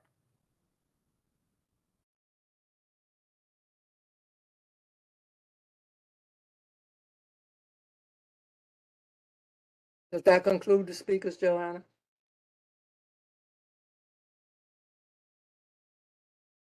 Joanna? Yes. Unfortunately, Anthony Argento, I'm unable to unmute him. Yes, he is unmuted right now. He's unmuted. Okay. I just want to say, this slimming down of McGinnis Boulevard is the most anti-business proposal I've heard in the last 20 years. McGinnis Boulevard is a major commerce street, commerce for all the businesses in all different parts of Brooklyn, Long Island City, the Long Island Expressway, the BQE, downtown Manhattan, right? If we can't move our trucks through McGinnis Boulevard, there's no reason to be in New York anymore to do business. This will impact our businesses greatly. It will produce huge amounts of traffic. It will divert traffic to the side streets. It's a catastrophe. What good is having an IBZ zone if we can't get our trucks to the IBZ zone? I mean, this is the most insane proposal I've seen in the last 20 years of the city of New York. The DOT should do further studies on this. This will impact all businesses in the IBZ zone, all businesses in Long Island City, all businesses throughout parts of Brooklyn. McGinnis Boulevard is a major thoroughfare to connect Long Island City, Long Island Expressway, Williamsburg Bridge, the BQE. It cannot be closed off to put bicycle lanes. It needs to stay open for truck traffic. Put the bicycle lanes on Newell Street, put them on Leonard Street, but not on McGinnis. I mean, unless you guys want to shut down all the businesses in Greenpoint and the IBIS. That's my statement. Thank you so much. You're welcome. Thank you. Okay, that concludes our public session. Electeds, Daniel Bruno. Daniel? I'm here, Chair Fuller. Thank you so much for the time. And I'll try to be as brief as I can. First, I think I'd like to reinforce what Councilmember Gutierrez was saying today about the rally and the tour at PS 17. regarding the migrant crisis. So the borough president was there and spoke about this humanitarian crisis and the need for communities and the private sector in particular to do more and to stand up together. I didn't do anything. Very much along the same lines as what was happening during the COVID pandemic continues to happen, and asking for more support from the state, and and really pointing also to the lack of support from the federal government. So just wanted to share some of that, and some of what the platform is going to be on this kind of work. It's one that the borough president is very personally empathetic towards, and feels that the city and our community as a whole should take a lot of responsibility for. So moving on, welcome to our new members. I'm just letting folks know that we had a very successful swearing in on May 4th. We're also moving forward with the next phase of our comprehensive planning effort. So we're going to have a workshop Thursday, May 18th here at 6 p.m. at Borough Hall. On May 22nd, our office is going to be hosting a public hearing related to proposed guidance and separate statement on community board affairs. If you all remember, we had a little bit of a discussion about this a few months ago. We sent out an invite, and there's going to be flyers and more communication on this over social media. If anyone has any questions or haven't gotten that, just feel free to reach out to me. Our office is partnering with the New York State Department of Environmental Conservation on the Brooklyn Community Air Quality Monitoring Initiative. This effort will help DEC target strategies to reduce air pollution in the borough and achieve the goals of the state's Climate Leadership and Community Protection Act. Mobile monitoring began in Brooklyn in September 2022 and will continue for 1 year, and that data will be recorded and available on DEC's website. Many organizations that are native here to North Brooklyn are deeply involved in that, so just want to make sure that's on the community board's radar. We are having an event here Thursday, May 25th to celebrate AANHPI Heritage Month here at Borough Hall. And as always, if you need us to advocate or contact the city agency on your behalf, our constituent affairs team is available Monday through Friday, 9 a.m. to 5 p.m. And we also have weekly walk-ins every Wednesday from 9 a.m. to 3 p.m. here at Borough Hall. And that'll be all. Thank you all so much for your time. Thank you, Bruno. Abraham Lugo, Councilmember Gutierrez office. Lugo, are you still here? Okay, Kristen Gonzalez, Senator Kristen Gonzalez office.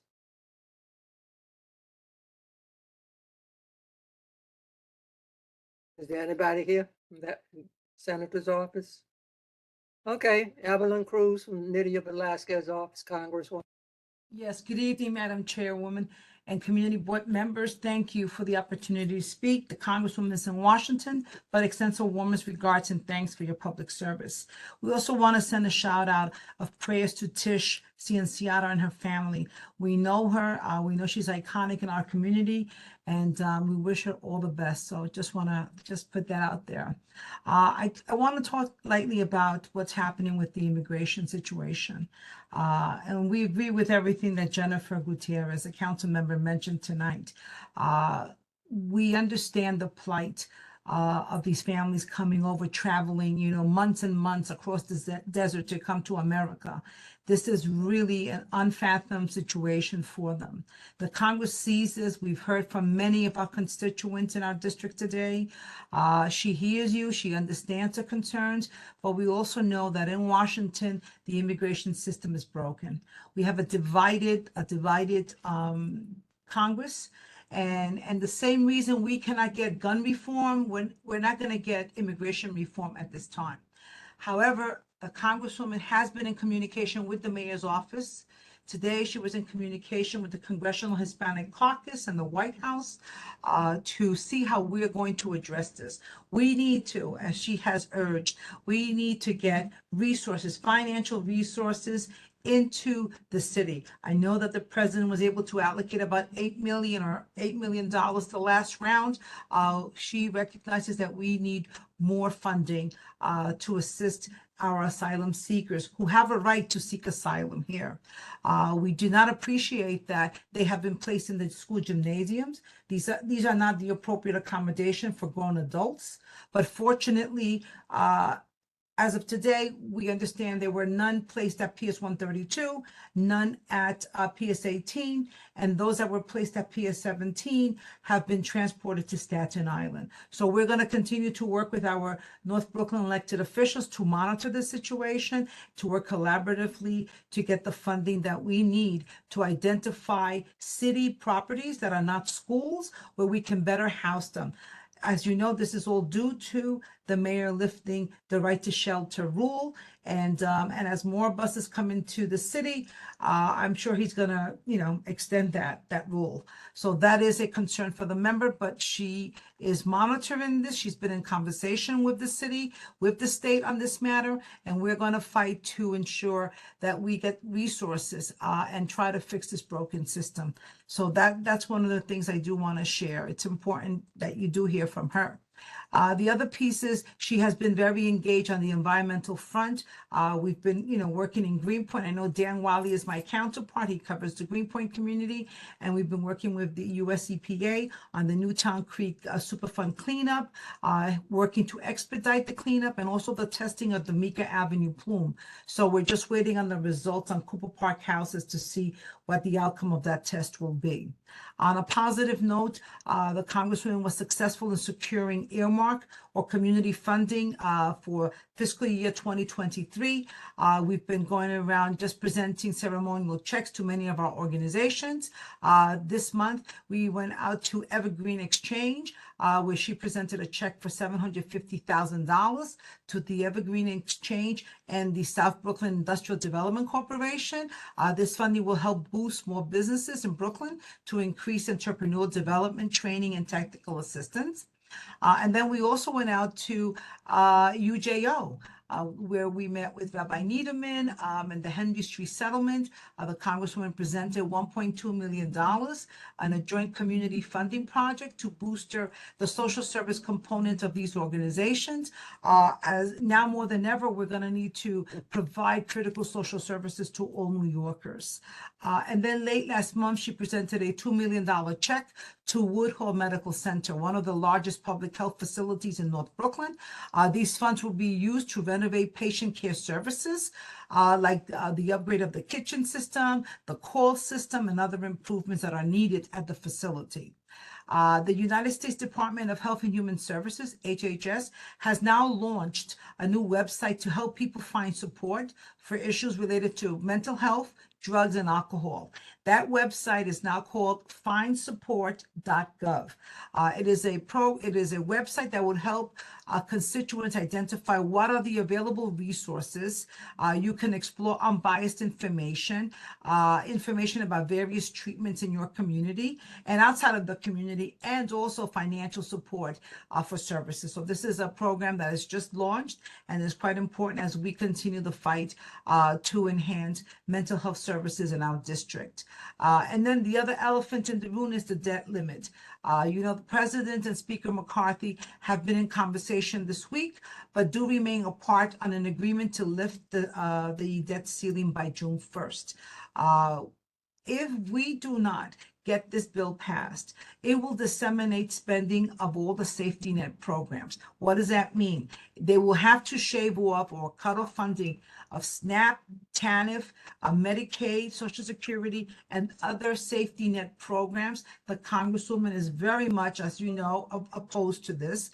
It will also create more red tape, blocking constituents from accessing services. We know what's happening now with passport services, even postal services, even IRS services.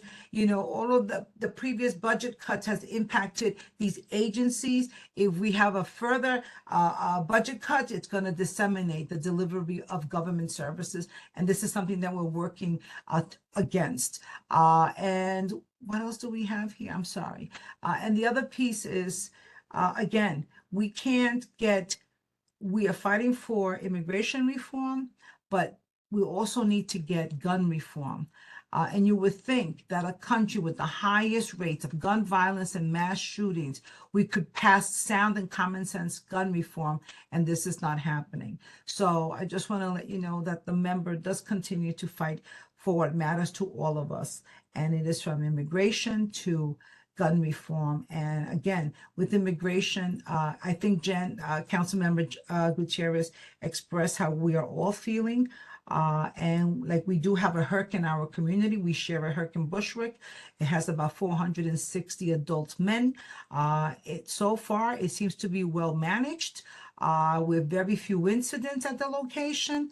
And the majority of them have been successful at finding employment. So we're hoping that in our future conversations with the mayor and other government agencies that, we all come to a solution of using facilities that are not schools for future revivals. Thank you, and I'll take any questions if you have.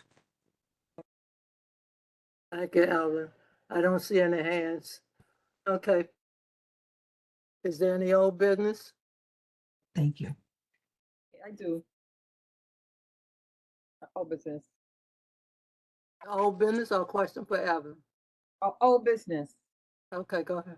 I just wanted to make an announcement that the community associate position was posted on the community board website. And we were able to do that this month. The search committee worked together this month on the community associate position, and it was posted this month. Yeah, it was also posted in Green Line also. Yeah. Oh, yes, it was also posted in Green Line. So it's on our website and in the Green Line website. Thank you. Is there any other old business? Any new business? Everybody ready to go home? Oh, well. Yes. Okay, Yeah. hearing none. Can I have a motion to adjourn? Make a motion to adjourn. I second it. I third. Thank you. Thank you, everybody. Thank you for your patience. It's been a long meeting. Have a great weekend. Thank you for Good this. night, everyone. Happy belated Night. Mother's Day, ladies. Thank you all. Good night. Good night. Bye. Bye. Well, welcome. Welcome to the new members. Welcome. Oh yeah, welcome to Julia, the good night. Thank you. Thanks, y'all. Julia, good night. Good night, guys. Good night, everyone. Julia, good night. Good night. Yeah.